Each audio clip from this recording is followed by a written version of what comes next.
Welcome to today's session of Viewer Levels. We already have some submissions in the queue from Giant Hairball and Breaker Tech, so we'll get to those very quickly. And thanks for coming in right from the start. We're going to look at Yoshi's Trials, which looks to be a very new upload that says, "Sorry, I'm addicted to this tech. But can you pass to 3 stages? Well, let's see." And greetings, Breaker Tech, as well. And yeah, things appear to be going well so far. Just got going, of course. And as usual, do let me know if we have any problems from a technical perspective this early in the stream. We're supposed to, of course, fall off here and use Yoshi's Flutter, but we'll see how that goes. Getting on Yoshi is not too bad. And then that's going to be a little too soon, so there's going to be a particular point here where we will need to begin to flutter. We'll just need to find where that is. It is going to feel a little trial and error for me, since I'm definitely not much of a precision player. And of course, once you're past a certain point below the screen, the issue with the flutter is that it no longer activates because you're already right as a bit dead. So I need to begin to flutter fairly early, but not really commit too hard to it. But we'll see. Okay, there we go. That's number 1. We'll see about number 2. Oh, there's a bit of damage here. Unfortunately, we won't get another Yoshi egg, so you can't just take damage into that one. This level is very hard for you. Yeah, we'll give it a few attempts, and we'll see if we can make any progress on it. And Douglas Obviv, thank you for coming in as well, and looking forward to Bob-omb Battlefield. So it looks like we will not see the third one here. We'll give it a few tries. We're past the first obstacle. And this is not the kind of level that I'm particularly good at, but we'll see if we can do something about it. Whoops. And as you suggested, Giant Hairball, after a few attempts, if it looks like we're really not making any progress, I will pick something else. But quite happy to give it a try. Now we're getting in a bit low. We did find the sweet spot earlier, but it looks like the sweet spot is going to be fairly specific. And it's mostly a matter of watching Yoshi's height, I think. Nope. It looks like it's almost always going to fall short. So the second one we just don't really have yet. I don't know if falling off directly is the right idea like it was for the first time, kind of visually comparing each of these drop points to see if there's anything different we should be doing. I think they do look the same, so we'll see.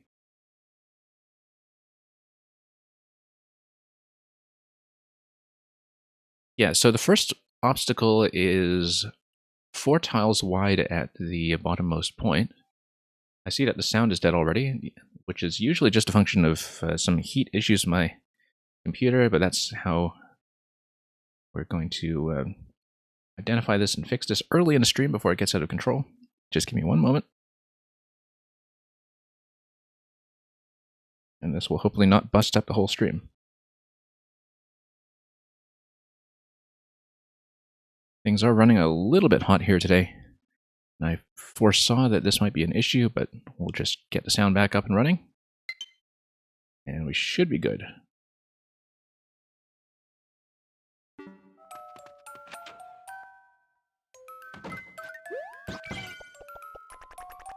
And yeah, we do have a few issues with sound on the stream sometimes. I try to contain them as best as I can.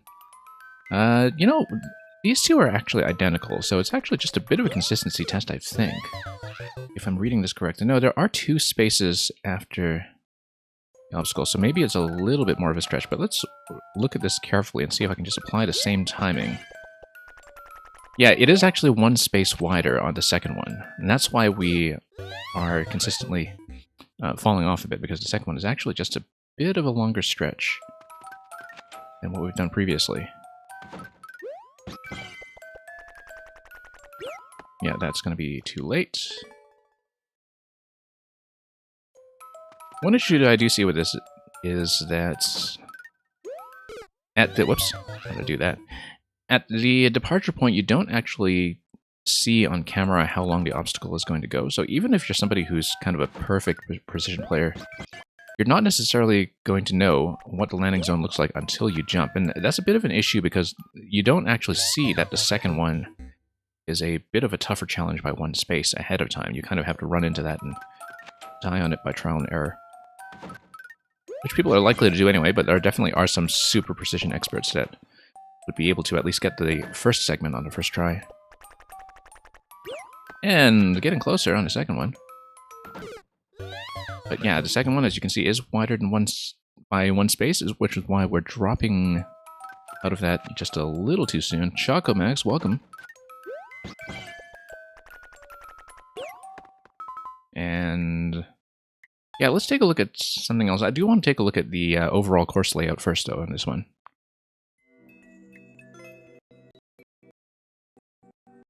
And yeah, as you can see, the first one is a little wide.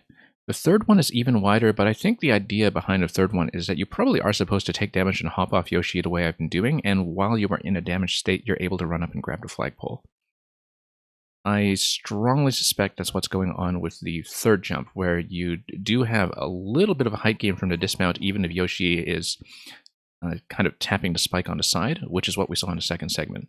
So I do see, in theory, how to do this. It's just that in practice, I can't make the second jump. But I'm absolutely convinced that you're supposed to let Yoshi take damage on the third one, because there's no way he's making that.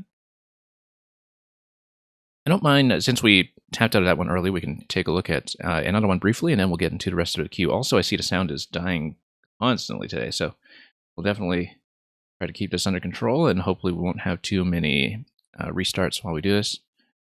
And sure, we'll look at this one in just one moment. With this level, you actually have to do something different for each trial. Okay, interesting. Ah, backwards tongue boost and flutter. I didn't know that. I wasn't aware of that tech myself.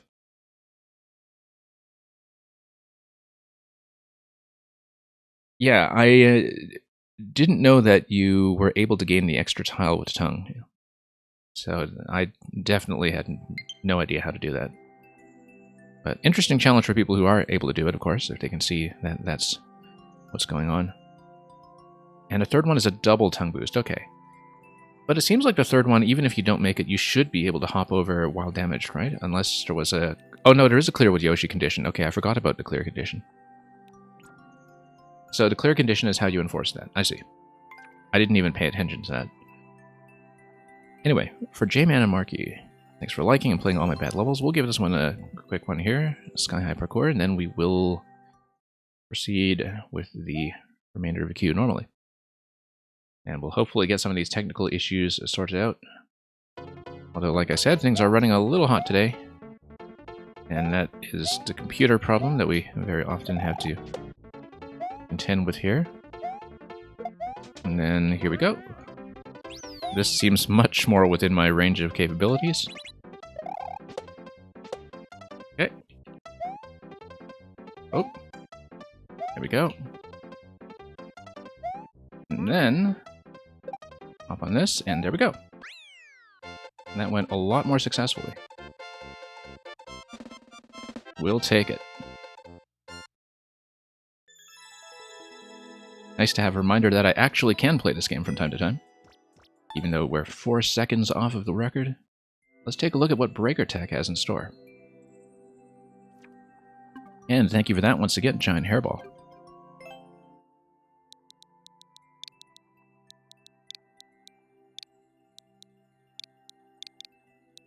And this is your maker code. Yeah, let me know if you have any specific recommendations for me. Otherwise, we'll just pick something on the list. You said pick anything? We'll do that. Okay.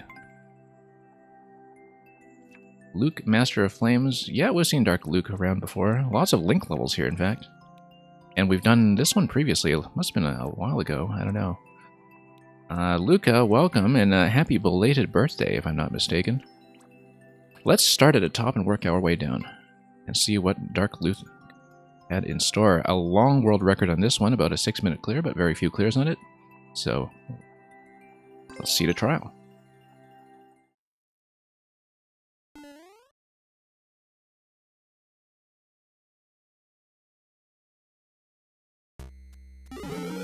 Okay, so... Oh, yeah, that's right.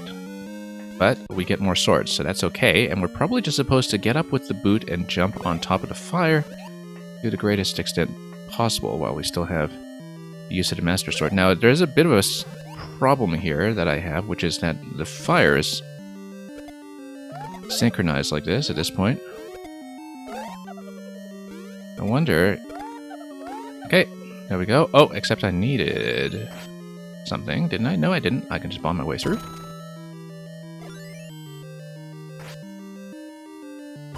And... welcome, Supernova. Whoa! Probably shouldn't have done that. I guess I could have melted the ice with that, but... this will probably be a death here.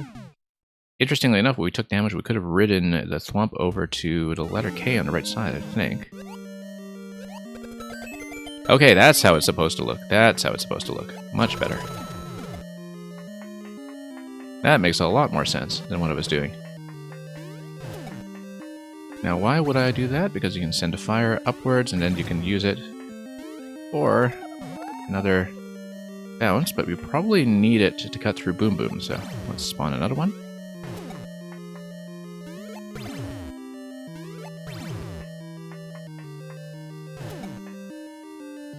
And Supernova isn't the word road. I'm not sure what it is you're saying, but we'll figure it out eventually, I'm sure. Here we go.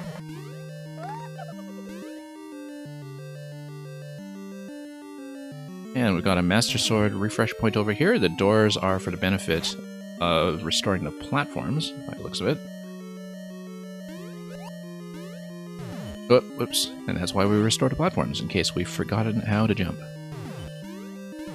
Also, you can totally blow up this hard block over here for no reason whatsoever. Oh, whoops. There is a troll in this level, and it's part of a contest. Okay, good to know. We'll deal with it when it comes. And no, we need another sword. That's fine, we just need to deal with the chumps a little bit better. Probably should have swatted them a little bit. That's how it's supposed to look. There we go. Much more stylish when it works as intended. Because, as I said earlier, the issue was that we kind of desynchronized the fire spawning, and that led to all kinds of trouble. Now let's watch that ledge on the top right.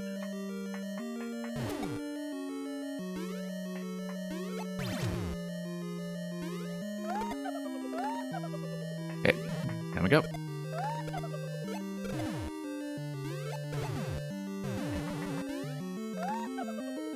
And there we go.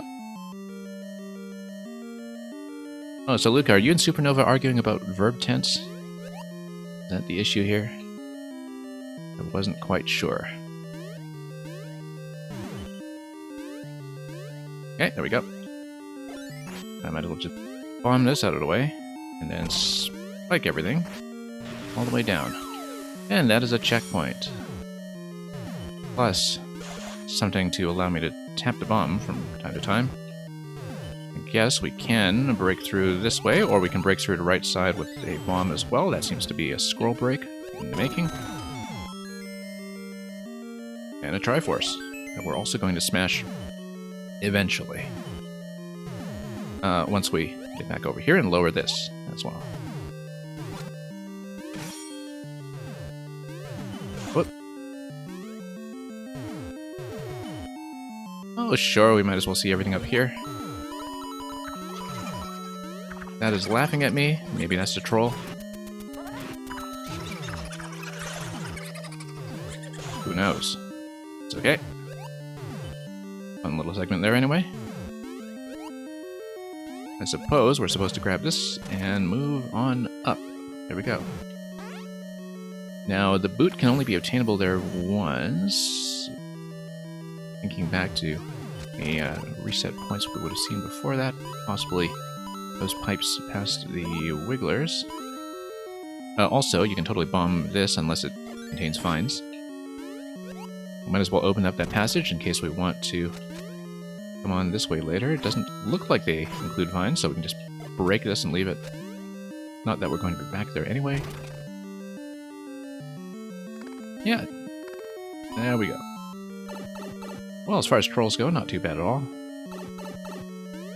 Didn't really hurt one's progress as a player, just kind of gave you a bit of a wiggly laugh. That was all there was to it. Look, it's the Triforce of Bullets. And let's see what we can do here. You can drop more boots if you want, but I think I'm just going to leave that in the on state and see if it breaks anything. Might be fun if it did. Looks like we're supposed to lower the platform here, so let's just do that. And then that will send me over. Whoops, that's not what I meant to do. That was a mistaken input.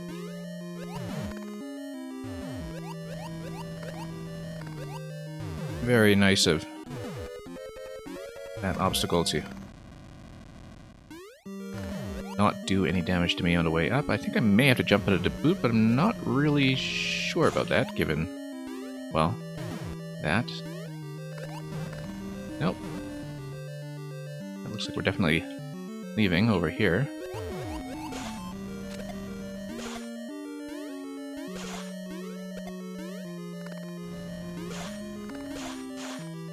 Okay, Muncher's down here. I wonder if that's supposed to push me through. I think I've seen something like that before, right? With Munchers pushing you through the platform. Seems familiar anyway.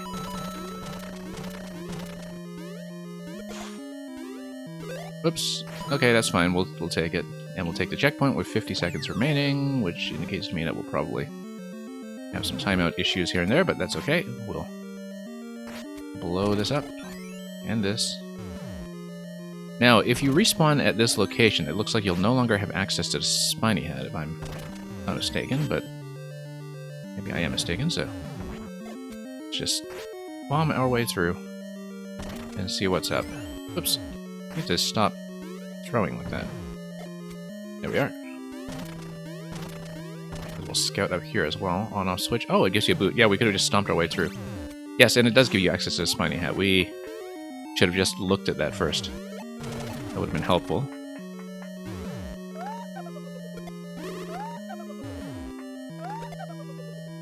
And 1 second remaining, right near the end. And Detroit, you'll try to be here when you come in the queue. Yeah, thanks for letting me know. We'll just keep you in. It's best if you're able to check into the chat, of course. Also, yeah, if you don't grab the Spiny Hat and you come down here... Yeah, note this issue. If you spawn at a checkpoint and for some reason you don't grab the sword, as I just didn't, and you don't grab the Spiny Hat and you come down here, I think you are actually locked. And that would be a significant loss of progress, since you would lose 2 checkpoints from it. I mean, I know you're kind of counting on a player just instinctively grabbing this stuff, but some people won't.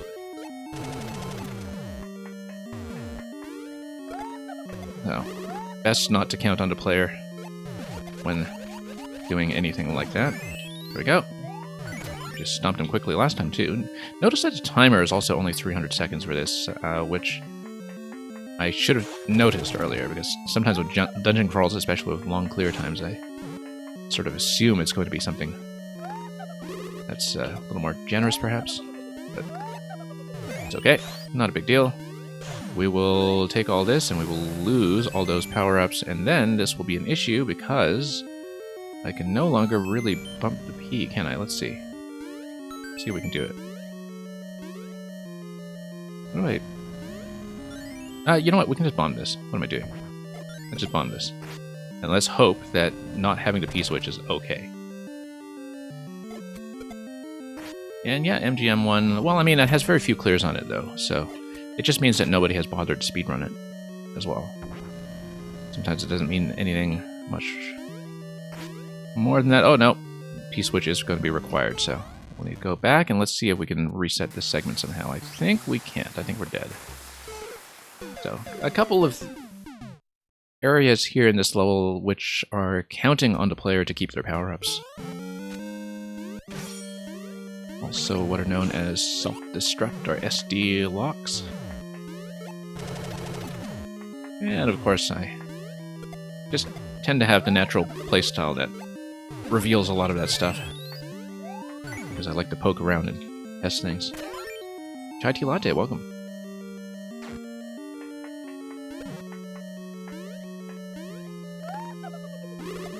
Okay.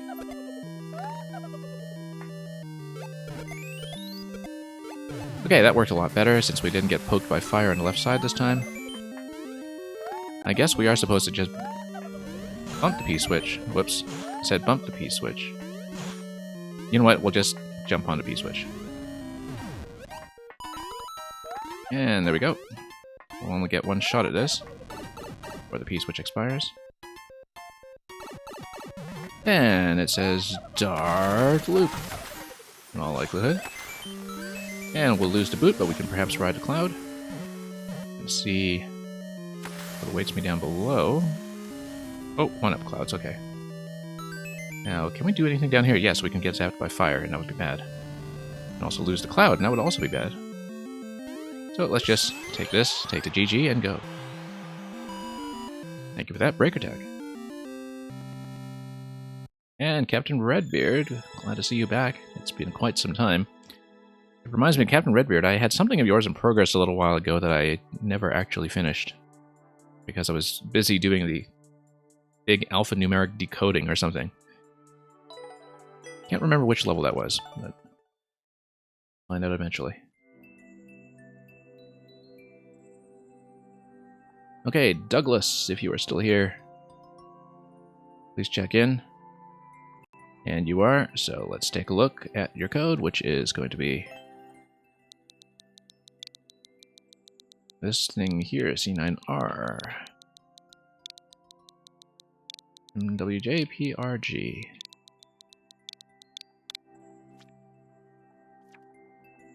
I've played this, and this is a revision. Ah, yes, it's the Mario 64 level.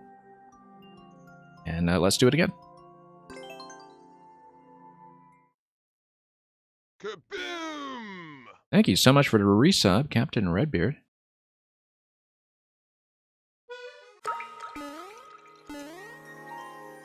Now, let's see here. This guy's going to come up, and 64. Yeah, I remember this level, but not exactly how I played through it last time. And so, if there are any particular changes that you want tested, or things that you want me to look at carefully, do let me know, and try to give certain things a little more attention. But first, we'll just do the usual thing and poke around Peach's castle. Like we would have done authentically back on the N64. Art Pop Rain, welcome.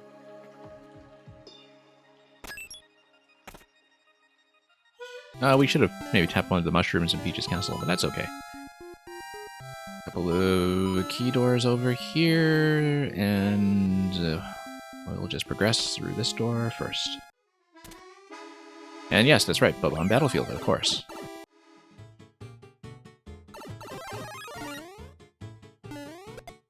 Complete with the bombs. Hence the name. Sure, let's stick to shell. Why not? Worst thing I can do is wake up on me.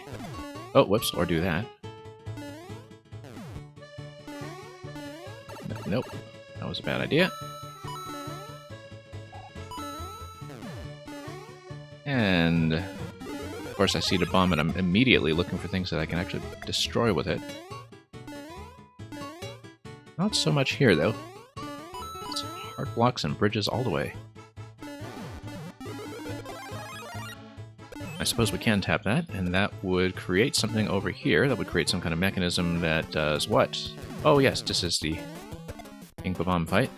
I'll dispatch them pretty quickly. And that's one key. I kind of don't want to do the blind fall down there, even though we know that most of this level is pretty well covered. Let's just take the key and get out of here. And, oh, that was quick. Oh yes, that's right, because this is part of a series of levels, and this is only Bob-omb Battlefield, hence the locks on the other doors, because you want to do this as a Mario 64 Super World. That's right, okay, I'd forgotten that. even though the title tells me specifically we're just doing Bob-omb Battlefield.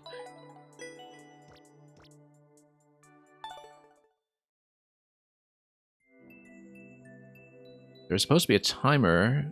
You're aware of that cheese. I'm not exactly sure which cheese you're talking about. I was definitely thinking about whether you could re-enter the initial door. I think it just drops you in, because if you could, of course, go back to Peach's Castle somehow, which I don't think you can, you could just spend a key on one of the other doors, but I think you prevented that, so I don't think that's an issue.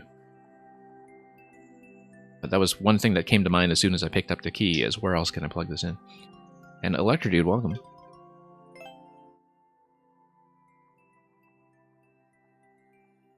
Oh, the cheese on King Bob-omb by jumping on him. I see, I see.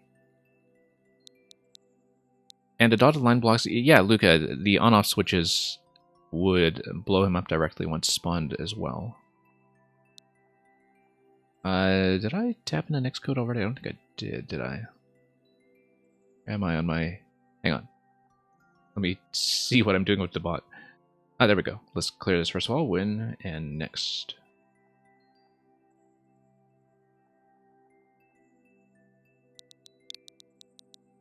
That's alright. It's not like King Bob-omb was ever that tough originally anyway.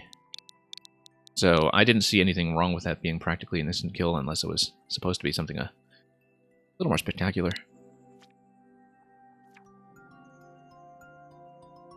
Is the on-off block far enough that he would be unloaded? Okay. Wasn't quite sure from his positioning, but I wasn't looking at that very closely. Here is Lemmy's Mountain Ski Resort from Choco Max. Let's go bump skiing with Lemmy. Captain Redbeard, this would have been quite some time ago, I think. Because I haven't been streaming that much in the past few weeks. It might even be a few months ago, and I'd have to dig it up. And I don't think I got very far. Like, I was kind of tagging it to the end of a puzzle stream because I had some time to do an initial look at it, but I didn't actually get very far with solving it, as far as I know.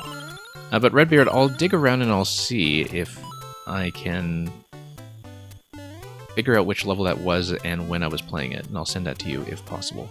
And we'll have to continue it at some point. I haven't been able to stream as much recently, but I'm definitely eager to do more puzzles from time to time. Awesome Lamp, welcome.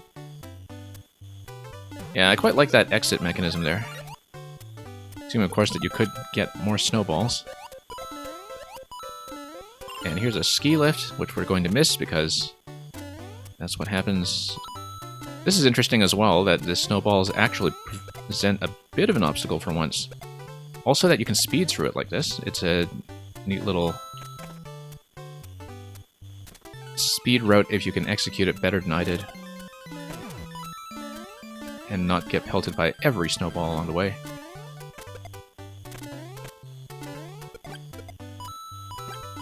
Okay, that was fun, but not productive.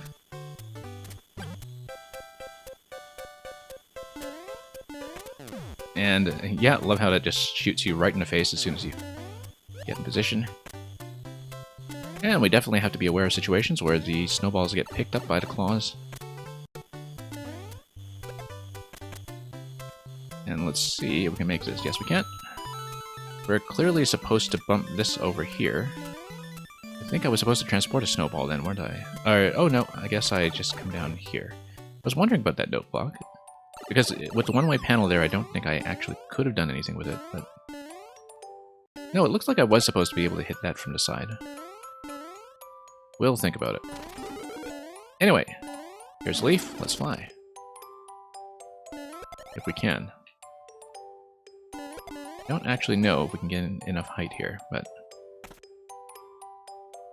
we'll see. Okay, here I think you definitely can. Let's grab 1 out of 5 coins. Yeah, I bet you can have an initial flight here somehow. This is asking me to go down in either direction. That's okay. We'll just maybe leave one spike alive so we can grab more snowballs. And we'll take out this guy. Whoops, I said we'll Take out this guy. Better. We'll see if we have enough snowballs remaining to deal with the rest of this stuff as we flutter our way down. And there we go. Pretty straightforward key there. Let's see what this is all about. And this is back to where we started. Just normal, welcome. Will I toad? I don't know, will I? Anyway, snowball fight.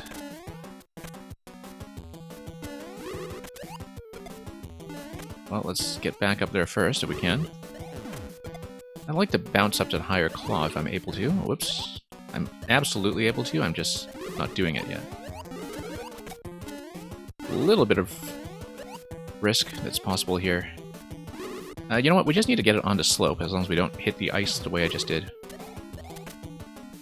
We don't actually need to be too accurate, although as you can see, the snowballs will die to collisions with Lemmy's projectiles.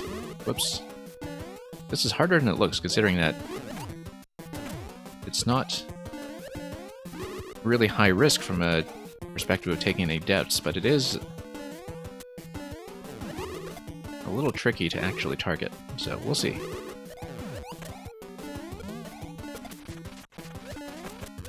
Okay, let's go down. Nope, not yet. There we go. Snuck that in right under him.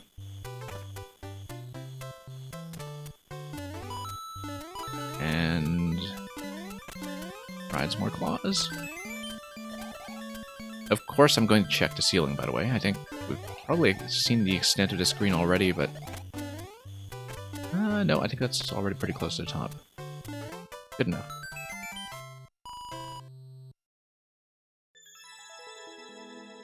And thank you for that, Chocomax. That's in great shape. Pretty good example. Oh, thank you for the first clear, by the way. I didn't realize it wasn't cleared when I tapped into it. But it is a very new upload, at least in this version. No, pretty good example of how to keep something mechanically engaging while being forgiving enough to be accessible to players who want something easy. Like, it's a fun, easy course, and I think that's actually something fairly difficult to do sometimes as a maker. Pretty interesting ideas with the use of the spikes as well. Thank you for the follow.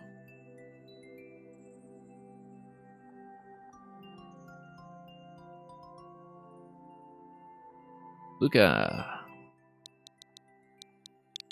And Sendo Wigo, thank you for submitting your level. We'll hopefully get to that before too long.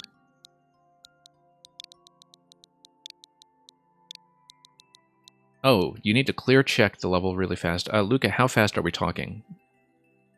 Let's see who's in queue and whether it makes sense to just do Supernovas first, or whether you're going to get this done quickly enough that we should get into yours right now.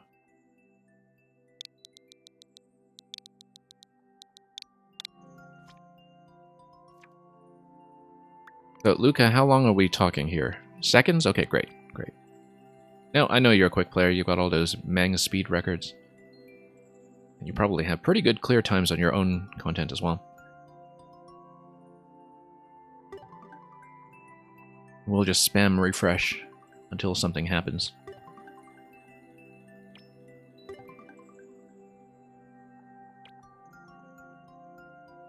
I mean, I suppose you have to come up with a name and a description and anything else like that while you also get the code in.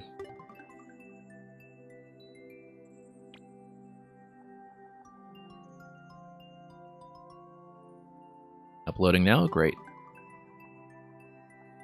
Somebody else here, I bet, is going to snipe the first clear, and Electrodude's going to request number 78 while we wait. Let's do that. Over the Luca level list background, perhaps. That even rhymes, Electrodude. 78 while we wait. It's like poetry. Anyway, sonnet number 78. So oft have I invoked thee for my muse, and found such fair assistance in my verse, as ever alien pen hath got my use, and under thee their poesy disperse. Thine eyes that taught the dumb on high to sing, and heavy ignorance aloft to fly, have added feathers to the learned's wing, and given grace a double majesty.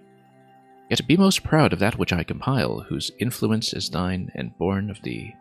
In others' works thou dost but mend a style, and arts with thy sweet graces graced be. But thou art all my art, and dost advance as high as learning my rude ignorance. Luca, you're saying it's for playtesting and not everything is done? That's fine. Butter Bottom Birthday. Whose birthday is this? Oh, yours, okay.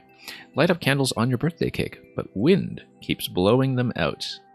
It's in fact NSMBU, and it's permanent wind, so I don't know why you wanted to make a cake here in the first place.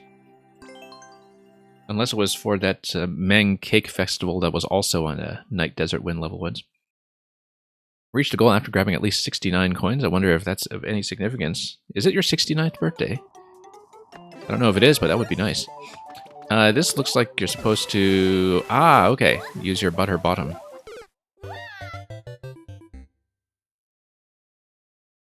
Okay, I get it. That's to show you that a ground pound continues to activate everything here. And that's going to be the central mechanic of this level. Okay. Whoops. And I was supposed to stomp on that, and now we are dead. Right, we're supposed to light everything up. It's coin 69 is what it is. So there is a hard requirement here to stomp a bit of everything.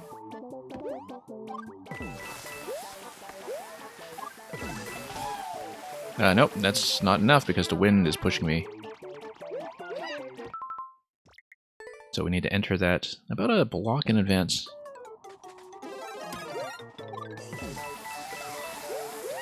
Pretty interesting concept. I don't think I've really seen anything quite like this, which always goes to show just how much there is left to do in this game.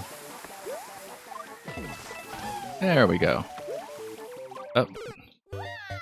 Now, we'll need to figure out how to get a better bounce there, a better butter bounce, perhaps. So we can reverse with enough time to spare against the auto-scroll.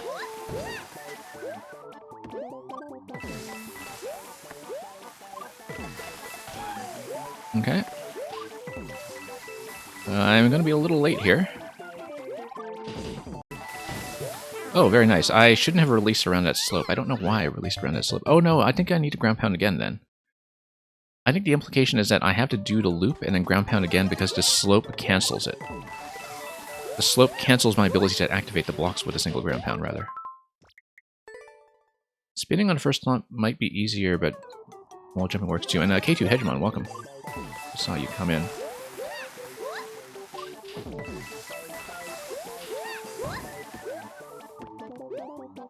Whoops. Yeah, missing that is going to throw off my timing quite a bit. But we'll try to recover. Okay. Oh no, we actually did get it, but we needed to do the second ground pound to get rid of the piranhas, I see. And then here we need to do a few repeated pounds, if I'm not mistaken.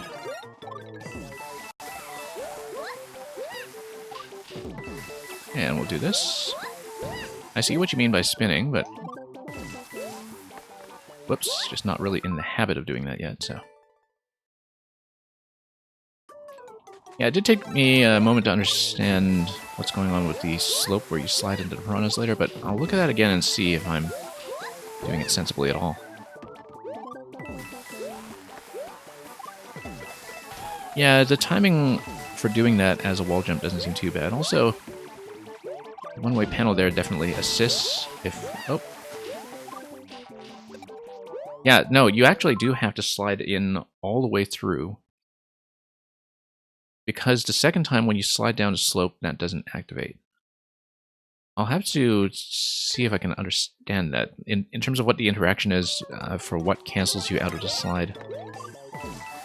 I think, yeah, you have to activate all the blocks, then loop around for the purpose of killing piranhas. Now, we'll have to think about that properly once I get back into it. Yeah, using the one-way panel there to help. It's once again going to be useful. Let's hold down all the way.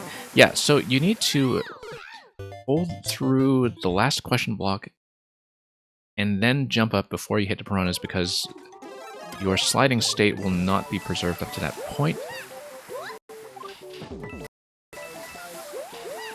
Looks like the wind kind of takes over at that point when the sliding state is already over.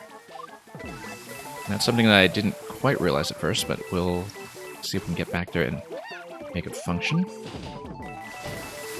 All the way in? Yeah, that's exactly how to do it. We're going to be a little slow here, as you can see. And SDGML, this is Luca's level. It is a very fresh upload of a testing copy. If you ground pound on flat ground, you won't start to slide even if you go through a slope later. Yeah.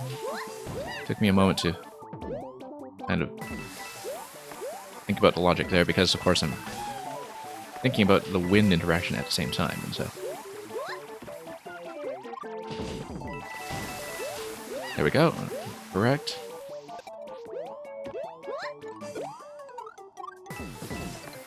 Oh. No, we needed to hold into that, because the wind slides you off while you're still in the pounding state. And so you actually preserve the ground pound when the wind blows you off, which I didn't think about. But that was absolutely salvageable. Our timing seemed like it was still adequate there. Oh, whoops. Nope.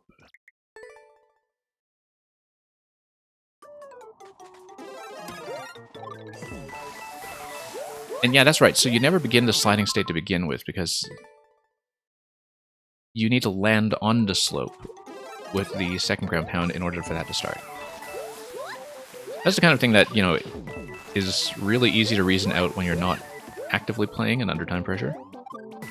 And then when you're dealing with a couple of mechanics at once, it's very easy to just forget simple things like that. And not look at where you are making contact. Is it SD's birthday as well? I guess Supernova, you need to add another candle to even out that massive Yoshi cake that you made last year.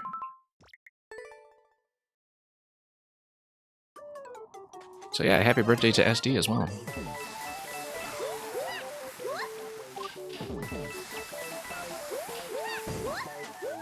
Okay, down we go.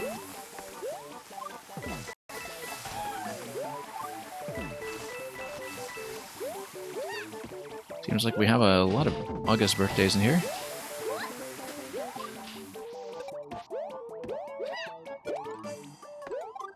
Okay, slide in through this. There we go. And we missed the first one. We're supposed to hit all 5. That's okay, let's keep scouting. That's a very satisfying segment, that one there. Oops, missed a ground pound. Yeah, you are supposed to get into that slot to activate the thwomp, then get back out to activate the ground pound after you've moved it to the right. Whoops. And SDGML, you just watched a film with your sister? Anything particularly good? Or at least interesting? Whoops.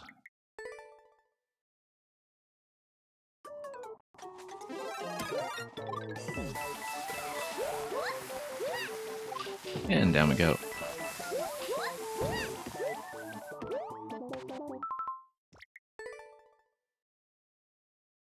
You watched Keanu, which is a Key and Peele film, about a kitten. Interesting. I am not aware of it, but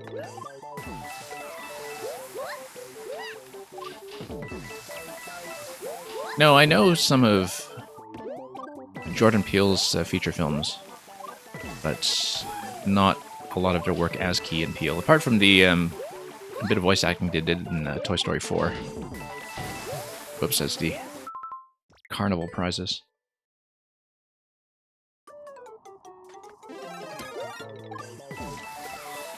I know Stray is that cat game that's been all the rage.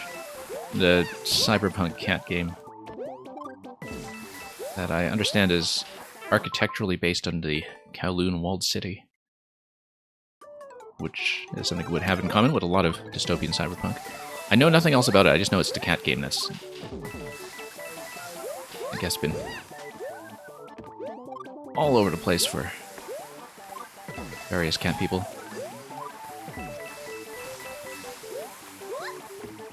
I've not yet played or looked at it myself. Okay, we're a little late on one of the ground pounds here, so let's see if we can make up for lost time at all.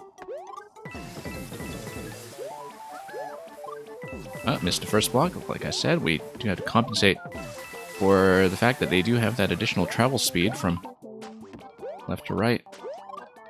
So we did miss one, but this will just be a bit of a trial run here as we take a look at that thwomp and its return trip. That's a neat little thing here. Ah, yes, we're supposed to slam against the blaster here. I was about to say we're supposed to donkey mint against the blaster here because for some reason it just totally feels like a donkey mint mechanic.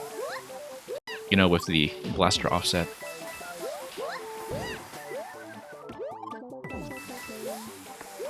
Love the idea with the thwomp though, but I'm always easily impressed by element reuse like that.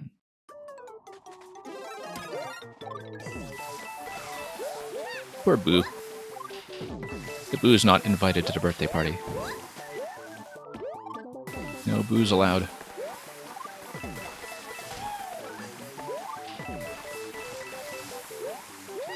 Okay. Oops. That was a bad wall slide there. Now, pacing-wise, the main issue was just the flying blocks, the series of 5 flying blocks that's coming up right now. Otherwise, I think I'm actually recovering most of my position here. Oh, no, I completely missed that. You got a PS4 for your birthday, so you'll play Stray. Okay, interesting. I don't know what else you're planning to catch up on with the PS4. But have fun with that.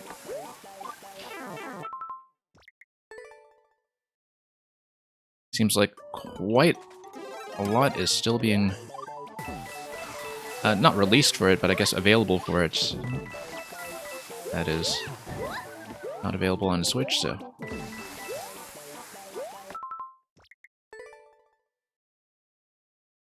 Stray is your priority right now, yeah, understandably so. As far as cat games go.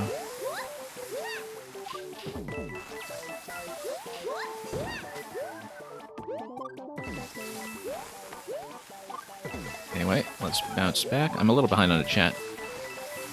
And the cats. We'll catch up after I've done a little more wall sliding.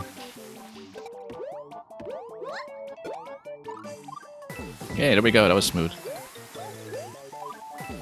As was that. I love how consistently that works, by the way. Oh, no, no, no. Let's heat the down arrow.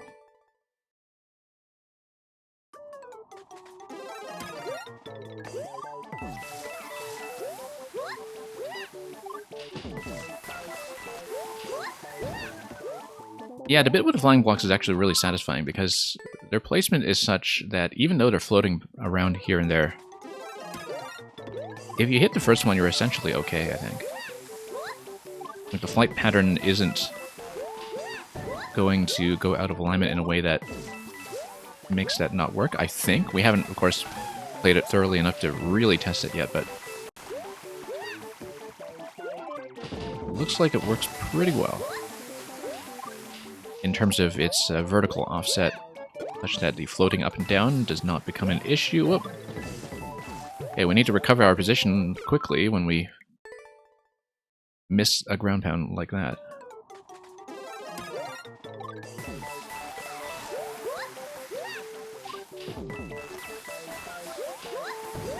Love that slow speed chase.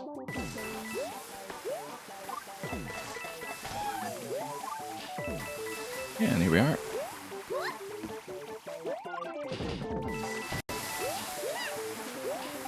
Very satisfying. There we go. Facing the right direction this time. Yeah, you see, even with a little bit of an offset there, that worked just fine. Let's do this little compression maneuver. Whoa, that was a miss. That was also a miss. We need to compensate for wind. Didn't think that would be too much of an issue. We probably should have done a wall jump instead, past the thwomp activation. It looked like that little thwomp activation box was set up to encourage that. I just didn't really think about it. But we'll try a couple of different methods, just to see what works.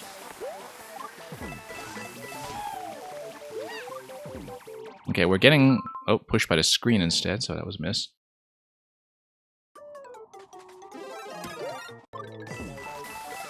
I mean, it looks like we're kind of in the 50s already when it comes to coins, so we should be pretty close to finishing up.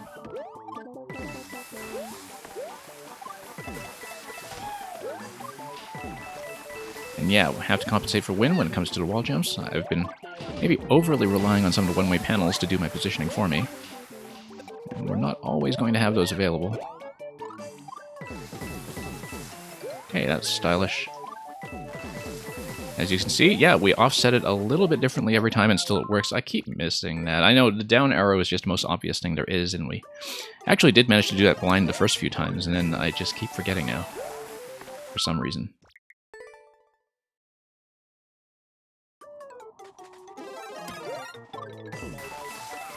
SD, you're saying the piranha plant part is super cool. Yeah, it is. Now, there's quite a lot of variety to the different segments here. Many parts that are all individually very memorable and mechanically distinct from each other. Enough to sustain 69 coin boxes. Oh! Bad wall slide over there. We better get out of this quickly. Nope, the wind took over that time. SD, am I going to play Stray? Probably not for a while if I do get to it. I am extremely backlogged. And I haven't really been able to stream as much recently either.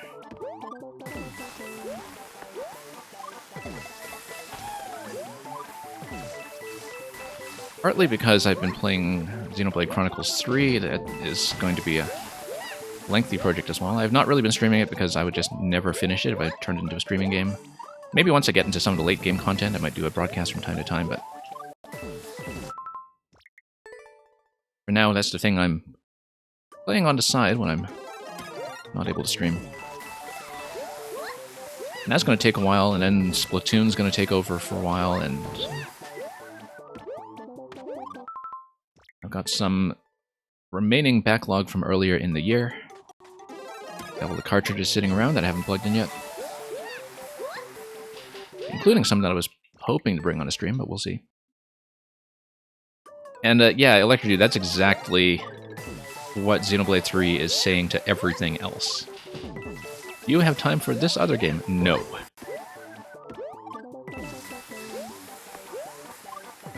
I think we want something a bit meatier, so to speak.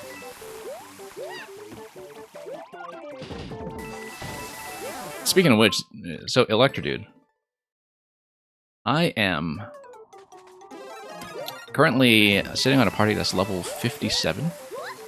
Guess which chapter I'm on? Watched Jackson Galaxy play Stray. Oh, is that somebody who's kind of a cat specialist? I don't know who that is, I don't think. But if it's somebody who's really able to comment on cat movements, then either a cat specialist or an animation specialist. Electrodude, I'm on chapter 3. I think I'm near the end of it. But I am actually still on chapter 3.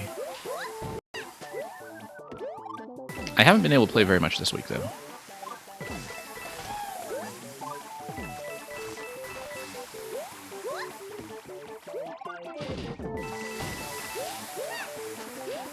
But yeah, I thought it was near the end of chapter 3, and then I got the climbing ability, and then suddenly I've got tons of optional content opening up again, and then... Okay, the stepladder worked once again. That is so satisfying. A little pound segment there. This is fairly generous in terms of how well it works as well. Why is it saying ground pound over here? You're clearly supposed to jump over and double back because of the offset, right? Yeah, no, I just misunderstood that then. Because you see the down arrow and it's like, okay, the previous down arrow for the winged track segment that I found so satisfying suggests that you're supposed to ground pound blindly, more or less, into the gap before proceeding, right? And then you hit the blaster segment, and then the down arrow shows up again. And so I'm looking at that and hesitating and thinking, okay, is it telling me to pound first? And then I see the blaster come over and I realize from the offset that that's definitely not the case. You're supposed to jump over and then pound. So I think it seems like the two down arrows that you're using in those two segments might kind of send some mixed messages. But of course, as you know, I'm maybe not to be trusted when it comes to following any indications of any sort anyway, so... I'm glad that segment also works no matter which way you're facing, because the wind just carries you.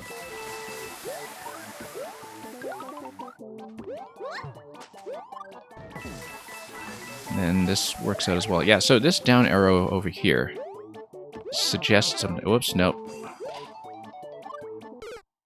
Okay, so we keep getting hit by the muncher, and then the blaster falls like that. Oh, as ST-lock prevention, probably.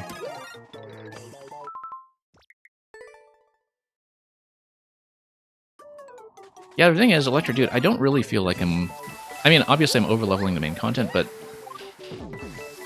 my past experience with Xenoblade games has been that the challenges mechanically don't tend to be in the main content anyway, and some of the elites or named bosses in the world are still giving me a lot of trouble, even when I'm on level, because I am playing on hard. And so I don't really mind over-leveling the main content, because honestly, that's rarely been the hard part of a Xenoblade game anyhow. It does mean that I'm not really seeing what the bosses do mechanically, but that's okay. Maybe someday we'll try to do an efficient story run, but probably not. So, SDGML, Xenoblade is a Japanese RPG series, but with real-time combat that's very much based on positioning. So, in the past games, you usually had a party of 3 or 4 characters. In this one, you have 6. And so SDGML, let's actually take it from a story perspective. So the Xenoblade games all take place on continents that are actually the carcasses of long-dead titans that were locked in some kind of massive continent-scale battle, right? So you basically play as the civilizations that are kind of the remnants of life forms that are living on the carcasses of ancient titans, and they go on this adventure that eventually reveals some kind of truth about the structure of their universe. And what truth that is kind of links together from one game to the next in a series, but not so much that you are required to play anything in order. And so that's what it is. And so the Xenoblade games are known for these absolutely massive environments. That's usually the star of the show. That they have these gigantic landscapes.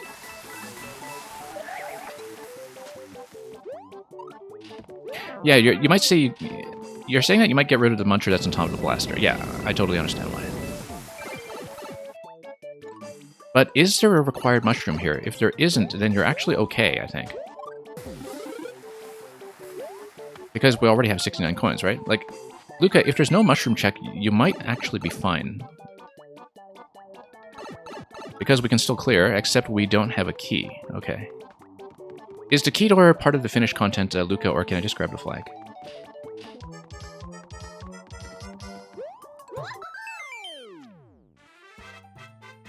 And there's no shroom check. Okay, so is the key actually something that's implemented yet? Because you told me that it's not yet completely finished in the current copy, right? Anyway, it's a fantastic concept. And Electrodude, yes, this is something that's very important to say, by the way, SDGML, about the Xenoblade series. So,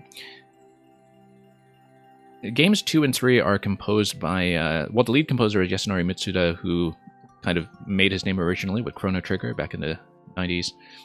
The entire series, the entire Xenoblade series has a fantastic soundtrack. And in fact, in a place when I've streamed Scrabble on this stream, I very often had Xenoblade background music going on because it's just wonderful to listen to. Like, absolutely amazing musical scores. There's really no exaggerating that.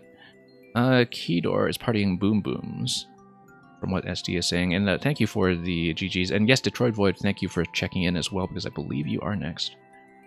Let me just grab this. No, Supernova's first. Supernova and then Detroit Void. So let's take a look at Supernova first. See what Supernova has brought into the GDQ code this time. I don't remember if I've played everything Supernova, but I think maybe some of the older stuff I haven't, or maybe you have a new upload. You also have a playtest. Excellent.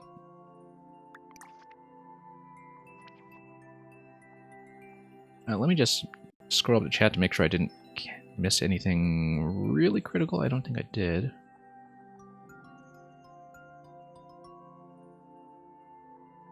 Anyway, shake a leg. It's a boot level.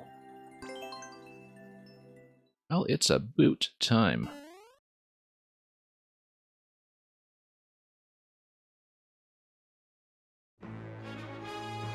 Okay. You're obviously supposed to go immediately, but the door is supposed to reset if you somehow mess up as badly as I did. The door also gives you a better starting position, I think, but we're going to try it from the initial position anyway, just to take a look at its blind friendliness here.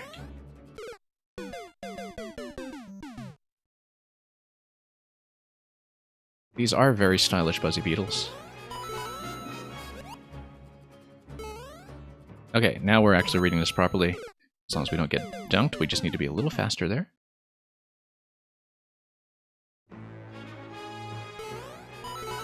Supernova, why does your level have a like already? Because somebody liked it, probably. Whoops. Okay, now we need to wait a little longer for this boot to launch. I was prematurely trying to get on board, thinking that I could board it before it got going, but that's not the case. We do need to back out of it first, jump on it, and then go. Nice slow descent. Like many low gravity levels, it's always kind of satisfying to see descents where you just chase the same object. Oh, whoops. I was trying to stomp and then jump out and get out of the boot onto the stump, but I was just a little too slow in that snake block. The little snake block chase with the boos is kind of nice, by the way. That was a fun segment that I didn't really have a chance to comment on earlier. And pretty generous timing over here as well.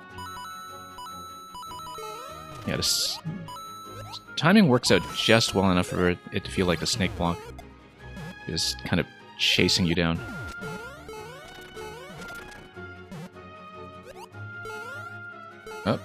Oh, yeah. No, I was trying to stomp on the POW, and I don't know why that... Oh, because you got a small boot. I see, yeah. I'm supposed to get under the POW, and then hit the POW from below with a jump out of the boot, and then land after the munchers unstack. I think that's the way to do it. I just instinctively stomped, even though we've got a small boot there, and that's not going to do the trick. Okay, pretty clear what's going on here, at least. Probably because I was still thinking in stomping mode from the big boot earlier. Now, we probably should go left to right so we maintain momentum without running into that issue that I just showed off.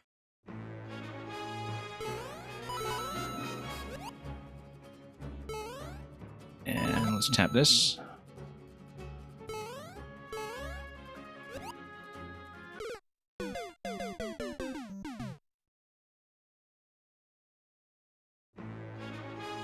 Electrodude, surely I must have explored the optional desert. That's one of the first things I did.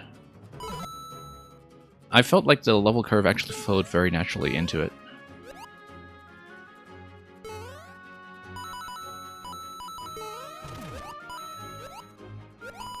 Because if you're prioritizing side quest, then the desert is actually very well placed as something that feels like a main route rather than a side road.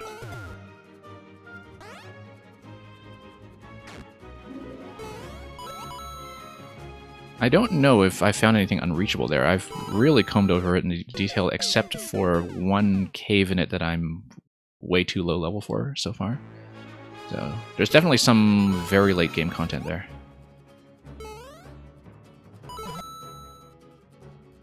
But yeah, Electrodude, I spent a lot of time in the desert. Because if you're doing side quests first, you kind of get into level 30-something, and you get the ability to climb slopes pretty quickly. And so once you do that, then most of the desert pretty much opens up for you immediately. Oh, whoops.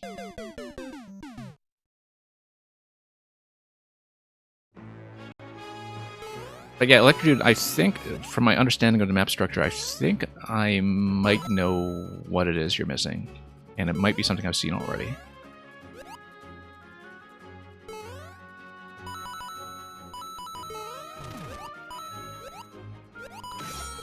And let's go back down.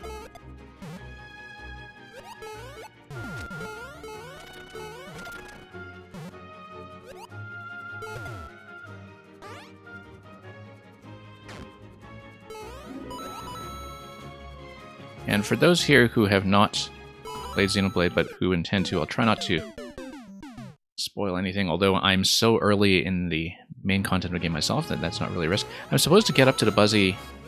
I'm just misreading the wall there. I am supposed to get back up to the Buzzy and ride it down and jump off of it. I know what it is I'm supposed to do, I'm just misreading the wall completely. Let's up this.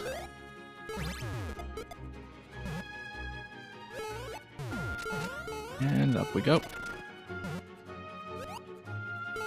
Yeah, the readability here with the diagonal arrow actually works really well. I was impressed by how easy that was to see. Okay, no, you're supposed to ride the platform back up, but I'm supposed to jump a bit later on that then. Unless I'm supposed to ride the Buzzy up early, so I have a place to stand. Let's go back to that and see if I can read that a little better. I feel like I'm still misreading that somewhat. Well, sure we understand the sequence there. See how it goes. Oh, whoops. Okay, lenient enough that I can miss slightly and still make... Whoa, no.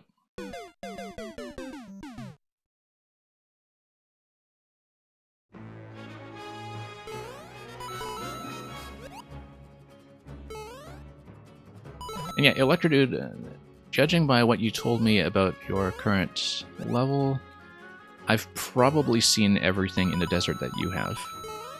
I don't think you would be ahead of anything unless... No, I don't think you'd be ahead of anything unless there's some kind of quest event that only appears there. Past your point.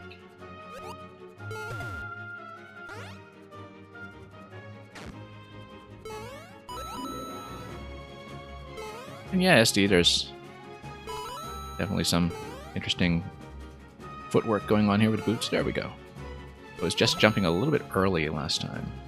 That's going to activate the P-switch. I saw that that was going to do it, and then I looked at what was going on and thought, okay, I am doomed.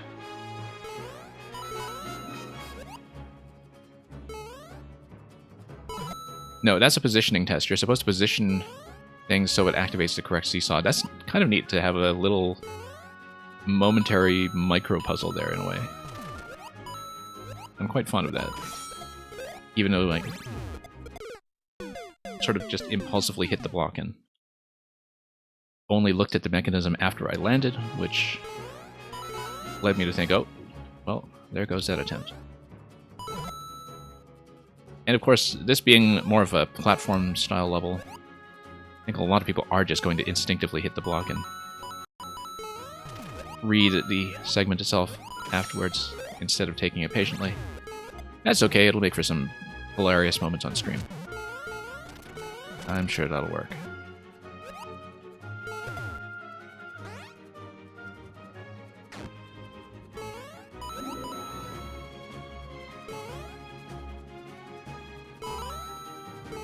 And as usual, very good minimal indications here. So we need to unbind this and we need to lead it to the left. That's going to tap that.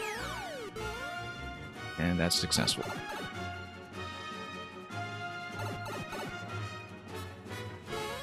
And we'll ride this out.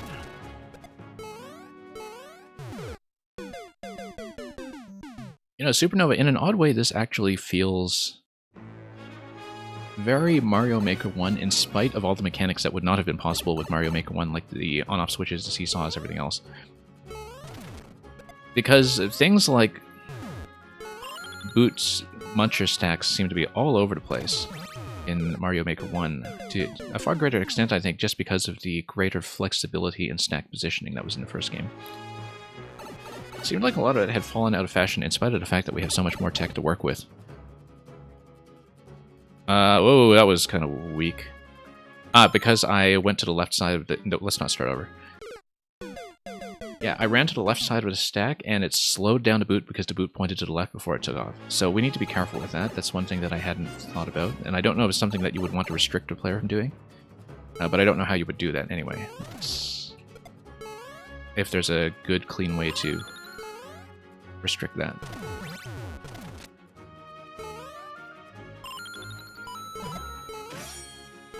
I know you're supposed to jump into that. I read that instinctively, but read it too slowly.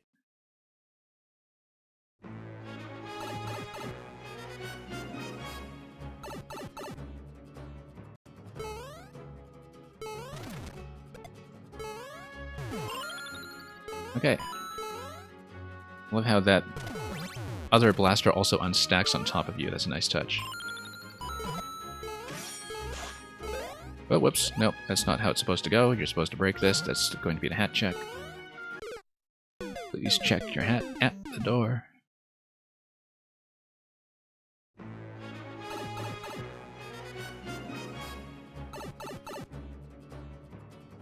But yeah, instinctively, sometimes I think I might want to center myself on stacks like that. And if I overshoot, that does slow down to boot. And that's one thing I would not even have considered unless I ran into it accidentally.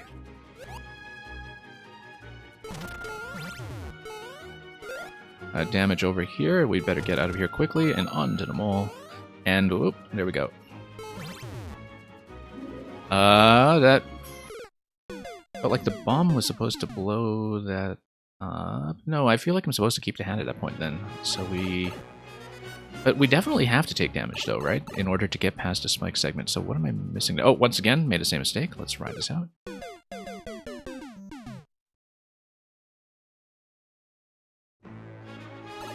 Yeah, I don't know if there's a good way to prevent the player from doing that.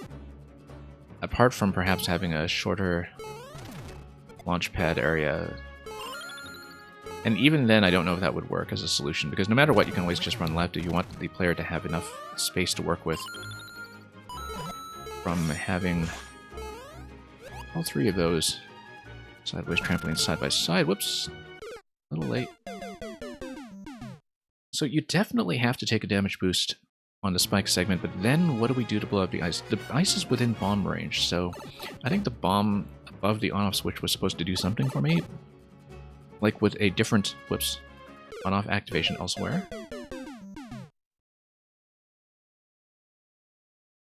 So yeah, the boot needs a certain amount of time before it jumps, so it does have to stay on the conveyor for a certain length before it takes off. So the conveyor does have to be that long, and given that the conveyor has to be that long, you can't actually shorten it. So I wonder what a good solution would be for preventing the boot slowdown, apart from just relying on the player to not face left. Whoops. Oh, that was a mistake.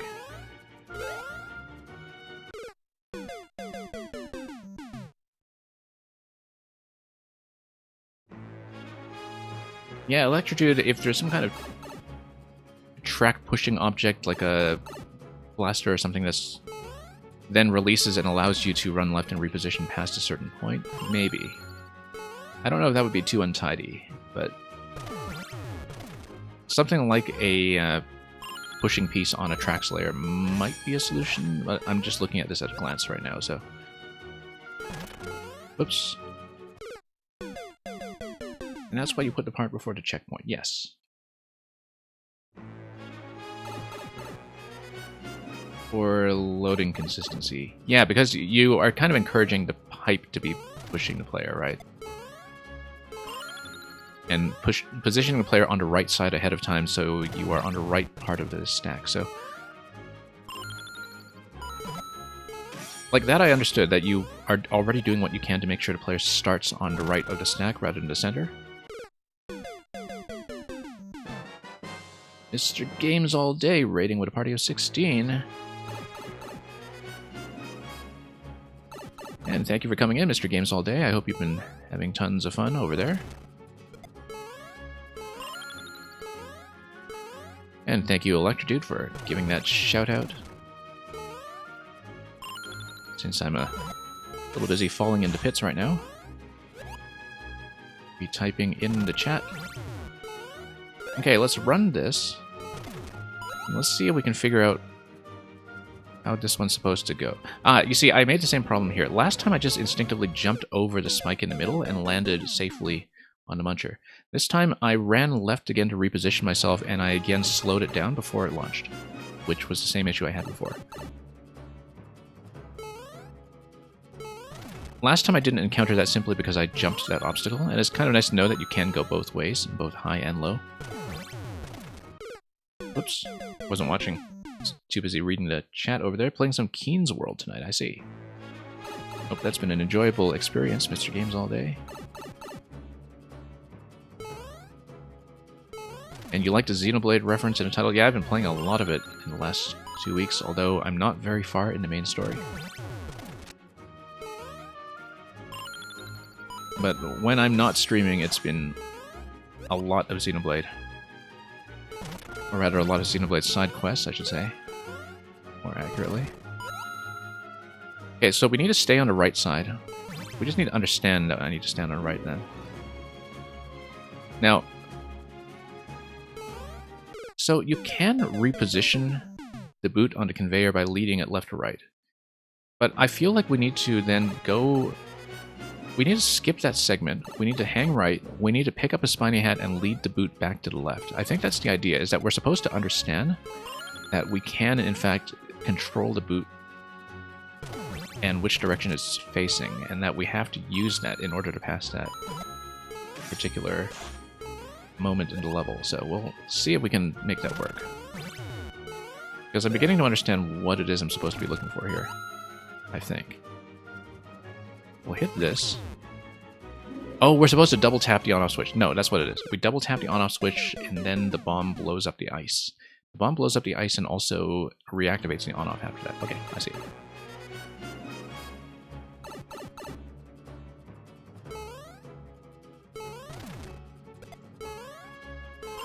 Yeah, so Mr. Games All Day, as I was telling Electrodude earlier, my party is currently level 57, and I am on Chapter 3. Which tells you just how much side content there is in this game. Oops. Okay, so it's gonna be a double tap.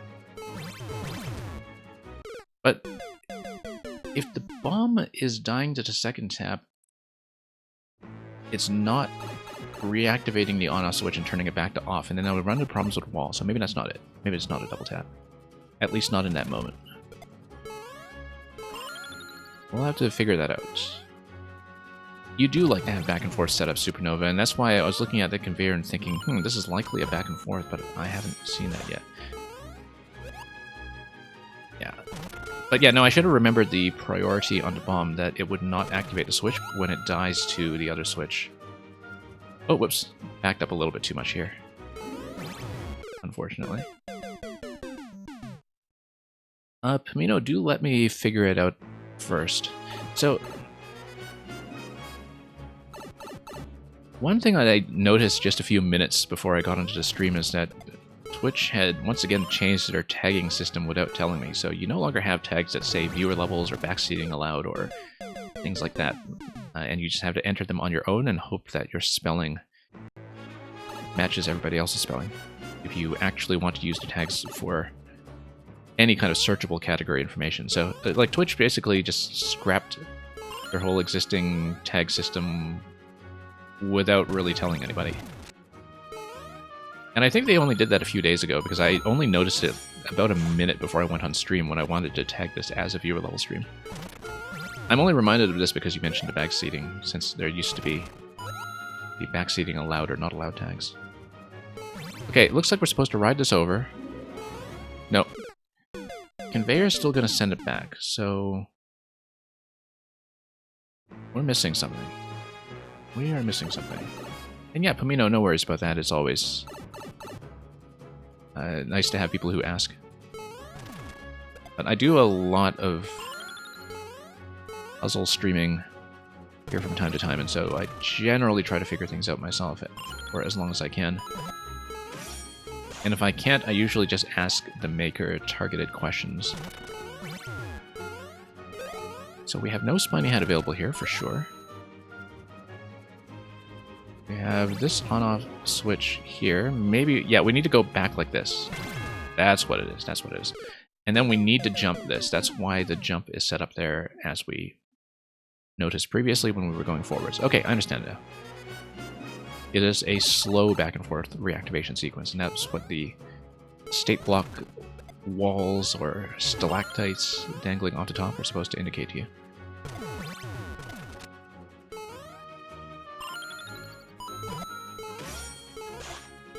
Now, I always appreciate those puzzle platforming segments where you do have to think about what it is you're doing. Like in the first part, near the end, before the checkpoint. Okay, let's steer it back. So I was definitely overcomplicating it, and that's okay. That happens all the time. Oh, once again, we backed into this a little too soon and slowed it down before the jump.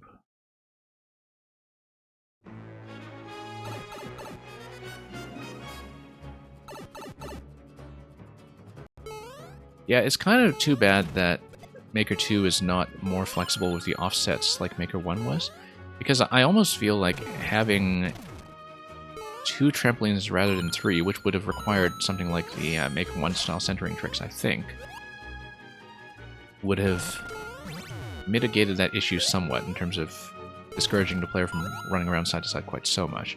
I don't know about that, though. I think you're already doing what you can in some ways.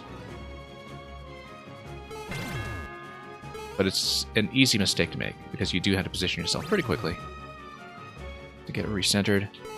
Nope, and then you have to hit the on-off switch because that changes to conveyor, and you want to send the conveyor back before the boot has made its jump. So we need to hit the on-off switch one more time a little bit earlier so the conveyor is pointing right. After that last activation, when you are already past the second dangling state block wall. So, I think I understand it. And yeah, Banghead, it does seem very cool and good. Pretty happy with it.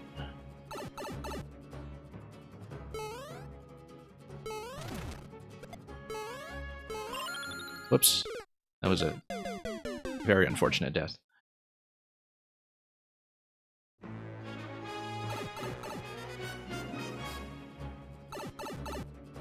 Yeah, main thing so far is just not pointing the boot in the wrong direction. Interestingly enough, the last activation of the on-off is one where we actually do want to turn the boot around, I think. So it doesn't jump off of the conveyor if we can help it. The conveyor is fast though, so it might send it sailing away regardless, but we'll definitely try to mind our positioning here when it comes to the boot jumps back and forth.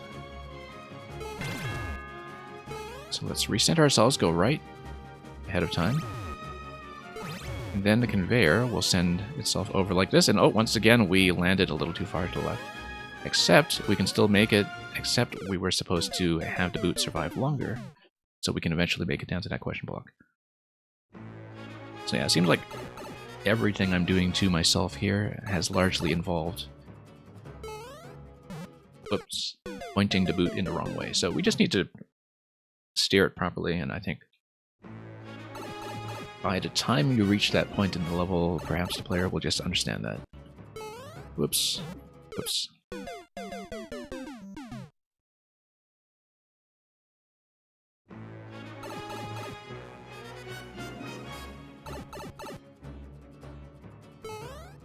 Okay.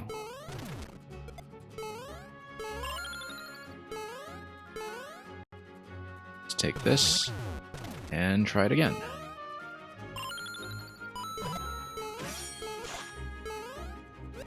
And up we go. A little bit time sensitive, but not too much. Pretty gentle, actually. I like this whole level once you figure it out.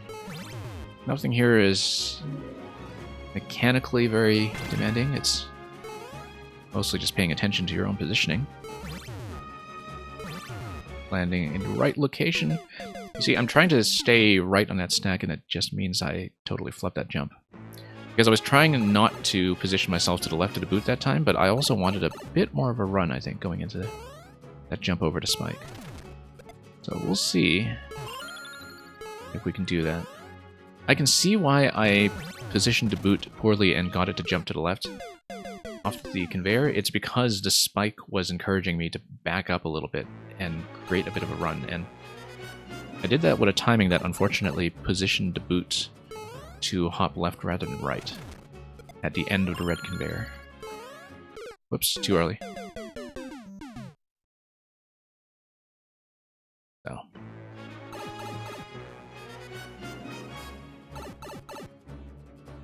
Let's see here. Should be able to recover our progress without too much trouble. Down we go. I like the position of that bomb under the one-way panel. Always nice when flying objects just decide to line up for you.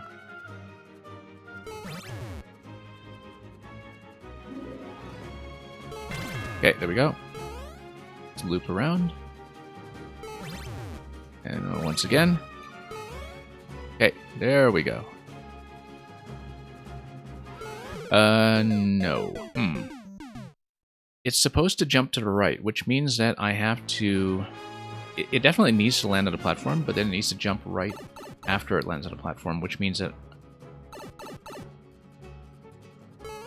I have to plan how I'm going to land there myself. Whether I'm going to get ahead of the boot or not. I think I might have to. But I definitely have to go back there and work that one out.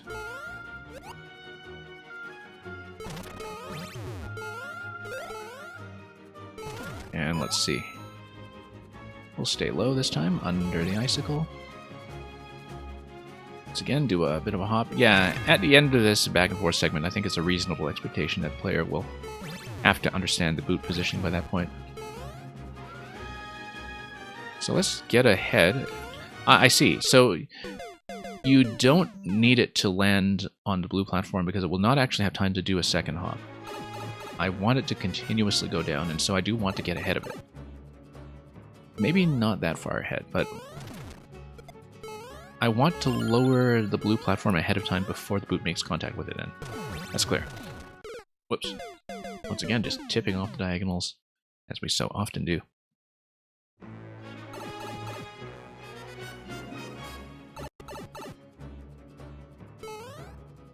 Okay, there we go. Whoops.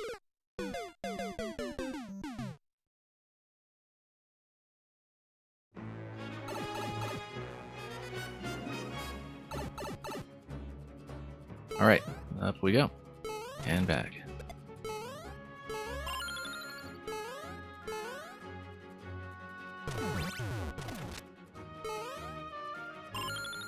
And this we've all seen before.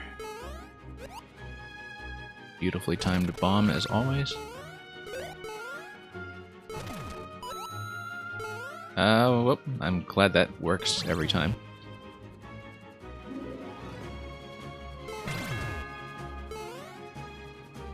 And though the first time it is not strictly required.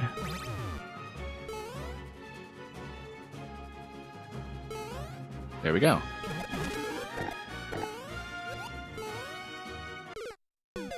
So I think I might be landing on that boot a little earlier than I should be, but of course I was just trying to read that by instinct. And I think I didn't expect a boot to drop that quickly, so perhaps I need to rethink my timing there. Because I was reading ahead and I understood that you take one boot and you jump out into the other boot, and you chain them together that way. I just had a poor estimate of how quick my falling timing would be. So we'll go back and we'll do that. We understand all this well enough at this point that it shouldn't be too much trouble. As long as we don't miss anything really obvious.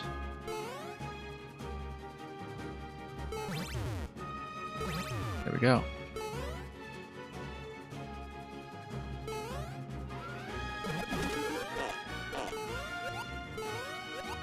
There we go. Yeah, so I just needed to delay the entry to the boot slightly instead of just going to it instinctively. And then it is going to be a POW, you land on a shell, and then the POW is going to... The POW is going to kill the Muncher and unstack the stack. So the idea is that you land on the shell and then you take advantage of the low gravity to go over the boost stack as it comes down. Or no, you actually need to go under the boot as it launches. Okay, okay. I was totally misreading that as the boos coming down and getting low enough that I could just jump over them, but clearly not. You're supposed to hit the bottom of the flag under the boost stack. And I should have remembered that from a very similar thing I saw from one of the old Mang levels from 2020 that I played last week, which had a similar flagpole ending that required me to time myself against a hop from the enemy stack. And except that was with the top of the flag, not the bottom. I think every time I see the flagpole, I sort of instinctively think of the top as the primary objective, even when it clearly isn't. That's just standard traditional Mario habits talking. It's probably the thing that we're running into there. Okay, let's continue. And yeah, this on-off segment, once you actually see the way it's supposed to be done, is pretty sensible, but it took me longer than I thought to actually work it out. But that's what playtesting is for. Okay. Once again, POW block first, you unstack, and then you ride the bone shell down to get under the boot. But it means that you want to land on the shell while it's in a high position, not in a low position. Detroit Void, we're at the flag. We're going to be with your level pretty soon, I hope. And so thanks for checking in once again. We will get to yours right away after this. There we go.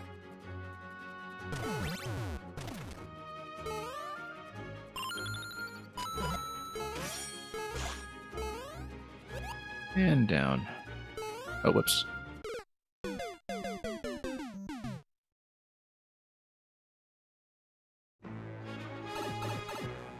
So yeah, I'm getting into the bone shell in the final segment when it's too low, but I am convinced that I am supposed to jump out of it under the boot and hit the bottom of the flag. I think that's likeliest to be the thing that happens there, but we'll go back there and we'll read that a little more carefully, in case I'm missing something about how the boost stack is going to work. Oh, once again, doing the instinctive jump. And surviving to tell the tale. Okay, get on the right side of the stack, there we go.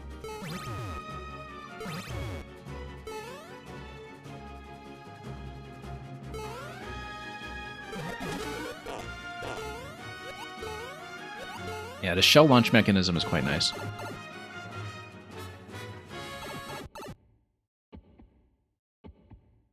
So when you unstack the boot, it's always going to jump left, since it's facing in that direction. It's always going to go high first. There will be an opportunity to get under it, but we need to have significantly better positioning on it. I don't know about that. I feel like I'm still not seeing it. Maybe... like, it definitely has to be POW first. There's no way it's shell before POW unless... No, there's no way it's shell before POW. I just can't see that being the case.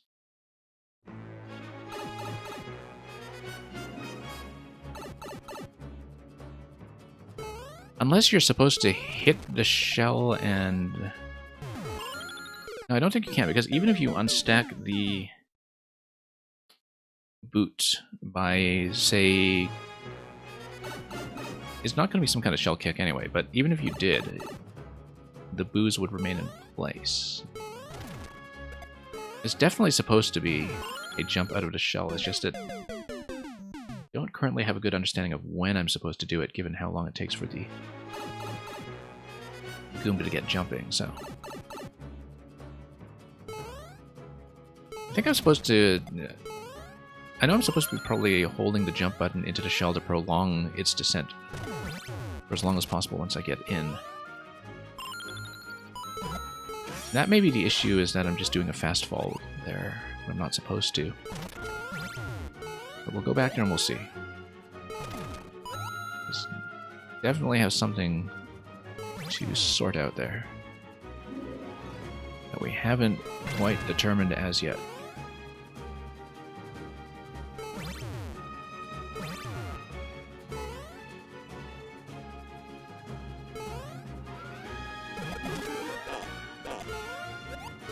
Luckily not hitting myself with a shell either.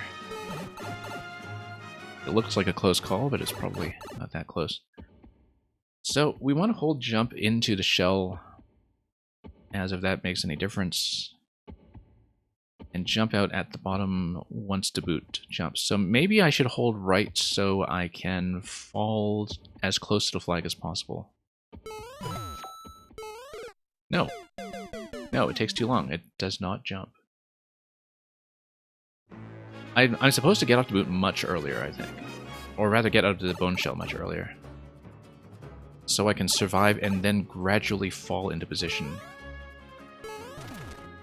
And let the Goomba jump over me when I'm already in midair, perhaps. And doing a slow descent, possibly.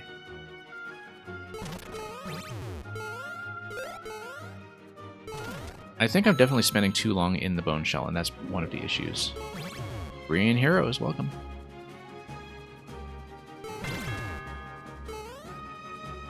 And okay, let's do this once again.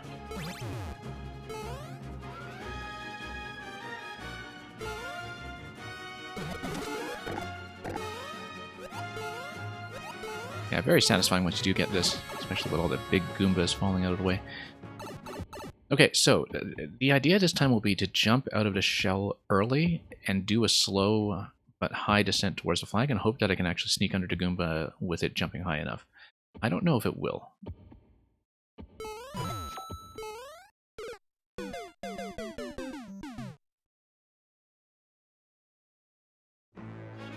I think I'm just supposed to take damage, maybe. Maybe I'm just supposed to sail there with the shell and land on the stack and take damage against it. I don't know. No, but the POW is supposed to unstack the Goomba, right? POW is supposed to unbind the Goomba from everything that's going on, so... Something about the ending I'm not reading correctly yet. It looks like a matter of timing rather than the sequence of events, but I have to go back there and think about that, because I just haven't found a method that works.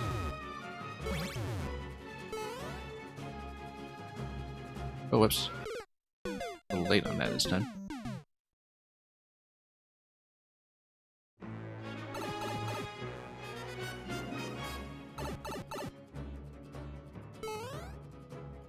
So we have to think about it. There's something I'm not considering, perhaps. So I'm taking it as a timing challenge from having seen the boot unstack earlier. Whoops, nope. First time I've done that, I think.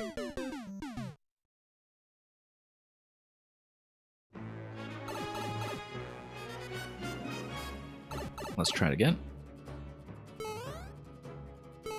And see how we do.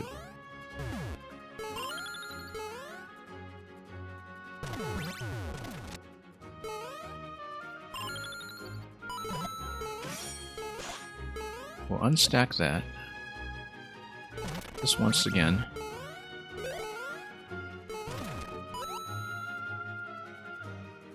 And Art Pop, I'll read that in just a moment when I'm not actively jumping.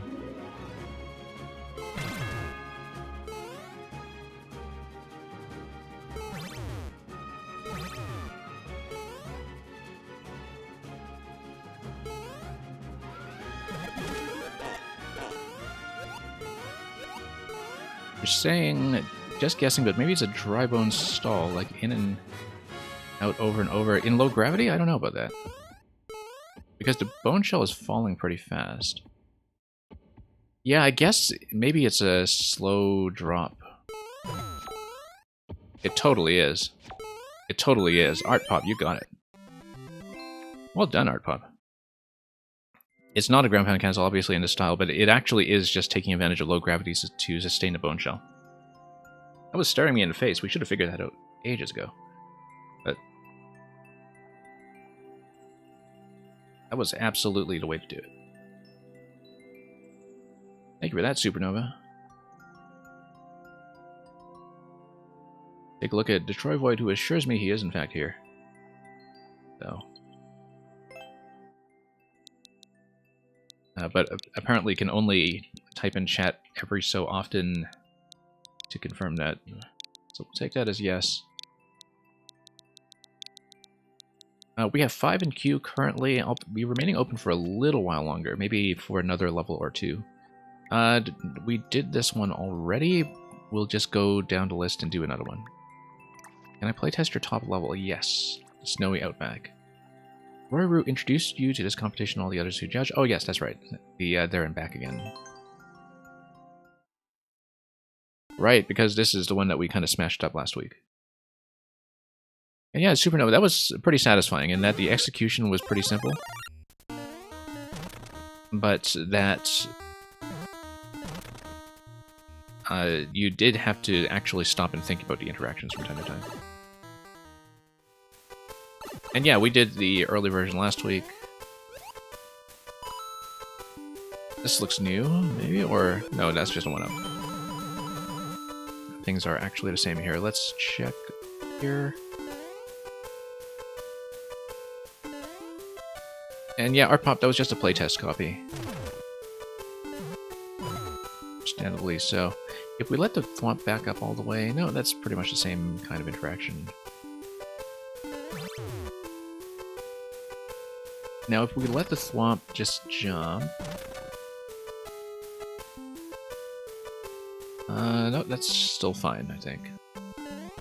What it would have done for me is release that coin. Okay. I think we can actually just kill the thwomp down here, by the way. Now, does that break anything critical? I think it does, because... wasn't it supposed to smash all the way here and give me a key or something? I think we actually did break it, but we might be able to do some kind of respawn. Let's see. Come back here. No, because we killed it. This one... yeah, no, I know, because this was a revision from what you were doing previously with the link bombs, and so... I think that does disable the key. So you missed it. What did I do there? Yeah, Detroit Void. So what I did was... well, first of all, let me try to get back there. I let the thwomp come over a second time, and I just bumped the block underneath it. Because all of these can always kill the thwomp above it. If you wanted to prevent that, you would have to turn these into ground tiles. Because otherwise I can consistently just blow that up. I'm trying to see if we... the thing is, the thwomp counts as killed now, and if it counts as killed, we can't actually do too much with it, can we? At least there's nothing that'll lock you over here. That's okay, we're testing. We're supposed to find these things. Yeah, because it counts as killed, we can't actually replace it either, so I do need to take a death here and start.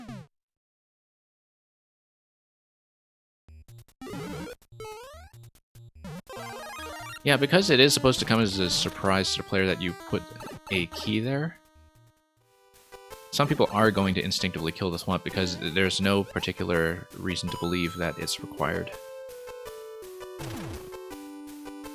But that's an easy fix. If you can put ground blocks under it, I think that's all that needs to be done. It looks like you had some vestigial elements from... Whoops. If we take a hit here, is that okay? Yeah, so all I did was just launch the swamp twice and have it steadily move over. And that's always going to be a problem with it, you know, having so many opportunities to be killed. And so we'll just not bump it this time, but I don't know why you have the question blocks down here anyway. I think maybe that's just something left over from the previous version. And yeah, I just killed it a moment too soon, you can see. And I only really know that because I already know the solution from last week. So you basically need more ground tiles up to that point, if you want to have that be the key mechanism.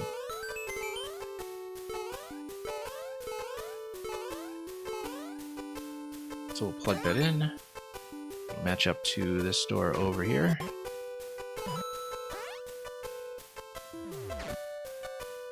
And then we have the checkpoint plus the blaster. Now,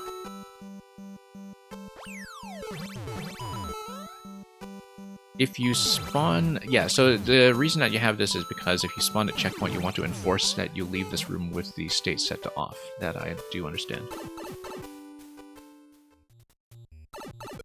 And this is going to get kicked. Okay, so I don't actually know what activated the switch there. Maybe...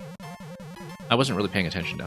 But yeah, you have the checkpoint as the refreshing checkpoint here, which is something that we did talk about previously, that it makes it possible to save coins if you get to that point.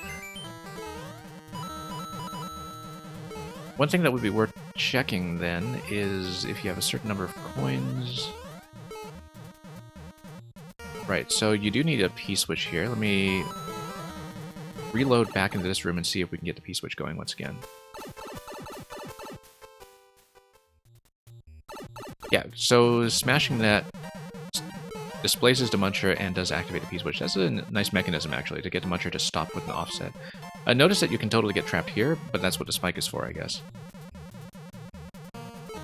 But you can definitely take a death here if you just get trapped, because that does create a self-destruct situation, SD lock. I mean, it's an easy one for the player to avoid, but it still could happen. It's actually kind of a satisfying mechanism, in fact, to get the Muncher offset to behave this way. Works pretty well. Let's continue down here.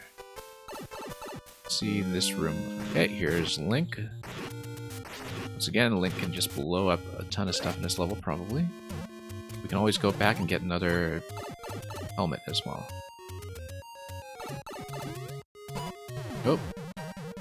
We need to wait for the P-switch to expire so I can get another hat. Detroit Void, is it alright to do the SD lock? Well, I will say that if you are submitting this to a contest, it is the kind of thing that does sometimes leave a negative impression of the level. Notice, too, that if we have Link here, we need to blow up the shell in order to grab another one. That's fine. Also notice as Link that if you have this block here as a way to get back up, you need to put a vine in it. And the reason is that since you have access to Link, at any point, you can blow this up. Oh, you can do the bomb down here. And if you blow this up, the block does not come back. Unless you put a vine in it. If you put a vine in it, it comes back every time. I see no reason why you can't have a vine inside it. Because that doesn't break anything else in the level, it just makes sure the block actually respawns and is not going to be destructible. And thank you for the follow, HasBlue. So yeah, as you can see, Detroit Void, at this point we can't actually exit this area in the level. Which I think might break it completely. Because there's no alternative route, I don't think, unless you break the question blocks up there later. So this block needs a vine. Or you need to use a ground tile or something else that doesn't break. Something that consistently gets you back out. Basically, as soon as you give the player the Master Sword, you need to check everything breakable. And assume that if a player is able to bomb something, they will do it. Yeah, I think the clouds here are new to this version to make it so that you don't necessarily need to take self-damage as Link. I like that change. I think it works. Oh, we dropped it on our heads. That was a bad idea. Especially because I would need to go back to get the helmet. Now, of course, I'm able to reset that block earlier after death, but it would be preferable, as usual, to not have something require death. I'm going to get this shell again because I want to see what else I can do with it. And yeah, it has blue. I do a lot of playtesting here because that is kind of my playstyle anyway, so... And this is a testing copy that we had played a much earlier version of about a week ago. Whoops.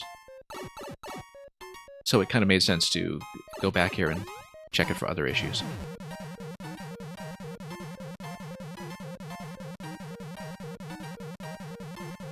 And how's blue? Your collection of a mess of levels. Looking forward to it. You might be one of the last ones today, in fact, because I'm probably closing queue either after this level or the next one. We'll see. But I always try to stay to play every level in the queue after I close submissions, so as long as you stay to the end, you'll be fine. That's how we usually do things. We close the queue relatively early and just make sure everybody gets played. Once again, notice that you can bomb this. So yeah, like I was saying, Detroit Void, whenever you give the player the Master Sword, you always need to check two things. That the Master Sword can break every breakable block with a bomb. It can just do that. And the second thing is that with the Master Sword, Link can always damage himself out of Master Sword. It is always possible to do that, because you can always drop a bomb beside yourself. So those are the things that you always have to check.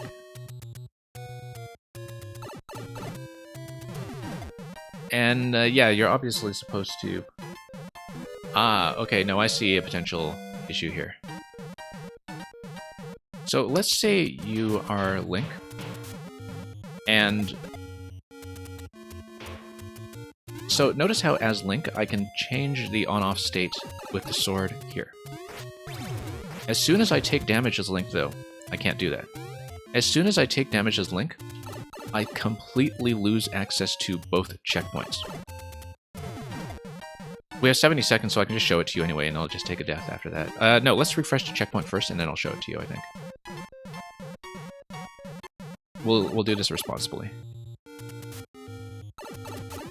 Yeah, so let me just make sure I tap the flag so we've saved it 4 coins, and then I'll show you how I'm doing it.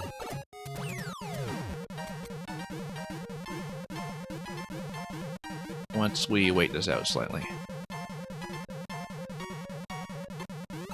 And then we can also have a chance to show you if anything breaks once we reload from checkpoint. So, I've doubled up on checkpoints, and then, let's say I take a hit here. And remember, as Link, I can always blow myself up.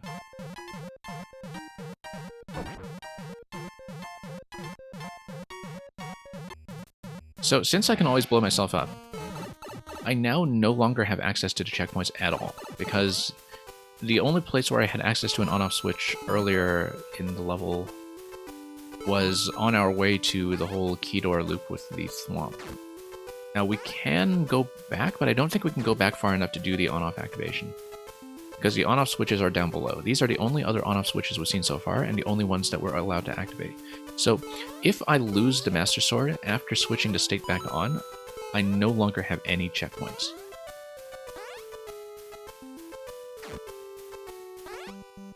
Now, I understand that you want to force the player to always be in the off state after checkpoint, but if you're going to do that, the way to do that is not with a gate, it's to do that with some kind of automatic state switching mechanism that the player does not interact with, but where if you load into either one of the checkpoint positions on screen, something that is non-interactable, like a bomb, for instance, toggles the switch off. Something like a spike ball, for instance, like a spike ball beside an on-off switch that is inaccessible. So, yeah, there are a lot of levels that, if you want to force the off state from the checkpoint, you just make sure, for instance, on this screen, that you have an off forcing mechanism that cannot be activated in the first part of the level. So you just need to build it so that it is not loaded in from here, but is loaded in from here, for instance. Or, actually, I don't even know that you need to force the on-off state, because the only thing that you need it for is here, right? I don't know why you're forcing the on-off state to begin with. If the player needs to have it off in order to go through this gate, you can just let them turn it off anytime you want, right? So I don't know why you're blocking it to begin with. Because I'm not sure what that actually does to the level that the player can't just do voluntarily when they run into something like this, for instance. Or to the other room, rather, the yellow pipe. Anyway, let's grab the Master Sword and I will show you that. And Hasblue, no, it's just my playstyle, mostly. I tend to break a lot of stuff accidentally anyway, so... And I've done a lot of puzzles on this stream, and if you do a lot of puzzles, you gradually get a feel for what you can do with items and what you can do with checkpoint tech. And so yeah, it was in this room over here, I think, that we can get the Master Sword. Let me check that. So yeah, if you... You might want to change some things to make it clear to the player. For instance, you can put on-off blocks, or rather, the state blocks over here to block the pipe on this side rather than the other side. If you want to force a particular on-off state, then just have the player see, oh, it looks like I need to hit off in order to unblock this or unblock this. So let's just do it voluntarily. You don't need to force me, we'll just do it. Because as soon as you put in that forcing mechanism, you create the locking problem. Anyway, let's proceed and let's try to get further in the level.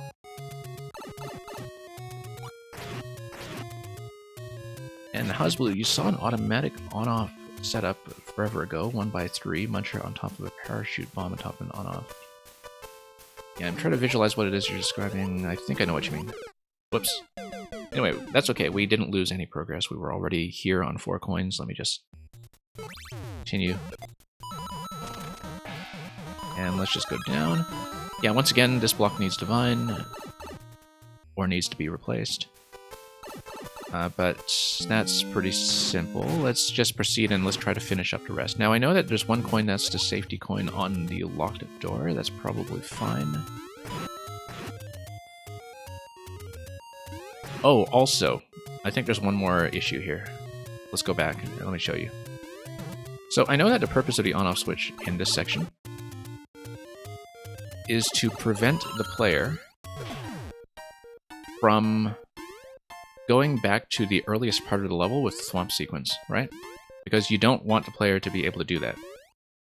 But watch this. Watch this. So you're forcing the player to go up here instead of down here. But this on-off is within bomb range. So you drop a bomb here, you go up,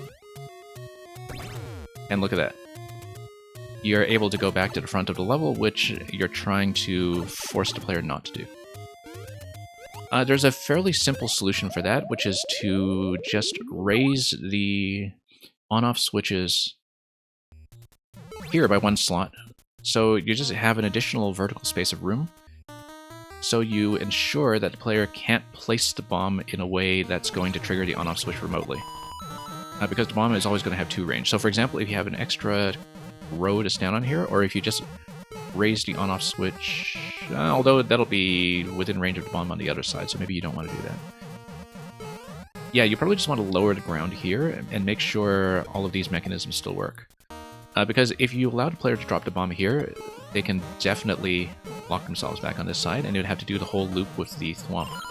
once again, which you probably don't want to have happen because, as we've seen previously, that Thwomp segment breaks to the Master Sword pretty easily, and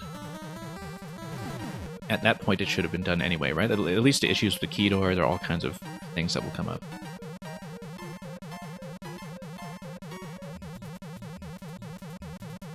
So, oh yeah, and once again, the shell is downstairs, so we can't grab it. That's okay, we'll just go without it. We'll just do the Master Sword here. I wanted to test more with the Master Sword plus shell, but that's okay. We'll just do it this way instead. And bomb this area here. Which also gets me up top here. That's the thing we didn't do previously.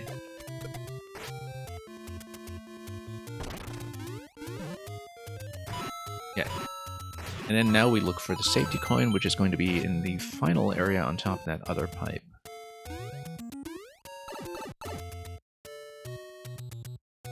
So yeah, you're supposed to come out here and then bomb this area here. Remember, once again, you can always hit yourself with a bomb, but that's okay because you're still able to go to the previous room for the Master Sword here, so that's not too much of an issue.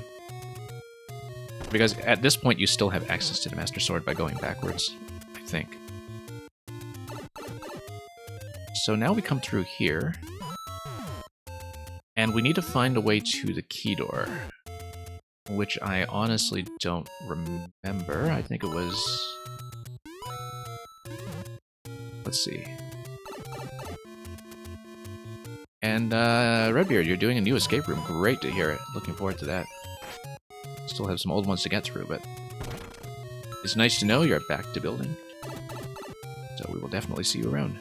And do let me know in advance, because I think escape rooms will want to do it on a dedicated puzzle stream and set some time aside. And once again, we're locked out in the on state, as you can see here.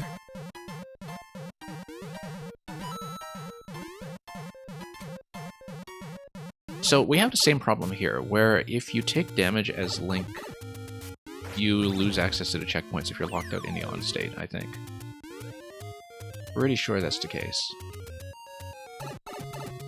Oh yeah, we need to go back to the... Let me see here. Key door room here, I think. And then bomb this. Yes, that's right. So notice once again, you need to account for two things. A, losing the Master Sword and being able to get it back, and B, losing access to the checkpoints, because when you loop around to this area, like I said, you're back in the on state. And if you lose the Master Sword, there's no way to turn it back off. I think. Unless I'm missing something. No, I'm pretty sure you can't turn it back off. Anyway, if you grab the safety coin at that point, that's fine. You'd probably expect the player to just plug in directly, understanding that. Probably be okay. And then you need to bomb this. Once again, you need to account for possibilities where you lose access to the Master Sword. Is it possible to go backwards and get a new one? I think you should be able to, because if you go backwards this way... Yeah, you should be able to, I think. We should actually check that properly, but... Let's see how this exit works first. That gives you the exit. Okay. We have time. Let's go check it. So... if you activate this key door, at any point you can lose access to the Master Sword. If you die, of course, you just straight up die, but you'd expect the player to be able to get back here. Now, the pathway back... if you have the sword, you can still activate the switch, or with the bomb on the side, or with any kind of method. The pipe blocks... rather, the blaster blocks the left side. And this pipe gets you back to this area, and this area gets you back to the sword if you activate the on-off switch. Ah, okay, so this is going to be one potential issue here. Once again, if you lose the Master Sword while it is in the on state, you get locked out of the level, basically, I think. Now, we blew up everything earlier so we can still go back to where we came. But suppose we didn't. Suppose that the blocks were still inactive. You'd have another locking issue here. Again, it's just an on-off issue. It's solved by not having the on-off gates being forced on the player. And regardless, at this point, if you touched checkpoint, you would respawn with no coins anyway. Ooh, this is an issue. If the player takes a key death, they respawn at the flag with no coins. And I think they actually have no way of getting coin 1, do they? Or, no, I mean, you were obviously able to clear check this, so that can't be the case. Yeah, you were obviously able to clear check it, so I don't know how it is you did that then. Because then, how do you actually go back to get coin 1? Because you're coming back here with the on state. If you're here in the on state, you go back here and this is blocked off, okay. Well, I mean, we know how to get the flag, so let me just show you what happens when we take a key death. Let's take the key death.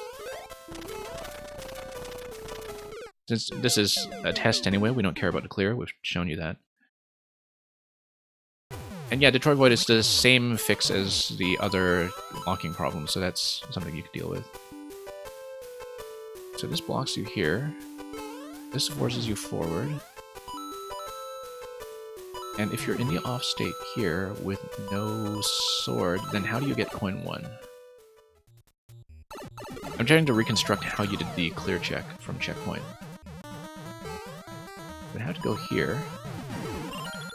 I think you do what I did earlier, in fact. You break this using the Master Sword. Let me go back there and see if I can do it. Let's grab the sword. Go back. And then we will smash this up. Oh, whoops, not that.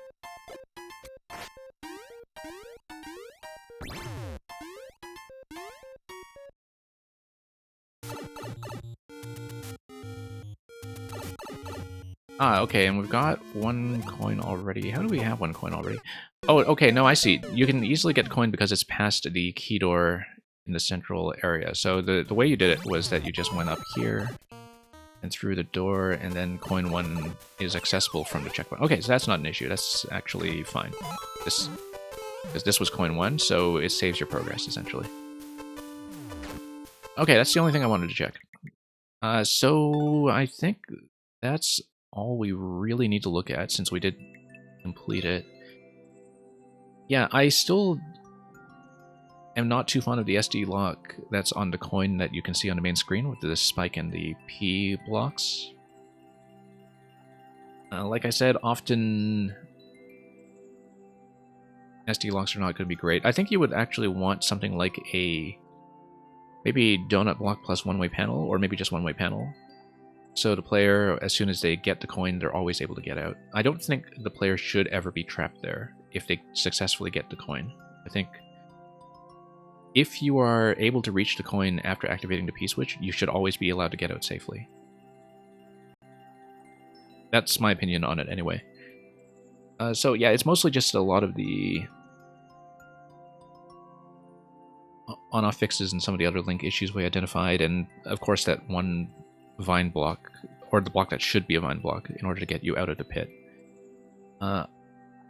Other than that, I think that's all I can cover with this playtest, so thank you once again for the latest version. You're quite welcome to resubmit the next time you have a version to show me. And good luck with the contest. Okay, like I was saying, at this point I probably will close the queue, but I will play everybody else who is still here. Let me make sure we don't have any subs to clear. I don't think so. So I'm going to punch in the next code, and then we are going to clear out everybody else from that point. Art Pop Rain, if you are still here, please check in. I think you are. And yes, continuation of the Super World, of course. So for those who are new here, Super Worlds, we like to do them in kind of 15 to 20 minute chunks. So if they have a short series of traditional levels, we can kind of get through them as a batch. let's close up, and I'm going to update my stream title accordingly. So yeah, don't be alarmed if you see me tag in one level after another here. That is the way we do Super Worlds, and sometimes we can fit in multiple levels in the time it takes to do one. This one, as I remember, has the occasional puzzle, which will take us a little longer, but that's okay. World 3.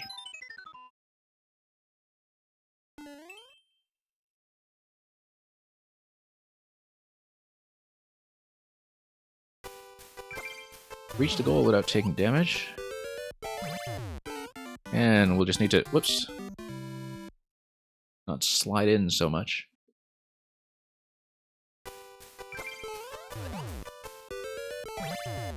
Okay, that's fine. This is very clearly going to be a high jump. Fuck. We're supposed to pick that up and throw it to the POWs. I just missed my opportunity to do it. Or pick up a snowball, rather, and throw it to the POWs. Not pick up the platform, obviously. Yeah. No, it's easy to read. I was just slow on it.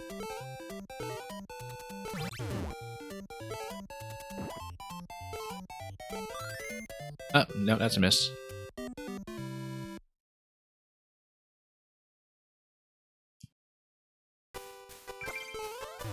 But yeah, even though we're in a snow theme, I think sometimes I see a pickup coming and I just look for objects to pick up instead of thinking about the snow. Even though it's definitely the obvious thing to do here. Okay, we need to throw a little higher. I think sometimes the markers actually throw me off a bit, because the thing about things like throw markers, especially for things like shell jumps and such, is that depending on the maker that you're working with, some of them use the markers to indicate the object position, and some of them use to indicate the player position. And whoops, accidentally picked up there.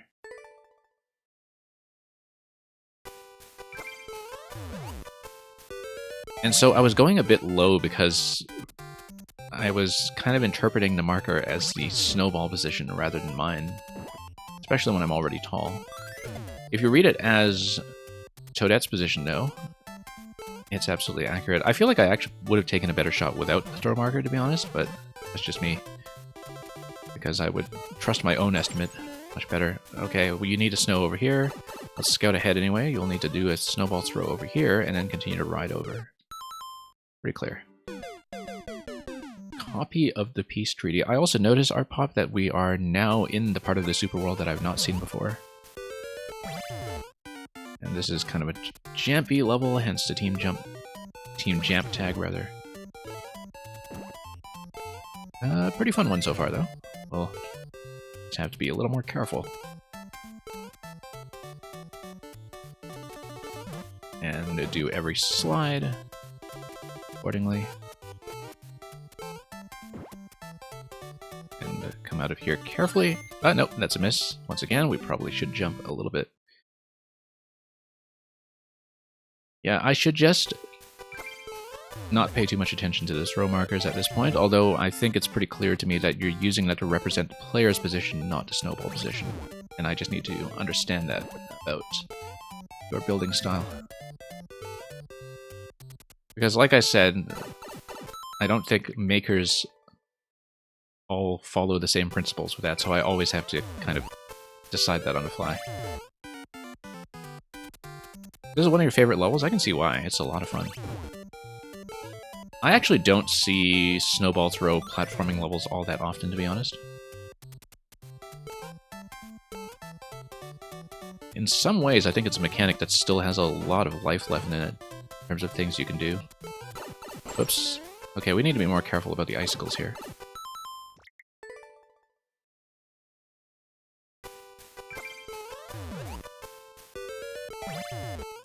And down we go.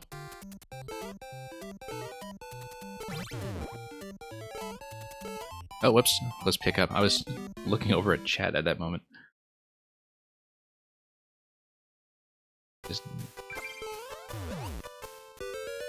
That's one of the things you have to account for when you start streaming this game, is that there is such a thing as a chat death. it always looks nonsensical and bizarre. Whoops. Here we go.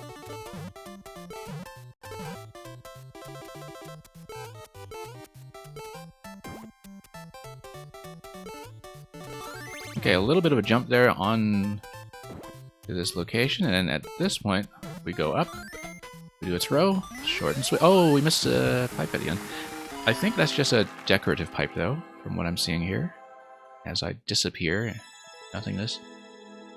Because, of course, you have the semi-solid draped over the castle ending. Because sometimes I look at pipes like that and I think, oh, it's a hard mode, let's go over to flag and let's play. But no, this is clearly just the exit.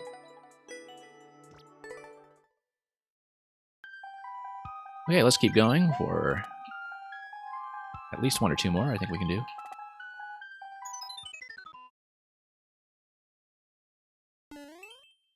And thank you for the GG. This is the Futurama theme. Hopefully my sound is working just fine so we can hear some music. A music platforming level. Which means auto-scroll. That's more snow because this is the snowball throwing world, apparently. A little behind the auto-scroll, but we can catch up.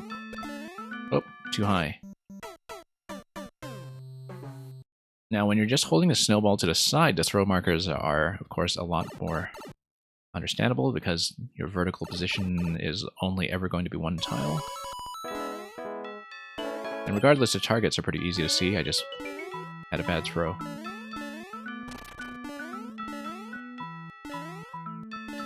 Oh. We actually do want it to sink slightly, I think, but not that far.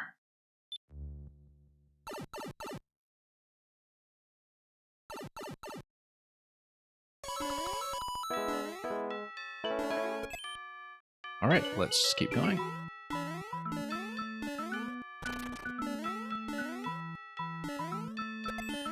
Here we are. I think I had a little bit of slowdown there as I was getting into position to do the throw against a piranha, and that was unfortunately enough to kill me on the auto-scroll. Which up to that point had been pretty generous. The thing about auto-scroll is that it's always nice to feel like you have room to catch up even if you fall slightly behind. So you're not forced to just hold right the whole way. And I feel like we do have a little bit of flexibility here, but not so much that it trivializes anything. You obviously can't just hold right, given that there are a few jumps that you do need to control, horizontally speaking. Well, there's a few other timings, like the blocks that we... Oh, whoops. Arrows were telling me to go down.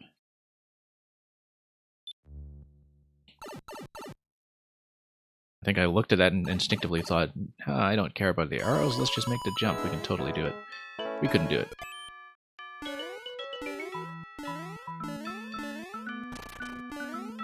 Okay, let's do this. Letting up on that a little soon.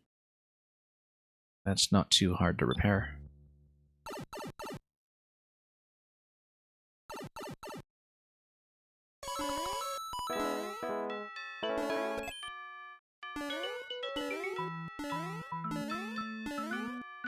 And okay, up we go.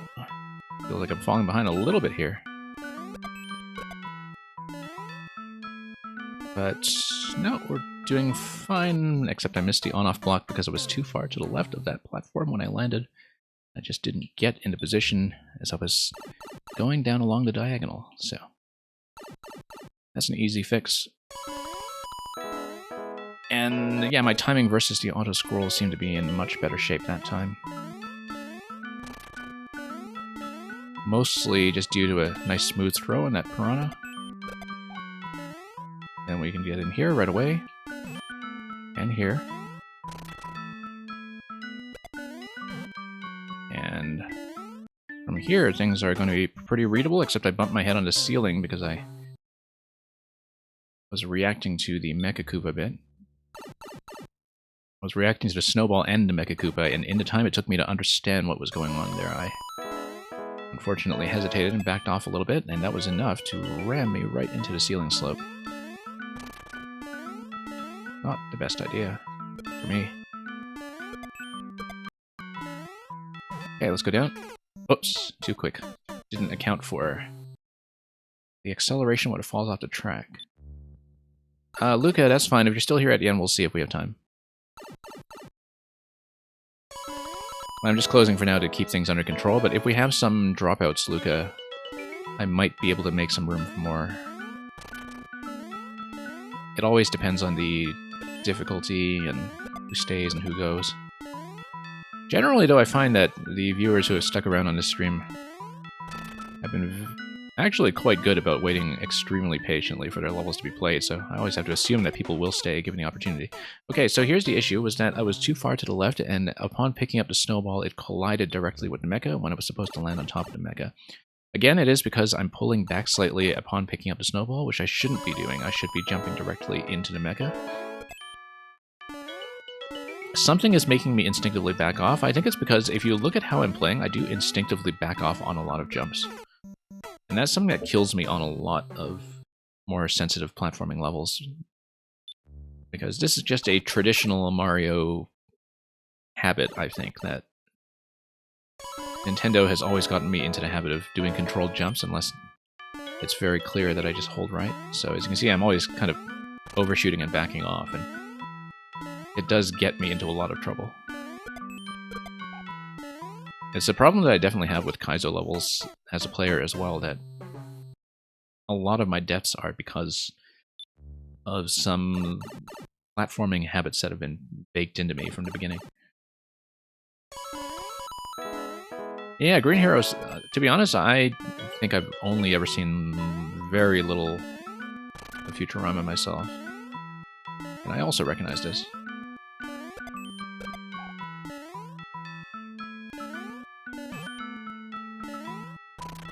I'm told I would like it, but it's one of those things I just never made time for.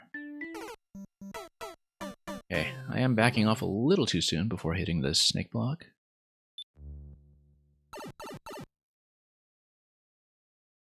But we will see.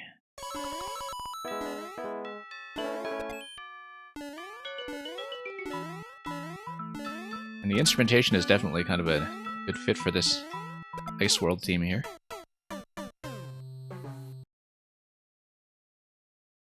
Hasbully, you employed a classic tactic of building new levels while you wait for your current ones to be played. That's the way to do it, honestly. Just to have Mario Maker in the background and on the brain while you're also building. It's been a while since I've built anything, but back when I was making levels, that's what I would do as well. I would usually have other Mario Maker going on in the background just to kind of bathe in the experience, you know? Especially back before I started streaming myself. It's not a coincidence that once I started streaming, my level output went down substantially. Whoops, missed a snowball.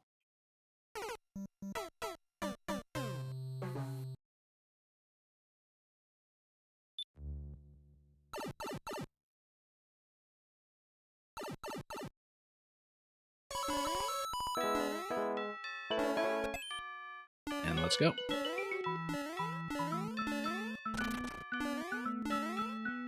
Yeah, something about reading the snowball and the mecha at once has been throwing off my positioning, but I think it's probably just because you have elements parachuting down, and I think that I'm certainly not the only one who sometimes makes poor estimates when it comes to catching parachuting objects in midair. And so I always feel like I have to adjust, and if you make a poor adjustment there, you'll run into all kinds of trouble with the snowball and mecha interaction. Let's not get bumped here. Here we go. Pretty smooth.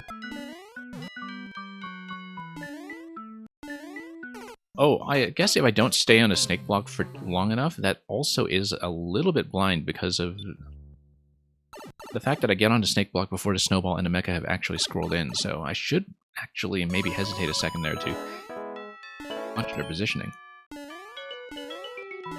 Because I'm getting to the blue snake block early enough that I'm not really getting a clear view of my target until too late. Whoa, no. Once again, I just kind of got bumped on the left side there and trapped on that platform as it was going down.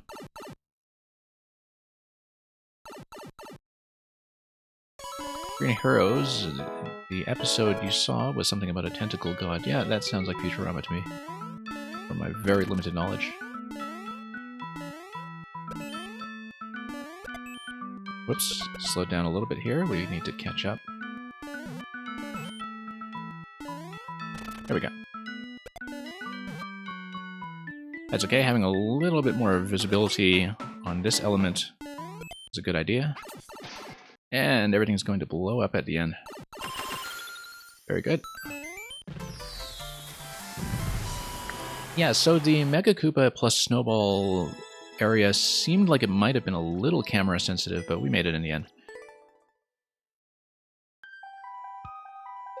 Okay, in terms of the Super World, we're about 10 minutes in, I think, so we'll have time for probably one more. And I guess if the Ghost House is the puzzle, we'll save that for next time. We'll do this one down here first.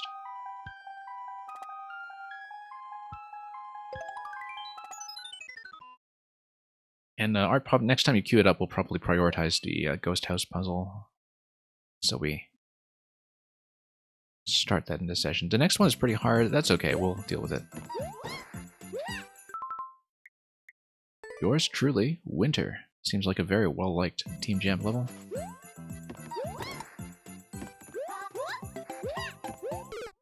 And it looks like... yeah, I need to grab that snowball. The snowball is a little bit camouflaged, but we can do it. The snowballs, in general, are actually very well camouflaged. Okay, we'll slide down until we see where we're going. I think I needed to, yeah, jump into that to catch it as we land in a claw. Pretty sensible. Whoops. I need to read semi-solids properly instead of assuming they're walls. It's okay, we can do it. So yeah, after this one, we'll proceed to the next one in queue. Whoops. Whether we finish it or not.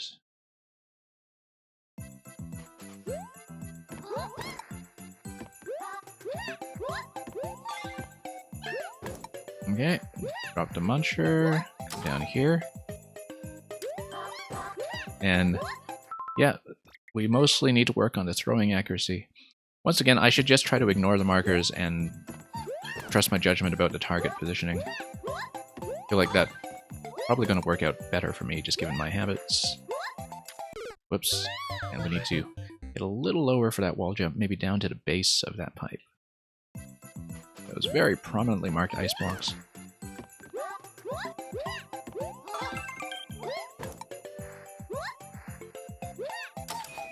Okay.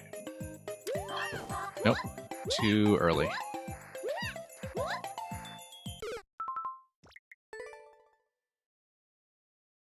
That's okay, we'll find a better position for that. As you can see, I have the easiest time with the snowball throws when I'm just right up against a wall. The thing I'm not accounting for is the fact that the snowball goes up slightly on the initial throw. And once we account for that, we're in significantly better shape. Now, if I get rid of the muncher, I then need to get onto the left side wall to wall jump off of that in order to get through the spikes. That's going to take a little bit of work, but we can do it.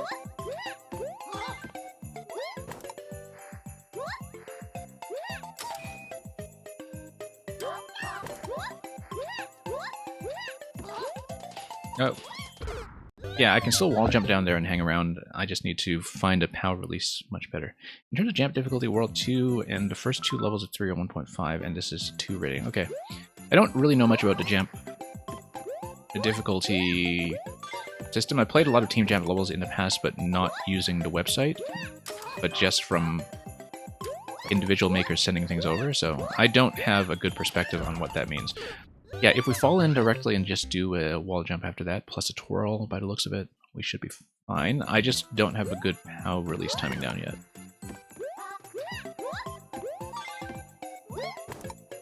No, we can do this. We'll just have to work at it a little bit first.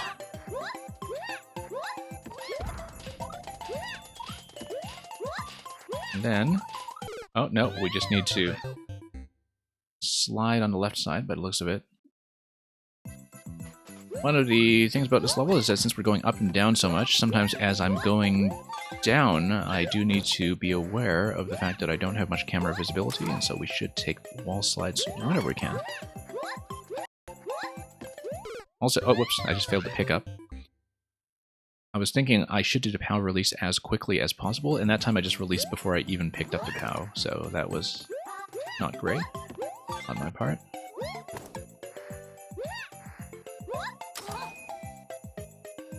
We could flow directly from the claw to that throw. We're not quite doing that, but...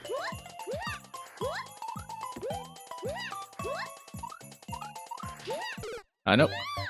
Oh, I see. I didn't see the one-way panel. Again, some elements are camouflaged pretty well here. It makes everything look clean and blended, but it does mean that some of the interactive elements sometimes are difficult for me to see at first. But that's okay. We know the one-way panel is there now, and the slide can just continue as the arrows were trying to tell me.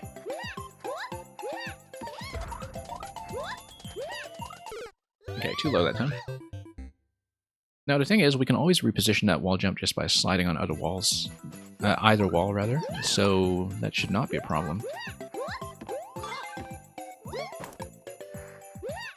And we'll just have to go back there and fix that.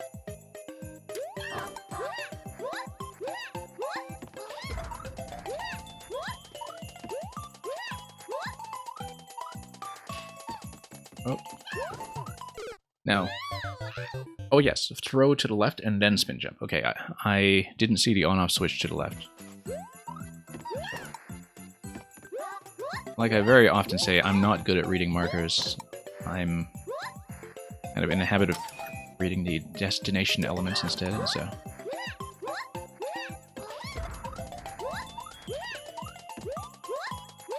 Sometimes that makes things easier, sometimes it doesn't.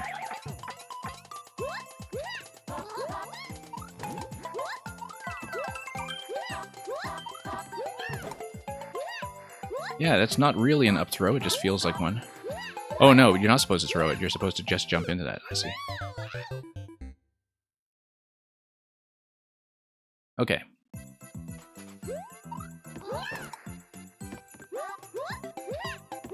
Yeah, because interestingly enough, you can do a standard throw close enough and it feels like a Super Mario World up throw because of that initial rise in the snowball. And so I just instinctively did that, not thinking that I could just jump into it. And that's what happens when you don't know how to follow instructions.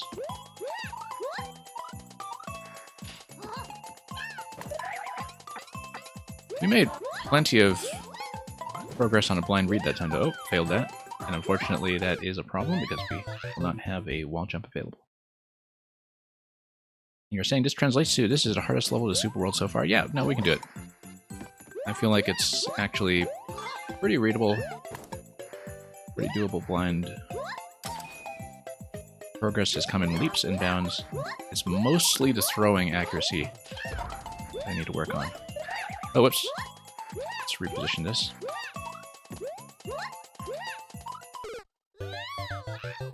Coming in a little close around that corner. Mang, welcome. Oh, we can't game over. That's okay. We didn't have a checkpoint, so we can just continue. I'd completely forgotten we were under the life system, so...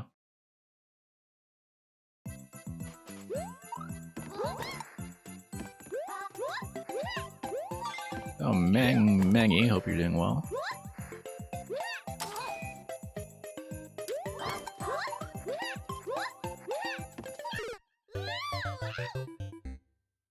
I did see that you had a birthday special for Luca.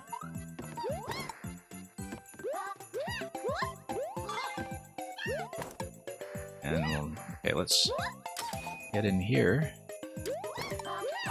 And we'll see. And the queue is currently closed, but we'll see if I have time to tag in an extra level at the end, perhaps. Depending on how things go and who's here and who's not.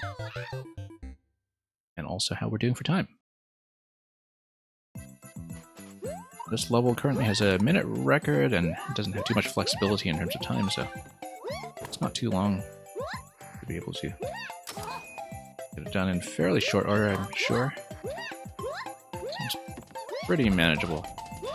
Whoop, nope. I was trying to back out of that jump at the last moment and just made the decision a little too late.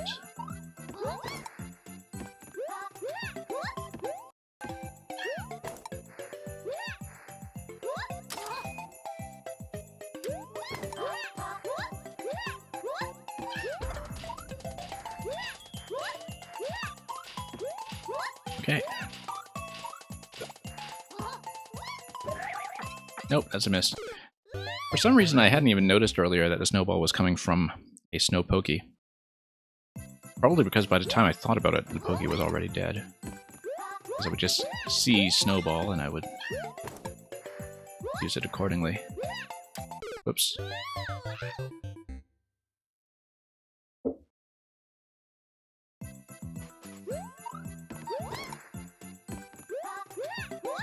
Okay, let's try this again.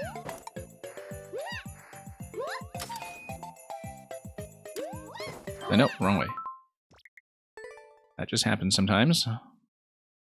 I think I'm releasing one way and the button sequence is just not what I thought it would be. It had to be a pokey, and I'll read that in a moment. I assumed it was a positional reason for it, but because of the centering. Oh! Oh, okay, so the pokey was dead at that point. Why is it dead at that point, then? It had to be pokey instead of just a snowball, because sometimes, depending on power throw, it would kill the snowball. Ah, I see. Yeah, that's what it is. Because sometimes the power throw is killing the pokey, depending on the camera. I see why. That's why I didn't notice the pokey previously, is that the POW was actually killing it. So there's a good reason I didn't see it. And it's just a camera thing. It's a good solution to that problem, though.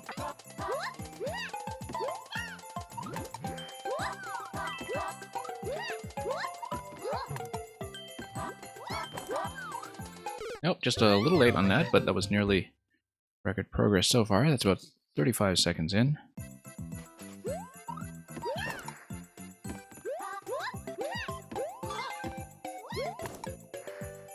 Yeah, sometimes we just need to watch the throw positioning a little more carefully.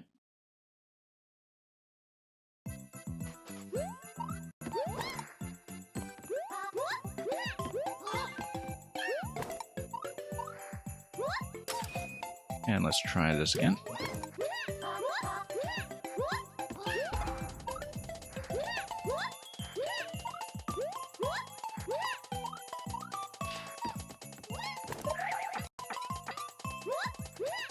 And here we go. Whoops. I just kind of slipped there. That should have been a very easy wall jump to do, but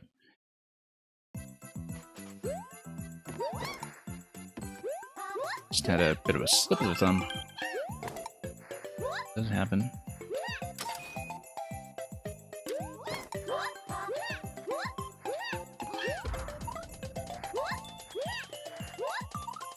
Would expect that some things with video games are just going to get more mechanically challenging with age, and you just kind of need to improve enough to make up for that. Okay, there we go. Nope. Just didn't back out soon enough to get onto the wall jump block to the left. It was very clear to me what to do there. I just reacted a little bit slowly as I was trying to watch the saw blades at the same time to determine if timing matters. I don't think it does. I think that's just a height restriction. Nope, too low.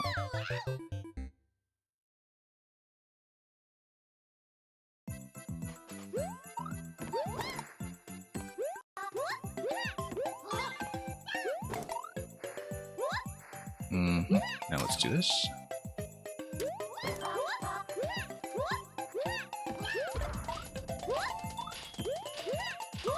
Okay.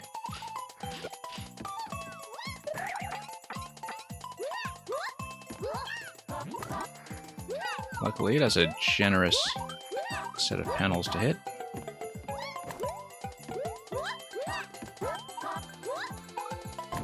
Up pipe. That's always going to be an issue. Hey, we're almost there, though, at least past this segment. I saw the up pipe and I just kind of immediately understood how that was going to go.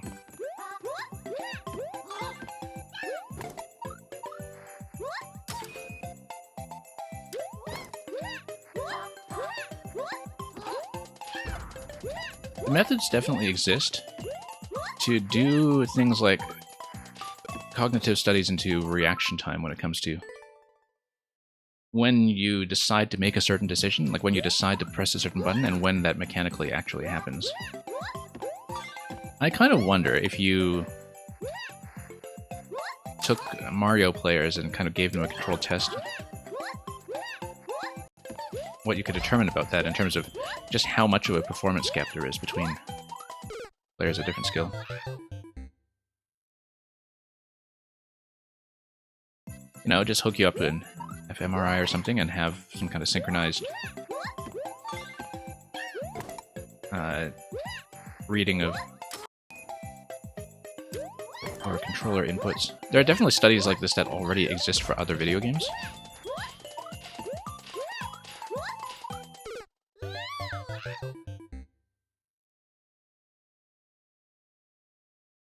Let's see.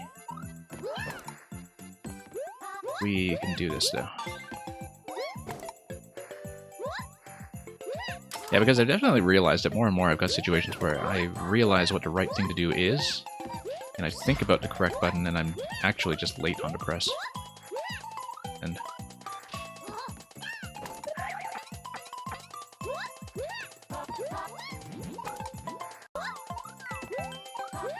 some of it sometimes is just so your ability to just interpret the level visually well enough, and that's not a mechanical thing, that's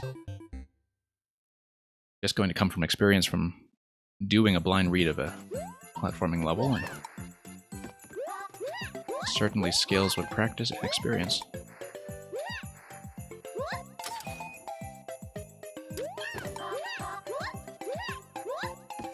Whoops. Once again, just not doing the POW pickup properly.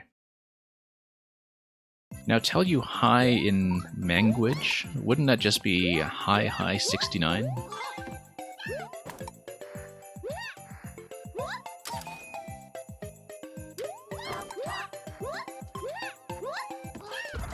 Whoops.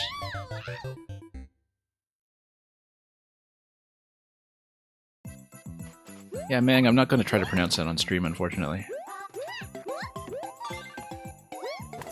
Although I probably attempted more challenging pronunciations of things like your level titles in the past.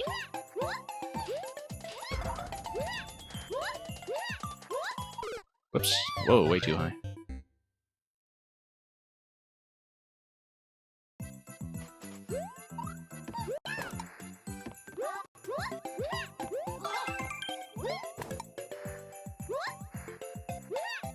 And here Supernova is thinking, finally, somebody who speaks my language.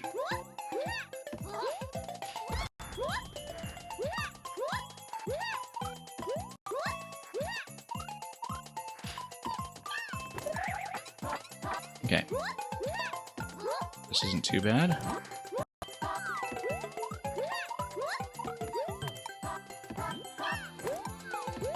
Now let's watch out for that pipe entrance. There we go. That's going to trigger the on-off switch. And then we have a checkpoint ahead, which we have 34 lives to spend on. That's going to be a jump. You get on the icicles, you hit another on-off switch.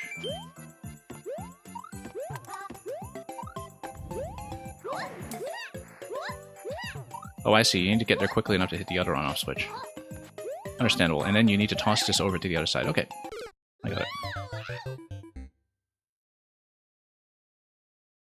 So, Art Pop, if we hit game over, I will bail for now. I might even bail sooner than that, but we'll continue for now since I feel like I am making progress. Oh, hey, wait a minute. That's not the on-off state I wanted. Did I know that? Let's see.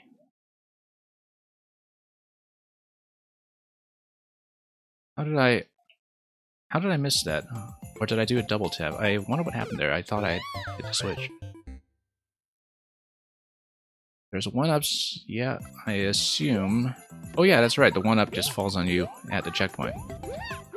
I never think about that because... Whoops. I'm always playing selected levels and never in endless, so I just never think about 1-ups in this game because when have we actually used him in a super world, right? Oh, I see. I totally did double tap that. We need to throw ahead of time. Okay. That's understandable. And we're going to miss the 1-up once again. That's okay. We'll think about it once we become desperate.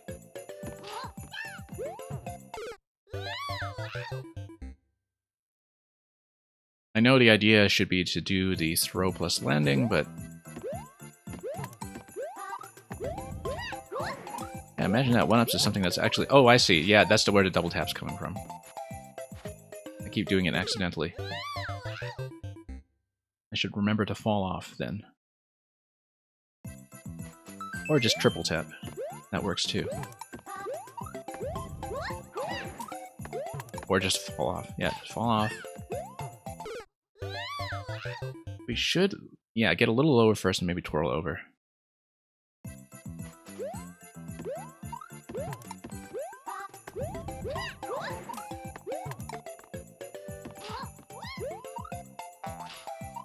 Oh, that's okay. We've got another opportunity. We need to throw and then bomb jump over. Okay. Wait, I've been picking up the snowball. Hang on here. Let me think about that. It's not going the way I thought it would. Yeah, no, we are supposed to bomb jump over and retain the snowball as the bomb takes out the piranhas in the muncher stacks. Okay.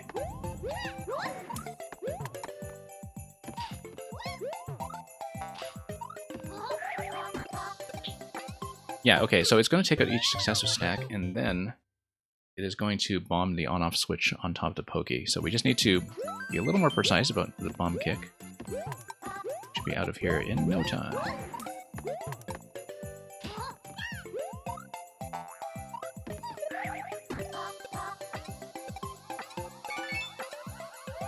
Whoops. Just landed a little far there. Everything was fine otherwise. Thank you for the patience of everybody remaining in queue, by the way. I know this wound up being the longest level in the Super World segment, but we're still on course to finish everything, so thanks for staying.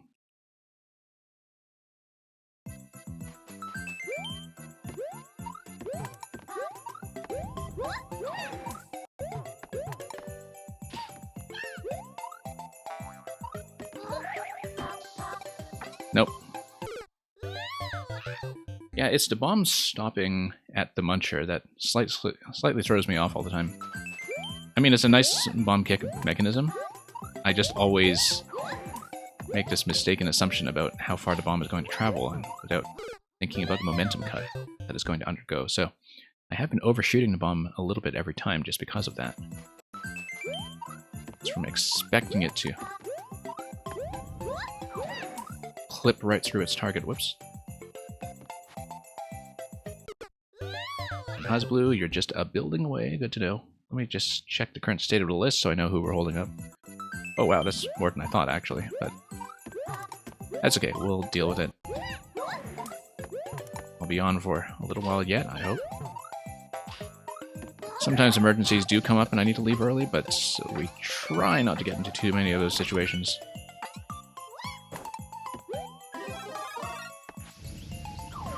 Well, that was awkward. Let's see what the mushroom check is going to be.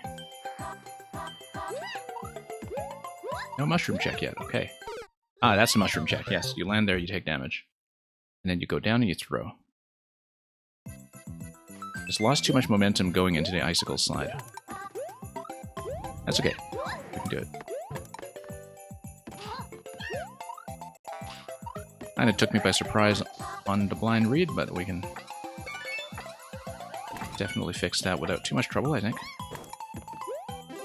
Yeah, because I backed into the mushrooms a little bit, and that was the issue. Nope, nope. Yeah, once again, you do need to land here with the mushroom, grab the snowball, go down, and then I wonder what the P blocks are doing.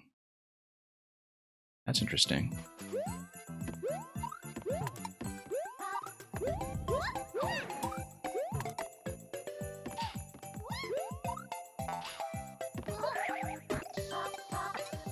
I should have thought about following the P block markers in the first place.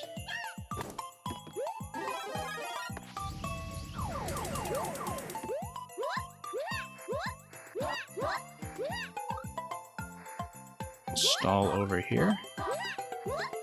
Grab this. Throw. And there we are. I guess the P blocks are there to tell me about the blocks that were underneath, and then now we do a snowball jump in the middle towards the pipe while the heartbeat goes on.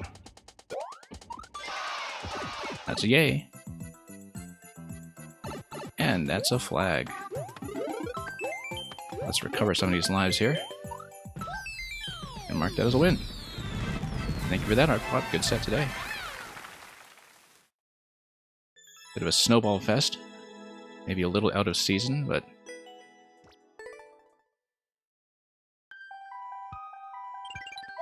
we just pretend it's Australia or something.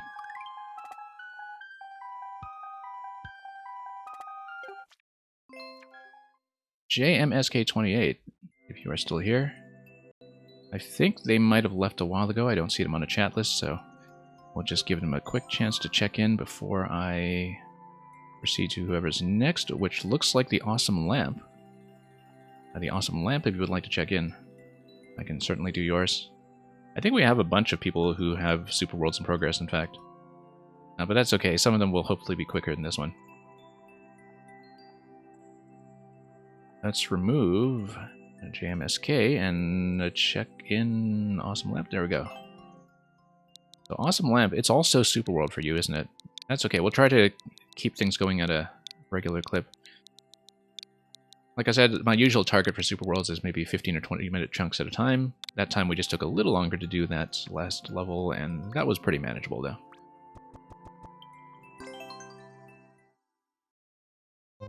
So we'll try to do a decent chunk here.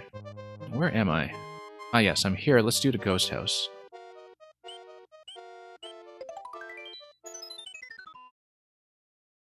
Let's continue at a regular clip, I said, as I load up the House of the Unseen.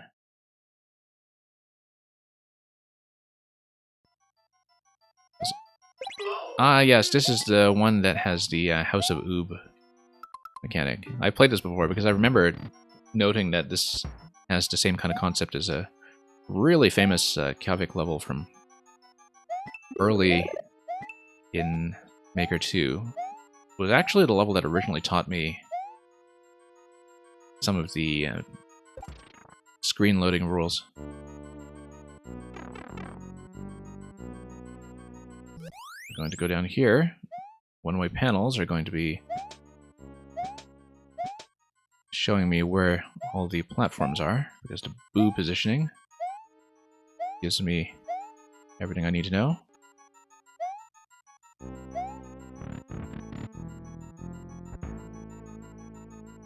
And then we just do the maze.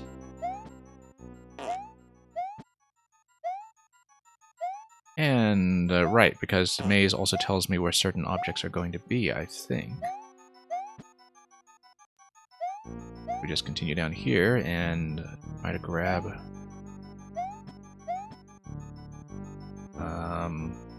some kind of object, probably. Like I needed something like a POW. Continue here. Just have to figure out how it is where to pick that up. It's somewhere off screen, but I need to actually read this over and probably bump against something with the run button held down and just come out with the POW tagged. Let's see if we can find where it is. See a spring over there. Are we holding something? I can't quite tell. No. Spring down there. There we go. Yeah, you just need to make a little jump to get over there past a particular obstacle and not lose track of where the spring is going. I bet you can break this. If you take the POW and the spring and you move them both over to the other side, you can use POW plus spring to get back into the door. Now, luckily, I don't think that actually breaks anything, because what it does is it just allows you to re-enter the door, and the only thing you can do is just come back. But you can definitely reverse through the door at the front. I'm pretty sure. There's a checkpoint. Get on top of the cloud. And into the ending. Exit. Whoops, no, I was trying to go up there. I just missed. I don't think that did anything for me anyway, so let's just get in. And we need a spring. That's okay. We'll just go back here and get one. There we go. Notice as well, I don't think this works, but no, I didn't think so. We've done enough puzzles that I'm aware of that. But we just need 2 coins for the key door. The spawning here will tell you hello, because this is a central exit location, and then we need to enter the other door, which will require me to hold something else, I'm sure.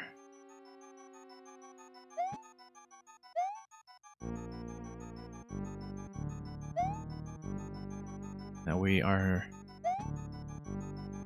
probably need some other object to hold here. The POW? Ah, yes. So let's have something else available this time. And we need a spring, huh? And that just triggers that. Ah, a nice little trick there. And look at that mole with the boo coming out the left side. Very fancy.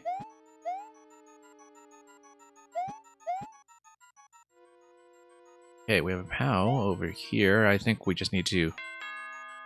Oh yes, okay, this just tells you how everything is positioned underneath.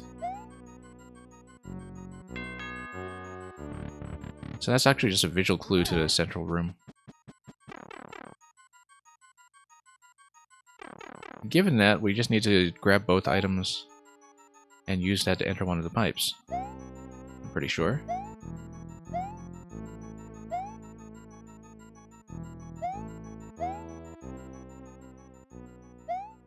So let's say we do this.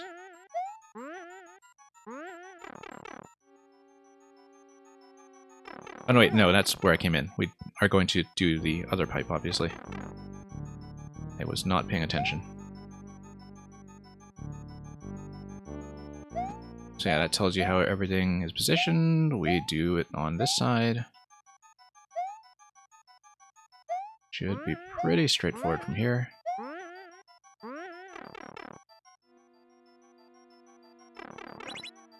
Wait a minute. That's not right. Yes, it is. Did I trap myself? I think I trapped myself, didn't I? Unless there's something that I can do other than timeout. I totally found a lock, I think.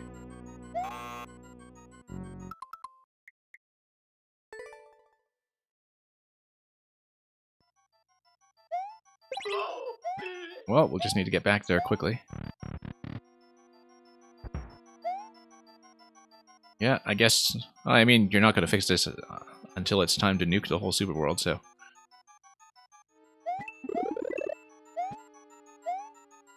Given that we're progressing pretty deeply into it. At least so far.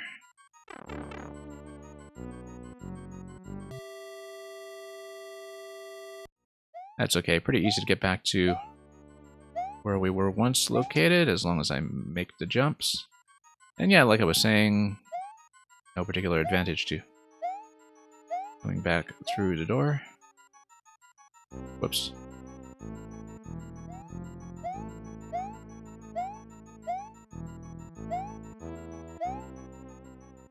Hang on. Keep missing.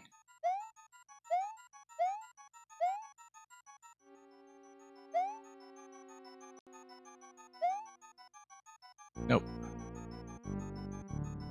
I didn't have so much trouble with this the first time.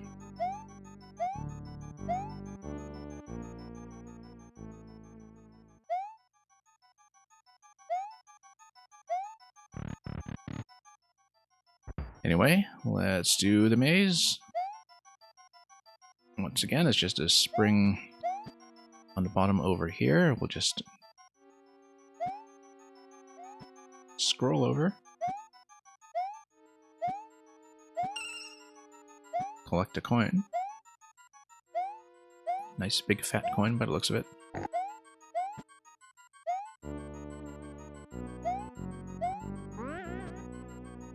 Grab the POW and double back.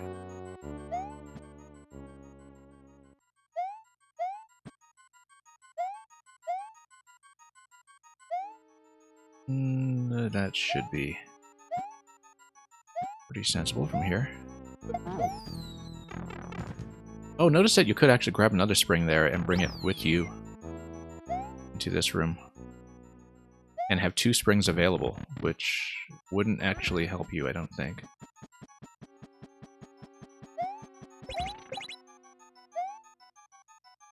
Okay.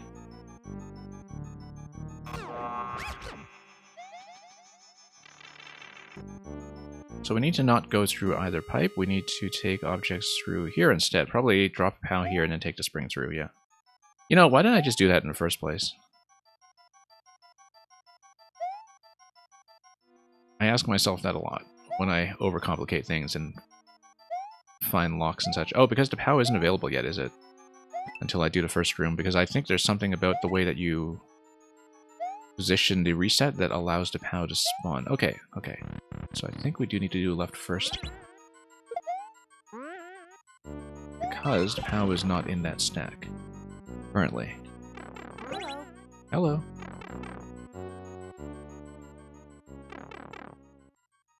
Now we grab both objects.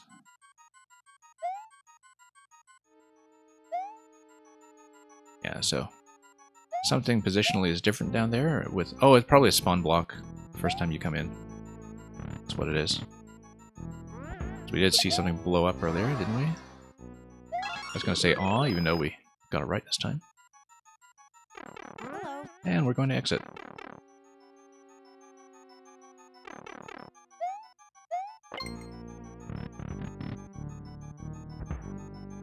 Exit? For real this time? Maybe so. Goodbye.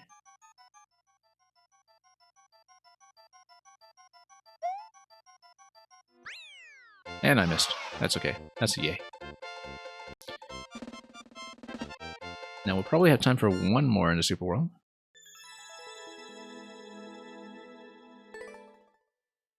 So we'll do one level, and then we will move on with the queue after that. Well, if it's really short, then maybe we have time for the castle, so we can wrap up World 5 properly, but we'll see. Poisonous Pipe works.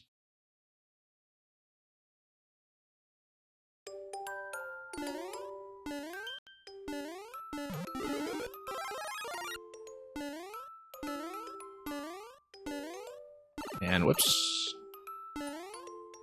That's okay. In true traditional style, that power-up was optional.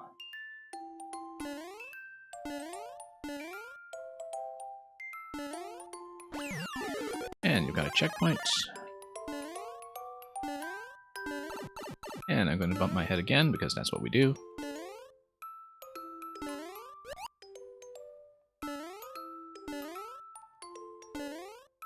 And we'll see about this. Oh, whoops, no. Just didn't think about the lower platform turning the corner there.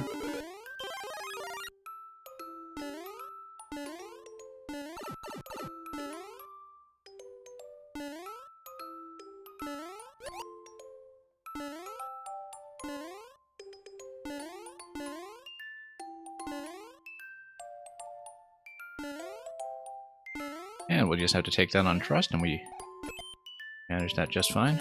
Oh yeah, and this is back and forth, which miraculously we're going to survive despite flubbing it initially. Okay, that was really short. We will do the castle then.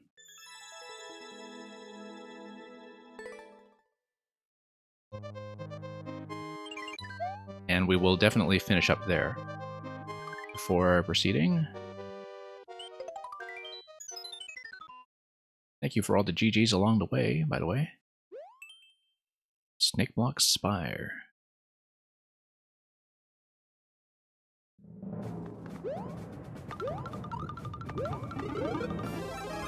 Okay. Up we go. Oh, whoops.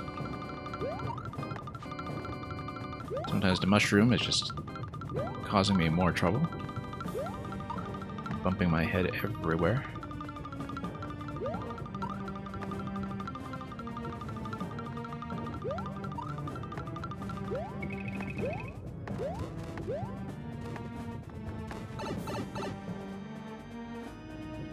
Anyway, here's a checkpoint, and let's tap this and see what lies ahead.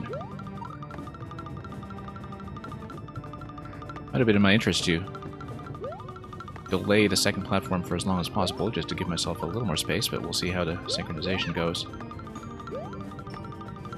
Actually, no, I probably did want it with the intended timing. Certain segments like the ascent that we saw just now. Oh, mushroom is going to die.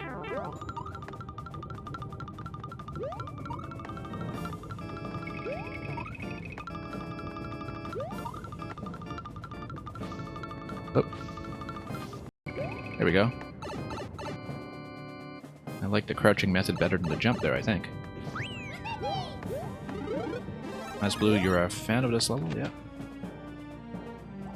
It's a fun one so far. Now we have the boss. We'll need to stop a mecha on top of this platform so I can use it for a throw. Unfortunately. Whoops. It's going to take 2 bounces, one for the wings, one for the mecha. And I knew that, but I missed. A fun boss, though, by the looks of it. Let's actually wait for the mecha to float over this time, though. Whoops. I think he's taking up a ton of space here. Okay. We'll have a little bit of time to grab that while he's in shell form, and I'm going to miss anyway. Yeah, you do need to give yourself as much height as possible to get up to the mecha. You can do it a number of ways. Wall jumps, twirls, running jump. Or just get on top of the blaster, I think is easiest. Except he's going to walk off. We do need another one to spawn, so let's get off. I actually like getting on top of the blaster as the best method, perhaps. Because it is safest. Likeliest to succeed. Who was voted most likely to succeed in this graduating class of blaster mechanisms.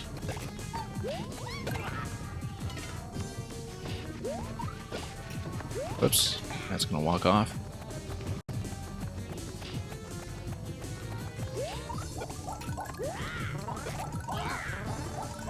And oh, nope. One more hit should do it. We'll not have a mushroom on the exit. But we will get a number of 1-ups for Endless, or shall we say, Super World. Thank you for that awesome lamp. That seems like a good place to pause for a moment. And this was getting into new content into Super World. I had not seen this previously, unlike the levels before it, so we are in uncharted territory. I thought the boss fight turned out quite well.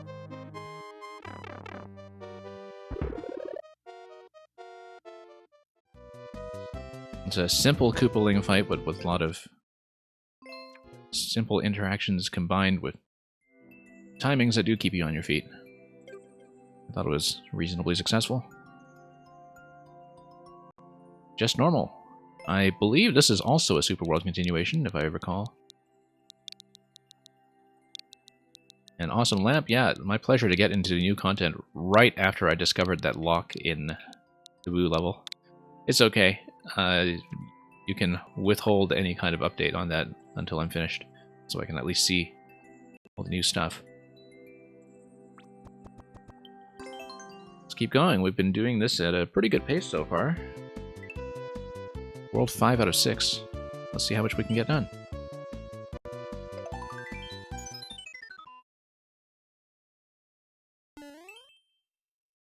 Three consecutive Super Worlds on this stream. I don't think we've had that before. It's been a bit of a traditional festival here today, which is kind of nice to balance things out.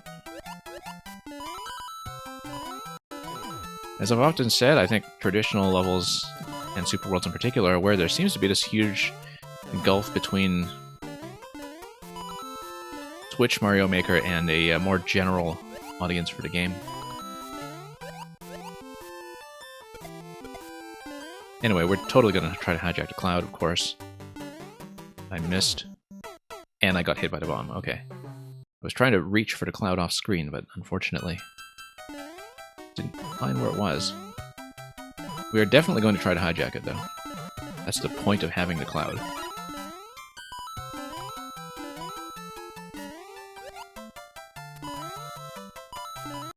Okay. Notice, of course, the winged pattern on the cloud. Taking it up and down and all around. Making my life difficult as I try to do things the fancy way. Now, we have to be careful with bombs that are appearing on the top half and spawning in that way, because I don't get a good view of where they're coming in. And we can, in fact, ride a cloud all the way to the end, which is nice.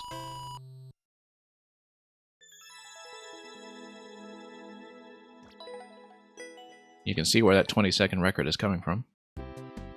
Actually, the cloud might be slower than just running through it. But we'll think about that later. First, we'll do the ghost house. Candy Clouds 5-2.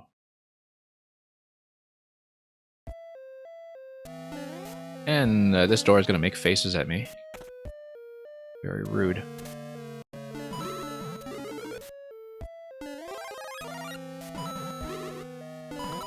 Okay. Bumper is going to do some bumping.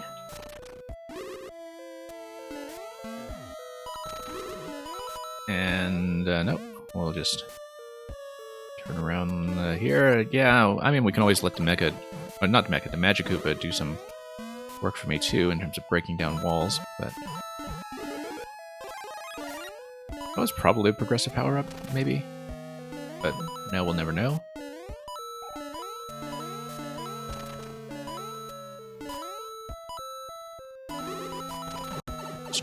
Stretch boos are going to throw me off once again, as usual.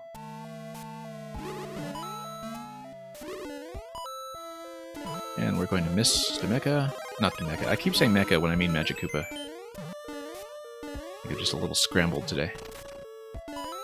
Probably because I don't have a shorthand for Magic Koopa. I can just call them Kamek, but I've always thought of Kamek as a particular instantiation, whereas the Magic Koopa is the type. So especially when you see multiple Magic Koopas on screen. Feels wrong to refer to all of them as Kamek.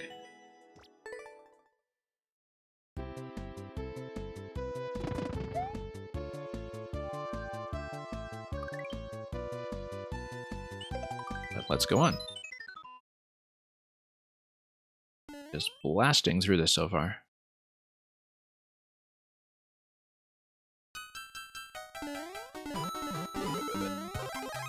Anyway, bombs are going to once again be all over the place, I guess.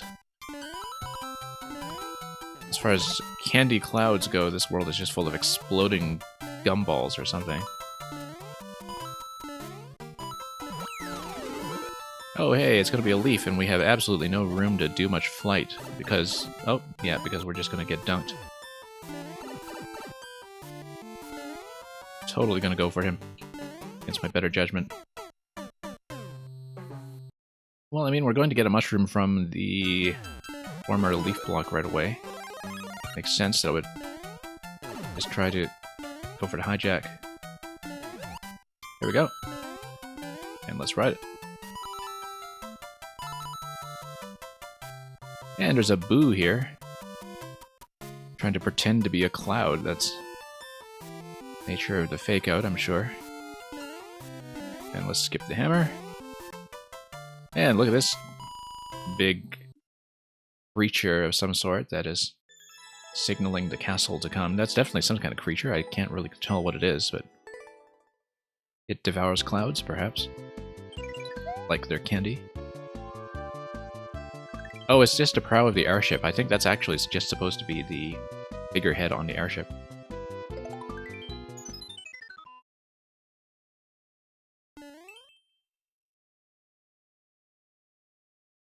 Is it called a figurehead on the bow? I feel like there's a specific nautical term for it that I'm forgetting. I used to know this stuff back when I knew more about boats. Anyway, very SMB3 style airship sequence here. And not just because it literally is in the SMB3 style, but very much in the vein of the original game in some ways. Rocky wrenches, bullet blasters everywhere. All the airships in separate pods. And of course the auto-scroll. Oh, so much for the bonsai. Bonsai, of course, comes from Super Mario World, so it caught me by surprise. Just as I was expecting everything to be very SMB3. You jump on top of the bombs, you don't really get very far here, but maybe that allows me to get on top of some interesting location later. We'll have to figure that out. For example, here.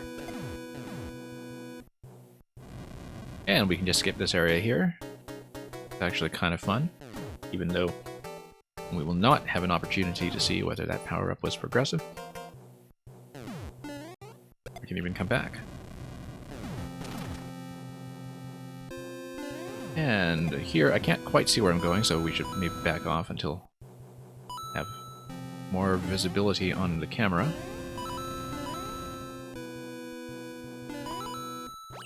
So we hit the checkpoint. I bet we can get up top here as well if we were strategic about where the red bullet was going to be placed, but that's okay, we'll think about that some other time. Oh, here we go. Managed to get that just before I would have been squished. No exit up here, let's just go through the door and see what boss we're going to face. It is going to be Ludwig. Which makes sense in a Sky world, given that his whole moveset in this game revolves around being more of a flight-based boss. Especially with his wings. We should try to get a jump on him, just to get a little more damage going, and also to get him into the shell form so I can reposition myself. Whoops. So much for a flower, unfortunately, and that's going to be a double hit from him. That's okay, we'll just dodge the projectiles as we go and get in through the door. And that is going to be World 5 in just a moment by the looks of it, unless we really flub it and fall into the pit or something.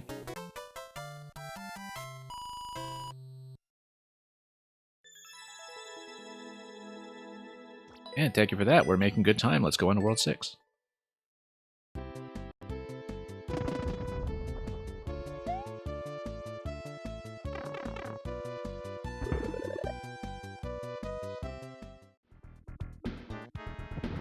Okay, World 6 is going to begin over here. Koopa's Soup City. That is a running theme with every world in this super world that we've seen so far. Food everywhere. I mean, that's true of Super Mario World as well, originally. The Galaxy music is a nice touch, though. I'm going to carry the mecha through for as long as I can, just to see if we can do anything with it.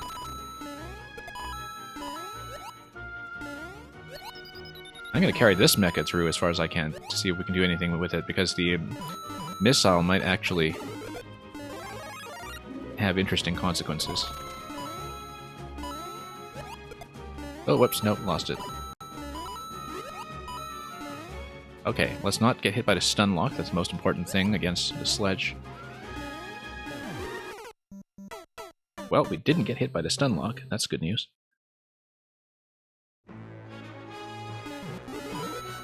Kind of wonder what the progressive power-up will be in this stage. I can't imagine that it's going to be something like the leaf, given that flight would just take you so far, but maybe it would be, given that power-ups in the traditional context used to be much more impactful anyhow.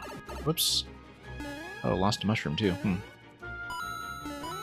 It's okay.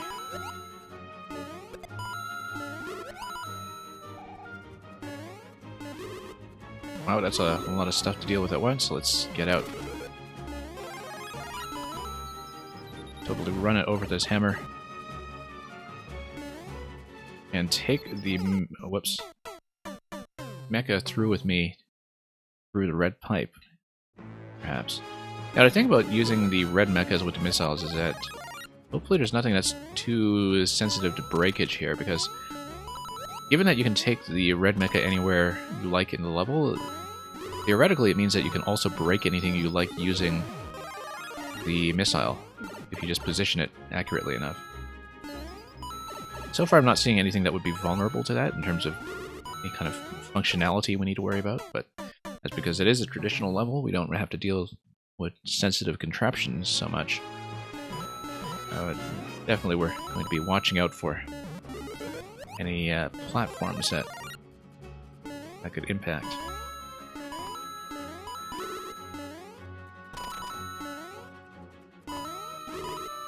Anyway, at long last we're going to get a power-up that is not just a mushroom. A formerly overpowered Fire Flower. Once a huge power spike back in the day of SMB1. Not so much anymore. Oh. Mostly because there are more enemies that are resilient to it now. Let's take the Mega. Yeah, it's mostly just ground blocks and semi-solids here anyway, so...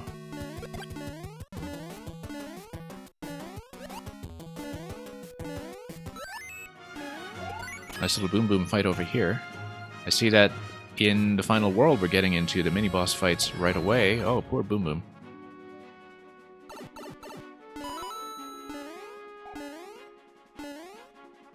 Nope, it's not.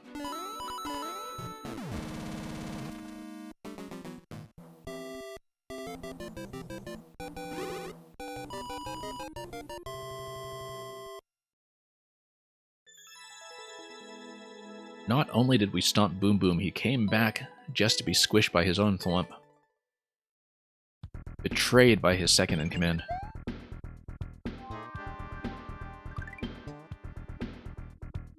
Anyway, this whole structure is going to loop around. It's always nice to see some kind of use being made with the Super World layouts, which I think sometimes have a habit of just becoming invisible or indistinguishable to most players, since we were never really given the tools to have a lot of world map variety, unfortunately. But it's always nice when I actually notice something about the way the world map is structured. Yeah, you can totally break the top with missiles if you wanted. We won't have the opportunity to do it here. I feel like that is something that's left intentionally open as a possibility if you were good enough at positioning missiles. That's true of this guy here as well. Oh, almost fell off the edge there. Luckily not. Whoa, this guy reminding me not to hug the auto-scroll boundary too closely. I say as I go back to hugging the auto-scroll boundary too closely.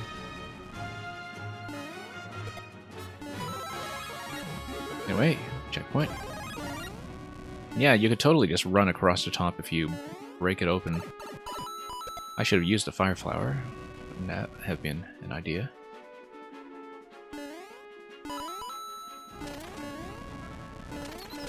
Let's mop this guy a little bit. Give him a bit of punishment. That didn't last very long, but okay.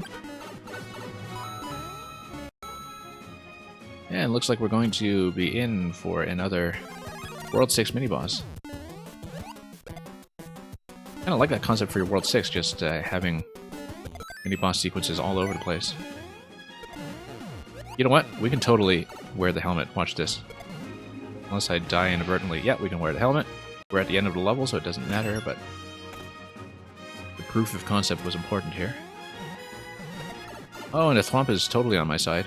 We spared Junior the death that time, though, because Toadette is nothing if not merciful. And thank you once again for the GG. Yeah, we can totally finish this up before we move on to the next mission, I think. We're pretty early on in it still. We just have 2 more levels to go. We can do it.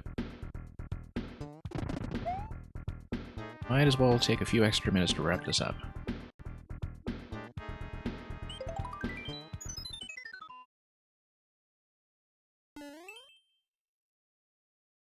Koopa's Soup City. Supernova, you want to see a bloodthirsty Toadette? I think when they eventually patch her into Mario Strikers, we'll definitely see that. Given how vicious everybody looks in that game. And I'm sure she'll eventually come as a character. They have added 2 new characters so far, and I think from data mining the expectation is 10. I am still playing regular from time to time. The activity has noticeably dropped off somewhat in the game, but I'm still enjoying it. I'm sure Splatoon is going to take up all my multiplayer time when it comes out, though, so I'm just getting in what I can for the moment. A couple of red blocks here. I wonder if there is anything... Oop. Not out of there just in time. That will toggle them. Any on-off switching mechanisms, or if it's just decorative, which it might be. Let's remember to use the Fire Flower as a Fire Flower from time to time.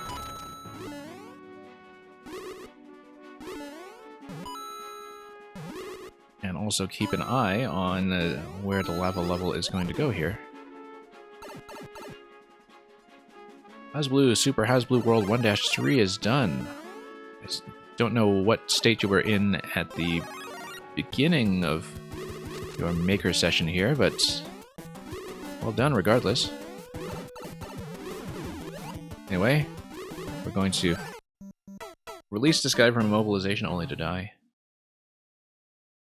It's okay, we'll be quick about it. Back there in no time. Now remember that lava actually does come up high enough to reach the checkpoint area. We need to be careful with that and also not allow the missile to destroy my mushroom block. Also, if you carry a Mecha Koopa into the next room, you can totally just nuke the Magic Koopa directly with a throw. HazBlue.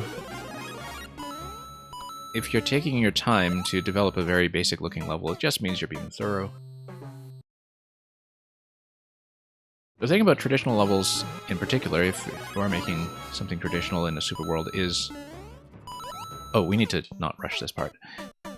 Is that sometimes they require a lot more playtesting than people give them credit for, because they seem so simple, and they seem like they don't rely on a lot of complex mechanisms. But they tend to give the player a lot more flexibility than most other creations in Mario Maker, where, you know, people in Mario Maker I think sometimes have a habit of making things restrictive so they behave as reliably as possible, which for some genres is absolutely necessary. With traditional levels, you need to be fairly freeform, I think, for it to feel traditional, especially in terms of the power-up usage, that it's okay for power-ups or for creative usage of thrown items, etc. to feel a bit overpowered sometimes, because players do want to have a lot of options available. But the very nature of their being freeform does mean that things can break if you put your mind to it. And so the playtesting requirement, I think, is higher than people generally assume.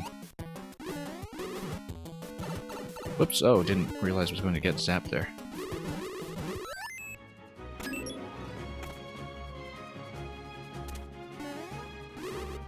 I mean, a traditional level is one where the player should feel like they have the flexibility to make some choices.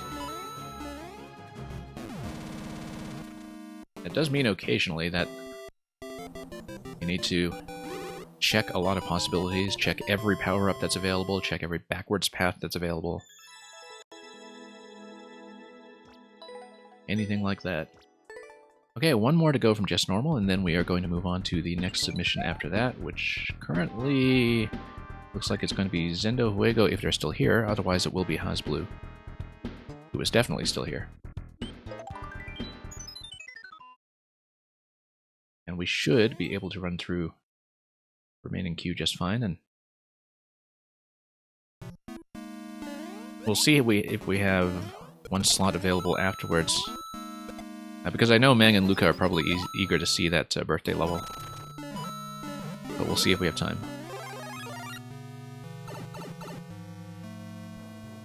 Hazblue says, "Hey, I'm Hazblue." Well, are you really? Oh, it looks like we have some kind of boss rush coming. And I should have looked out for that swipe there from the fire bars.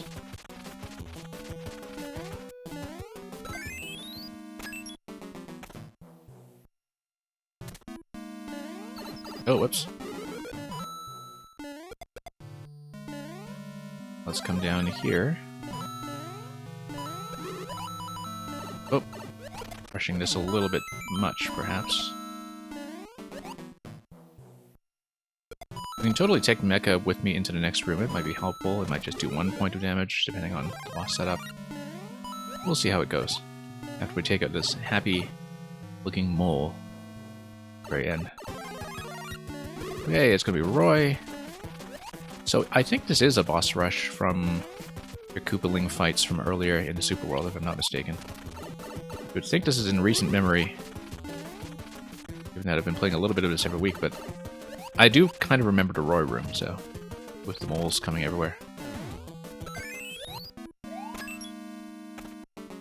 Nearly met that mole face to face on my way out.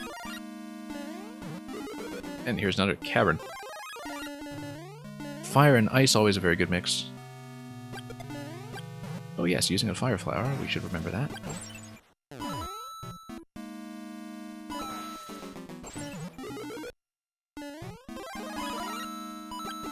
And we'll take this guy in, just because.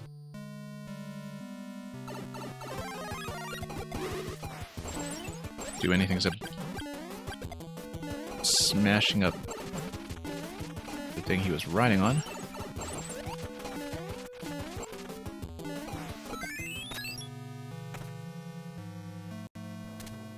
Okay. Lemmy's out of the way. And we need to not just fall directly into the lava here. Oh, whoops.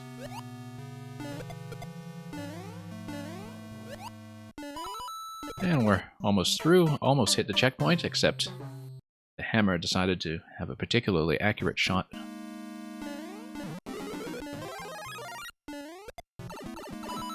That's okay, we'll just proceed. Power-ups are very generous all over the place here, so we'll be back to where we were in no time. Oh, need to mind the ice, though.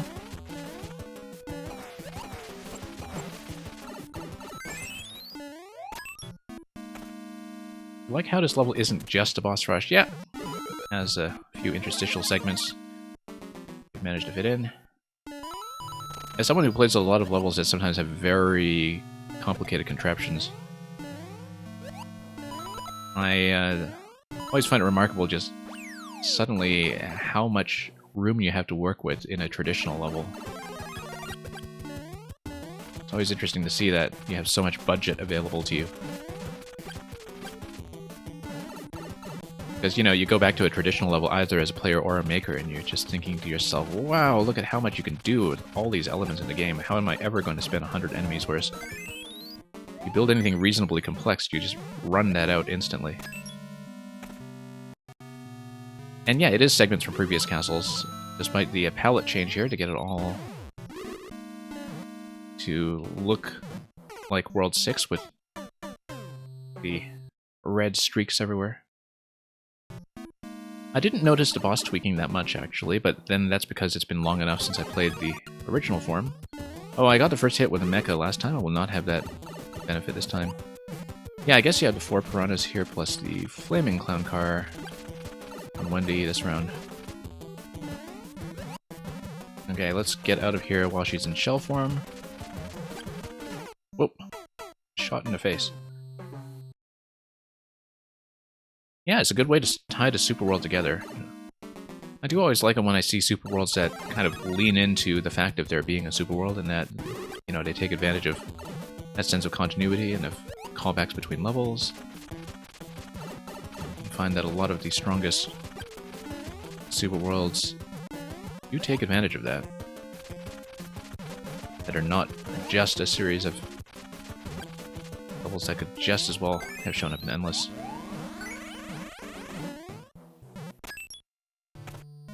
I mean, sometimes they are, and that's just if the Super World is the culmination of what the maker has made up to that point, but something is conceived from the beginning to have a kind of stylistic coherence to it.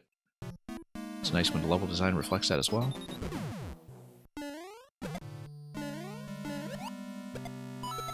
Okay, that was a good shot. I'm happy with that. Okay, Ludwig. Ludwig we saw very recently, and yeah, this time we have to deal with the cannonballs, so... Of course, we can't always just stand on the cannons. It seems to be the easiest thing to do here. But even if we're shot in the face from time to time, that seems to be okay. But aren't we going to have some kind of finale with an axe? Okay, no, I was about to say Bowser, but no, that's the boss rush, and I guess that's all we have room for this level.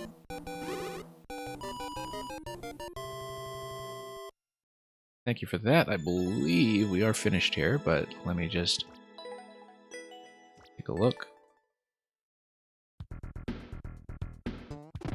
Or is there a final boss? There should be, right? If people in the queue don't mind, let's just do it. We're at the end. Let's just do it. Yeah, I didn't see Bowser at the end, so I was thinking, oh, maybe there is one more level here. Let's just run it. 6 question mark. I mean, we're not going to just run this all the way to last boss and leave it when we've been progressing so well. And this is just going to be like SMB3 Bowser, where you just need him to dunk himself. But let's get him to position himself accordingly. And once he dunks himself, I need to make sure that he, well, doesn't have me fall into the fire. I'm going to check the other door for a power-up as well. I feel like there are definitely blocks we can check for here. Like, oh, yeah, we should have saved that mushroom, that's why. It's not progressive. Should have determined that previously. Anyway, we're going to stand here and do the SMB3 thing of just waiting. That slot is not going to be what I want. Need to be reasonably centered here. Oop.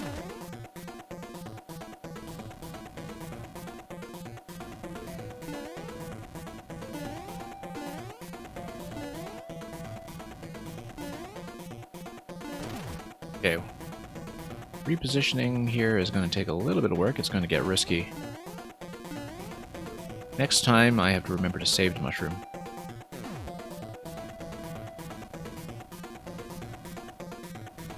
We want to open up as much space in the middle as possible, actually. So even if, whoops, even if he stomps in this location, I will have a little more room to run around for the second row.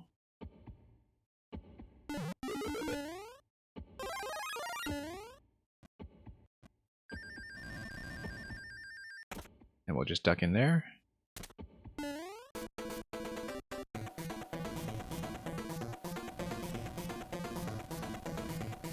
And we need to not let him hit me point blank. At a reasonable distance. I should position him in the middle and then position him on the outside. I think that's the way to do it.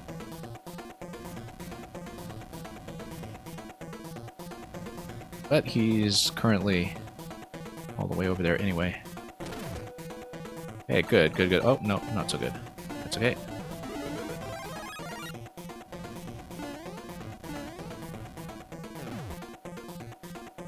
Yeah, the stun lock was causing me a few problems here. But we just kind of stand off to the side, perhaps. Nope. Not great. Yeah, we'll just play here until he decides to move in. Whoop. But that will be the idea. Open up enough space on the bottom row that allows me to jump around a little bit while he gets into position.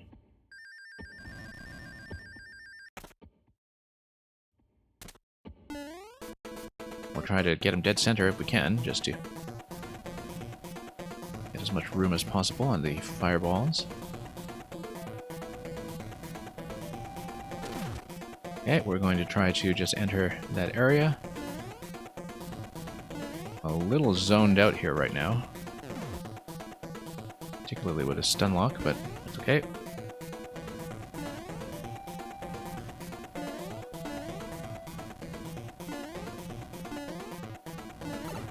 Nope, we'll just stand here. And he's just going to stomp in place. So yeah, we do need to open up a little more room, I think.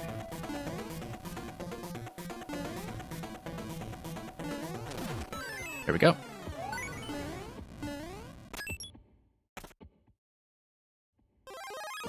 Oh, checkpoint, okay.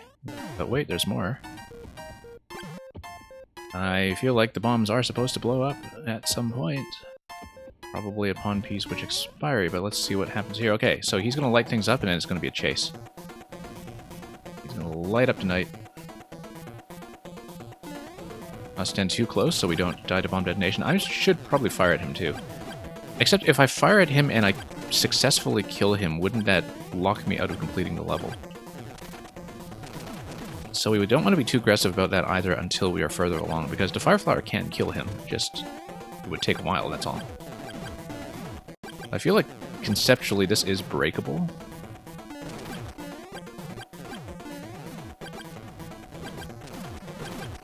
We'll just need to make sure he opens up enough space for that to not matter too much. So let's do a little bit more to chase, and oh, we get a fire car at the end, which is great, even though we won't have the fire car at full power. Oh, yes, we will, because we have a fire flower at the end. There we go. So the fact that I pelted him beforehand actually did weaken him enough.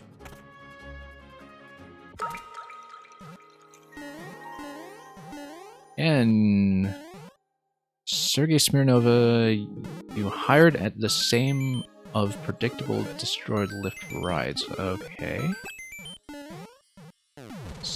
I'm not exactly sure I know what you mean by that, but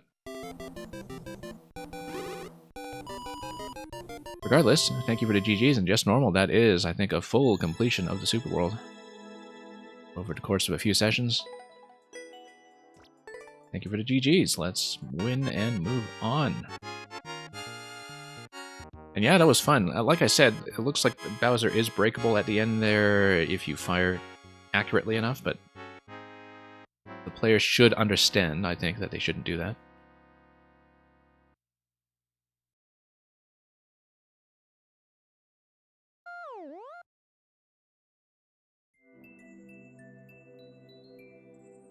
So, thank you for that. And let's move on. Zendo Juego, I think, is long gone, but... no, I do see them on the lurk list. So Zendo's Juego, if you're here, we'll dial you in.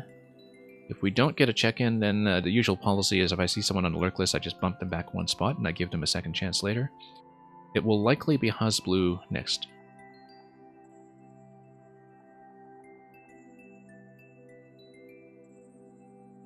No word from Zendo. Given that, we'll go with Hasblue, who is definitely present.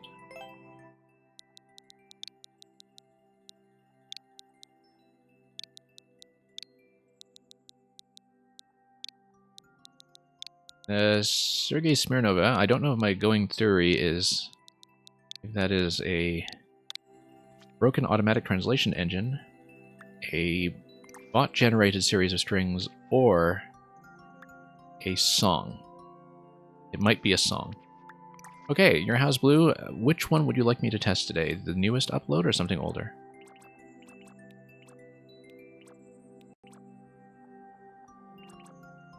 Okay, well, I mean, you have a fresh upload, I assume. Well, I mean, if it's Super World, maybe you want me to play it in order. But if you want a very fresh playtest, we can do that too. I see you're working on these pretty quickly, though. So we can also see if there's anything older that you're particularly proud of. Super Mountain looks like it's a whole series as well, from 2021. Addons Checkpoint. Wallspring King. Little Bob's Simulator. A Little Bob parody level for Twitch streamer DMG. No, I don't know if I would actually get the joke, but let's do the Super World, perhaps. Actually, no. Let's do Mirror Temple. Actually, since you're actively working on the Super World, maybe we should hold it. And we will do the Super Mountain series. We'll start with this one. Yeah, sometimes we go top to bottom, sometimes we go bottom to top, but since you've got an ongoing series that you're freshly developing, maybe it makes sense to start old. Yeah, I don't think I know who Little Bob is, but I will take your word for it that his levels are somehow atrocious. I'll just assume that you are a person of taste. Look at that little buzzy beetle in the cavern on the side. Anyway, just a lot of blue platforms here. Oh, let's make sure I build up some momentum. Probably should have done a bit more of a run into that, just going back to the previous platform, perhaps. That was definitely not picking up enough speed. I did need to go backwards and double back since I did lose too much speed at that point. This is your very first level ever. Yeah, it's pretty reasonable from what I can see.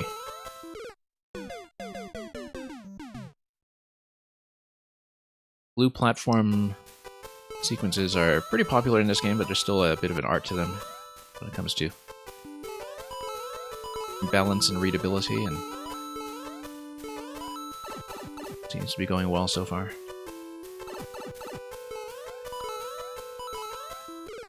Whoops. I do need full momentum going into some of these jumps, though.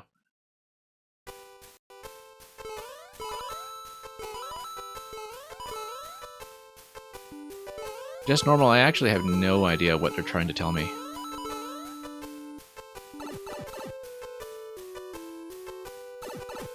It doesn't look like spam.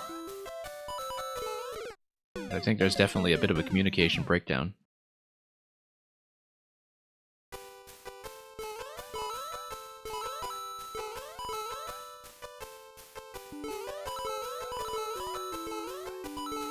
Anyway, it's not too disruptive right now, at least. But it definitely looks a little nonsensical to me. So, whoops. Okay, I need to rethink this. It's definitely a momentum issue. I'm just not making that jump, because I do need to kind of hit it at the very peak.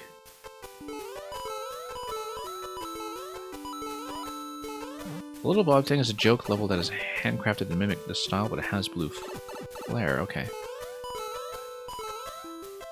Yeah, my stream times and my Twitch watching times are a little bit erratic, so I'm not quite up to speed with who's streaming when nowadays. It used to be much more in touch with the stream. I'm supposed to go through the bottom. I'm supposed to bump my head on the lower level without hitting the munchers. I should have understood that much faster, but I wasn't reading the semi-solid properly. But pretty sure I'm just supposed to put my head on the lower level.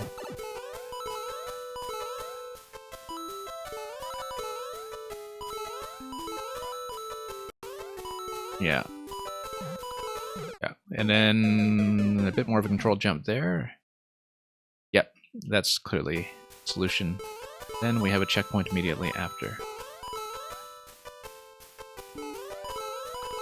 So I was just misreading my distances there in the first place. Over and under are both viable, but yeah, over is less approachable for me. I know it's sometimes a matter of playstyle and what people's habits are in terms of what they find easier to execute.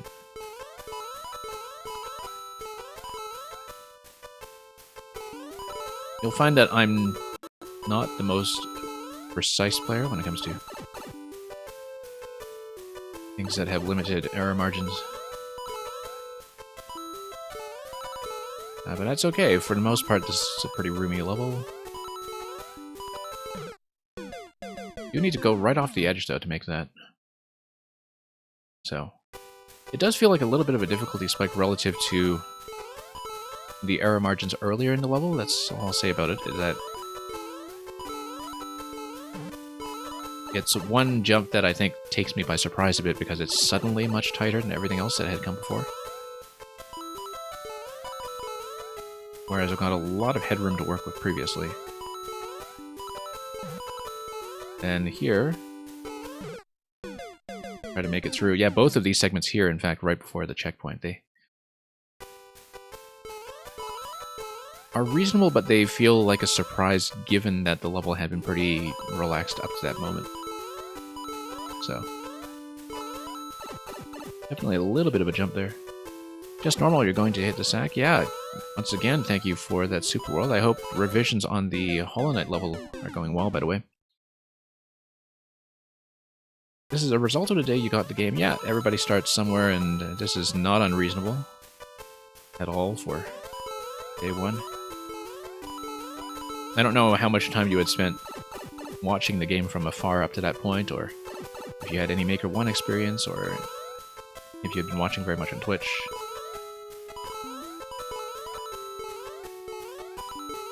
But it seemed like you had stuck with the Super Mountain series, and you were saying about Celeste. Oh, hence the ice theme.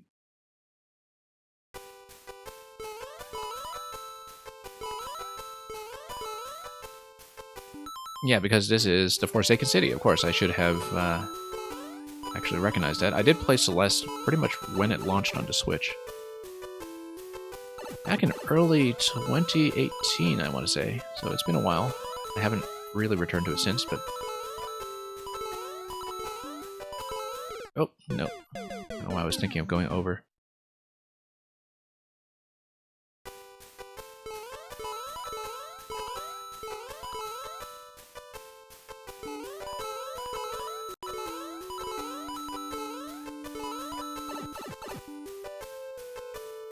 And difficulty scaling back and forth. Yeah, I mean, there are definitely a lot of habits that come out with seeing your levels playtested, I think, where as a maker, you very quickly realize that you yourself, when you're playing through your own levels, have certain platforming habits that you don't realize are habits until you see people play differently. Just in terms of when you're taking off with your jumps, how you're making your landings, how you're reading certain obstacles. There are a lot of things you don't realize are actually assumptions about your own mechanics, and until you see other people have trouble. And that includes a lot of things like understanding what is or isn't going to be difficult for other players, which I think really takes some getting used to. And it's why a lot of makers, even of traditional levels, feel often that they need to dial down difficulty, because everything seems so straightforward yourself when you just put it together and iterate over it, right? So. Here we go. Just took a few tries, and I need to watch my head here. You watched a little Maker 1 when it came out, and you've been pretty much on and off with Maker 2 since release. Yeah. Luca, we will read number 7 in just a moment. Let me do this attempt first, since we are losing the platform anyway. Now, that's definitely a self-destruct lock, I think, unless you run over and run back to respawn the platforms. But let me do the reward redemption very quickly first. Luca requesting number 7. I don't know if I've done number 7 on stream. Let's pull it up. Okay, William Shakespeare, sonnet number 7. Lo, in the Orient, when a gracious light lifts up his burning head, each under eye doth homage to his new appearing sight, serving with looks his sacred majesty. And having climbed a steep up heavenly hill, resembling strong youth in his middle age, yet mortal looks adore his beauty still, attending on his golden pilgrimage. But when from highmost pitch with weary car, like feeble age he reeleth from the day, the eyes, for duteous, now converted are from his low tract, and look in other way. So thou thyself, outgoing in thy noon, unlooked undiest unless thou get a son. Thank you for that, Luca. Also, a very thematically appropriate suggestion. And here we are, back to jumps that are comparatively more relaxed. Up we go. Whoops. No, we don't. Okay, let's try to respawn some platforms if we can. Let's see how many of them come back. And of course, we're going to make that jump first try this time. No, we didn't manage to respawn the ones in the middle. Let's not start over. Let's start from the checkpoint.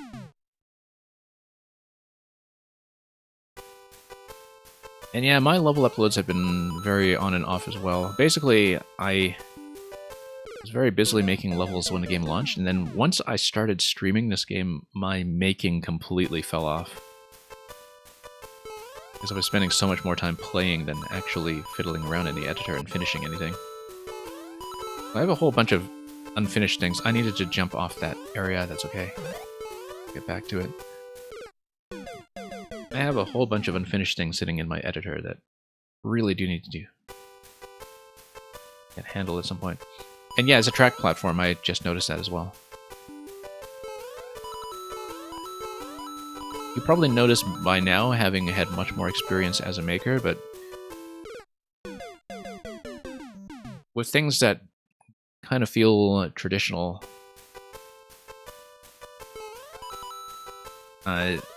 generally you want resets available for these things. Whoops, we need a lot more momentum going into that to make it over to the next platform.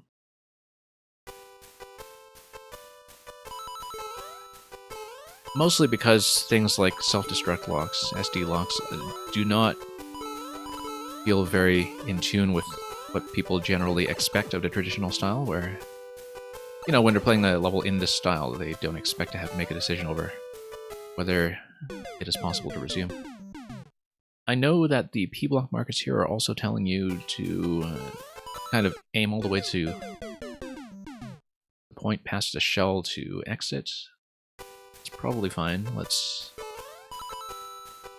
just to have a better landing in the shells on tracks, I guess. Let's see. They require you to exit instantly with a lot of forward momentum, so we just need to fall in a lot more accurately than I've been doing. Probably when they are moving in the same direction as me, rather than the opposite direction. The Z-Rails shell was by far the worst choice you've ever made. Yeah, using it as a marker and as a spawn point might be a bit much, but that's okay. We learn these things the hard way.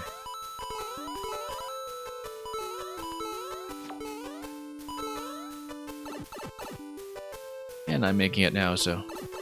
And horizontal rail instead of vertical ones. Yeah, because it feels like the horizontal rail is the challenge here. Maybe that was not quite the intention, especially with this second shell here, where I'm kind of at the mercy of the placement of shell number 2. Oh, that's a flag right there, so we're almost out of here.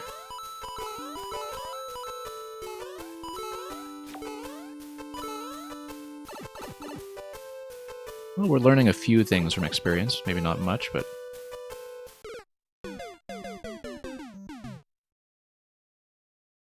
yeah, I feel like I don't have too much flexibility with a second shell, but I think I just need to pop out of it immediately, regardless of where it is.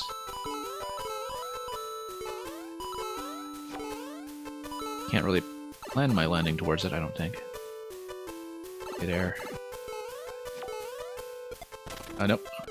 I backed off a little bit, and that was a bad decision. That second landing is going to be a little tricky, but it is the ending, so perhaps that can be expected.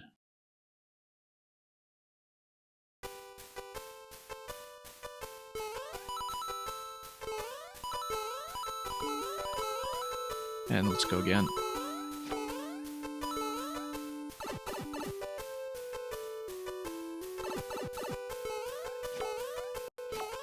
There we go.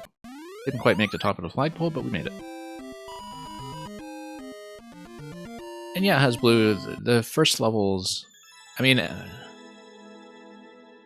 this is not a bad first level at all. It's not the kind of thing that we stereotypically associate with makers getting their hands on the editor for the first time. It's clear that you thought about the principles in this very carefully and took your time with it. Yeah, it's always going to be a learning experience, and it's in a reasonable shape for that. So I definitely look forward to seeing some more with time. Seeing how things developed from there.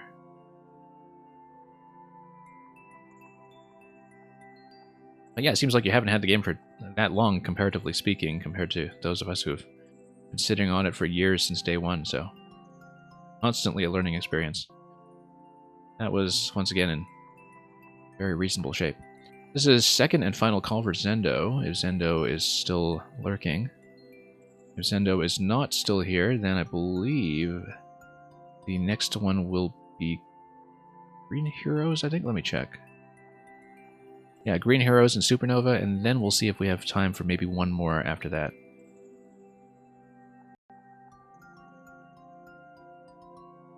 Without Zendo here, I think we will go on to Green Heroes. We'll see if Green Heroes is still awake. I know Green Heroes tends to stick around pretty late on stream sometimes, but sometimes also crashes out, so... Green Heroes, do let me know if we have another musical extravaganza coming. Do see you on the lurking list, at least, or on the chat list. So Green Heroes will get a second call if we don't hear from him soon. And we'll just rotate over to Supernova first. So Supernova, if you could speak up as well, just so I know what to expect, in case Green Heroes crashed out. Supernova, I think, has also crashed out at least once, but I know that doesn't happen too often.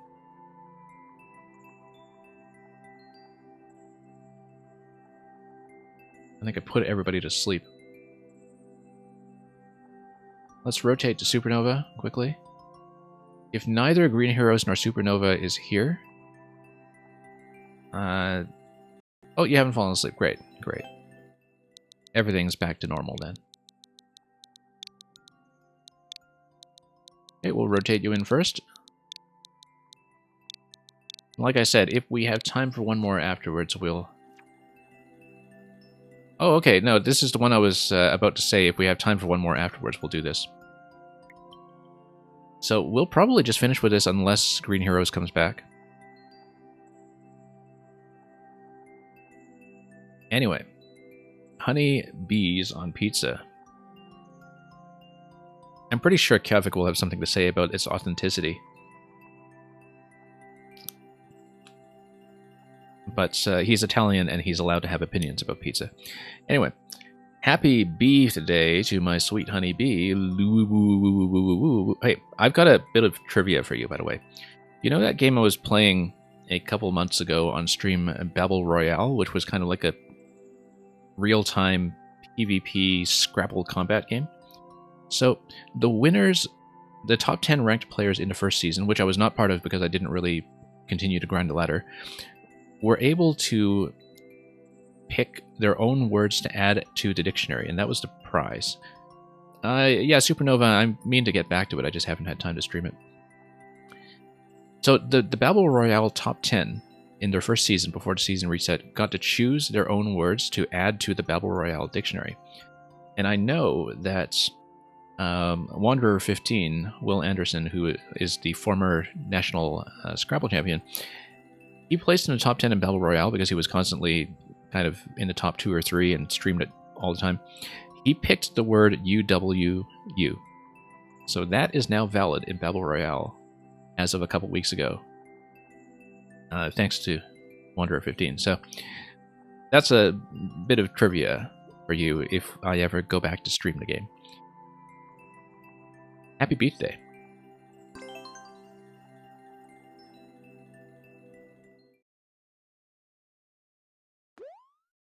Honeybees on pizza.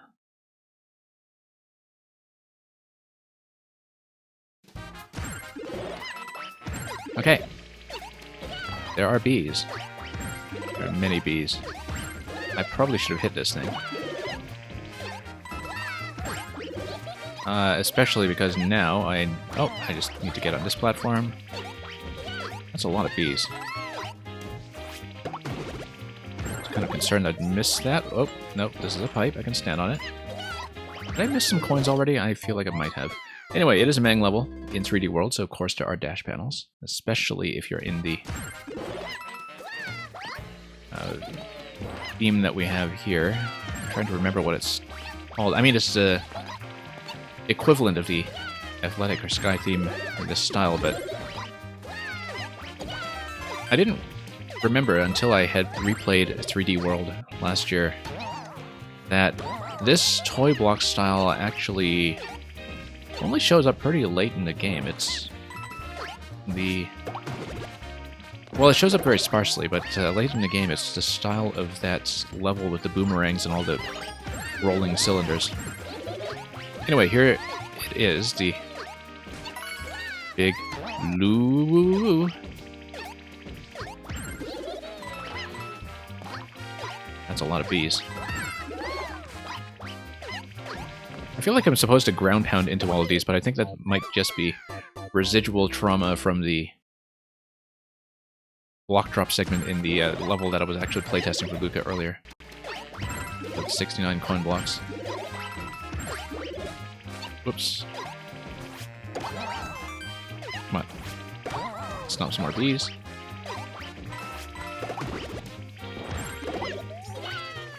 And of course, we're going to grab every coin that we can, and hopefully I haven't missed anything already. Yeah, this is my favorite theme in 3D World as well. Love the music to it, too. I mean, it's my favorite theme in the 3D World style in this game. Maybe not in 3D World overall, but I'd have to think about that.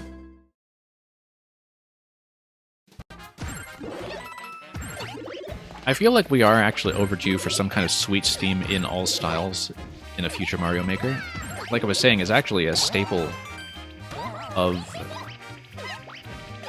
the 3D Mario series in particular to have some kind of sweets-related world to it, which was part of why it was nice to see the newest level that was added to Mario Kart 8 as well, that it was leaning very heavily into all the candy.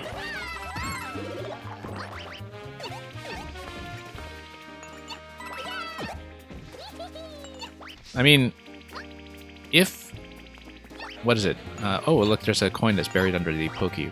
I wonder if I've already missed coins under Pokeys elsewhere. I'd have to think about that. I feel like we will have to lead a bee over? No, we don't. There's a Skip Squeak. We transformed it. Okay.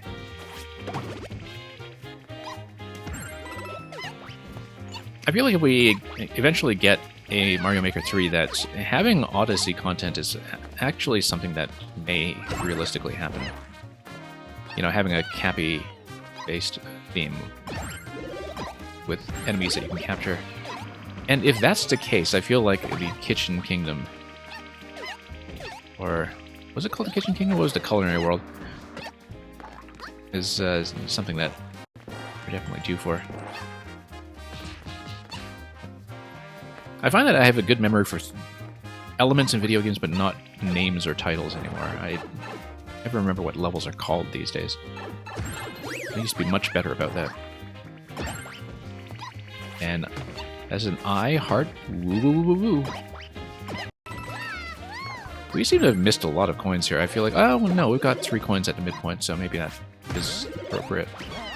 I love this, by the way that it reveals both the bees and the bounce pad. That's nice. Given that the bounce pad is one of the only things that you can use to overlap other elements in 3D World, I always look forward to interesting uses of it.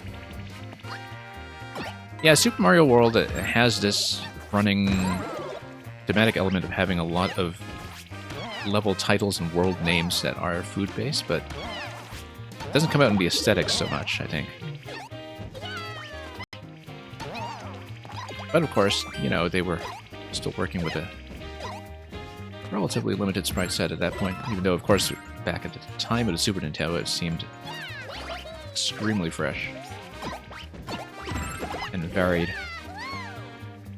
I didn't notice until somebody pointed out to me just a few years ago that the Super Mario World sprites for Mario actually are just recolors of the same silhouette that was used for the SMB3 sprites.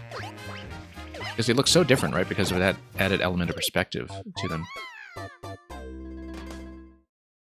Cappy shell jumps? Oh yeah, that's definitely coming. I mean, Cappy is the closest thing to shell jumping in a standard Mario game anyway. Apart from feeling much more manageable. This is great, this little thing here that spawns everything at once.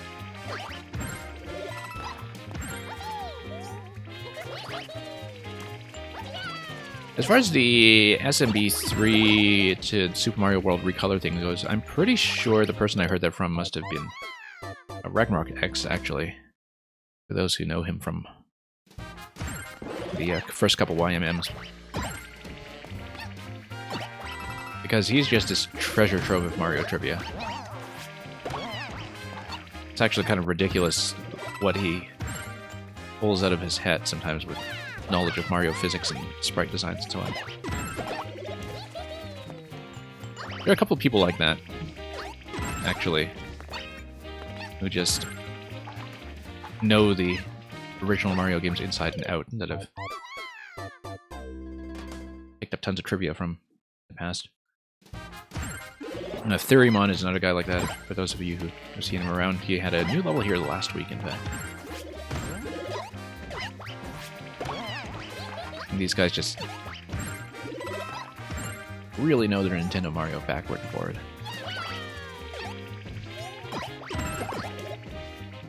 And then there, of course, are those people who just know Mario Maker backward and forward, and we've had so many of them show up on this stream in the past. People who just really understand everything that's going on mechanically that has been discovered so far. Extremely granular level of detail. Okay, so this is another coin. We've missed this one previously. We are going to do a coin run, by the way. I'm going to take the time to run for coins if we can, especially if Green Heroes isn't around to see his level. We will make sure we get the key door. So I hope that this is going to be 3 coins, checkpoint, 2 coins, and then safety. By the looks of it, I don't think we've missed any other ones, although the coins are well disguised enough that I have to search for this carefully, just to make sure. Yeah, because I don't think I've missed too much else so far. I love how the bee does a little somersault when it dies. Sometimes. Some of them do. Depends how they die. Okay, skip squeak. So you jump.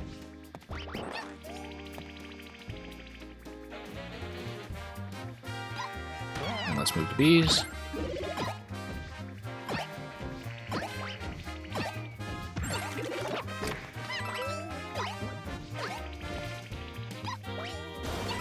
And I'm still kind of inspecting this carefully, just in case there is anything to see that I don't know about. What is this? Does this drop a platform for me? No, it doesn't. It drops bees. Yeah, I love the bee spawning mechanisms all over the place.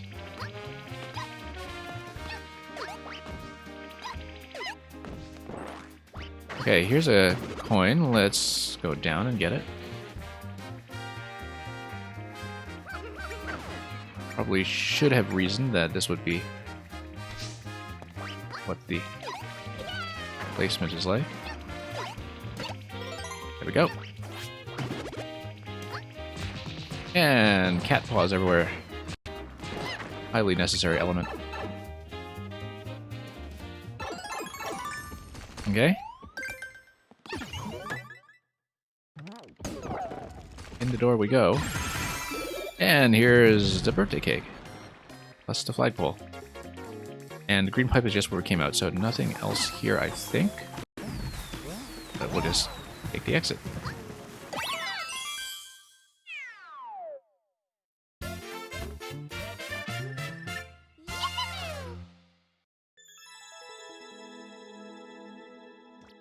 Okay. This level is kind of a preview of another special Mang level for this year. Good to know. So I am going to check for Green Heroes one more time, but then if Green Heroes is not here, we will probably end stream at this point and pass you folks on to somebody else. So,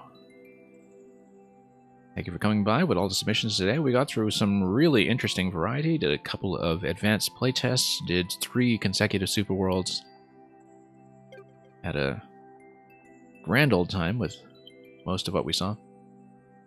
So thank you everybody who came by, both new and old, for all of the levels that you sent along, and we'll try to pass you on to somebody interesting. And once again, thank you, Mr. Games All Day, rather, for sending in your crew earlier, and also for staying for as long as you have. And it sounded like you had a pretty good time over there with Keen's World as well, so until we meet again. Thanks for watching, everyone. We will be back with viewer levels next weekend for sure. I'll try to do more streams before that, but we'll be moving a bunch of equipment around again in the coming week or so, I think, so it might be up in the air. Regardless, enjoy everything you're playing and making and everything else. As always, fare thee well.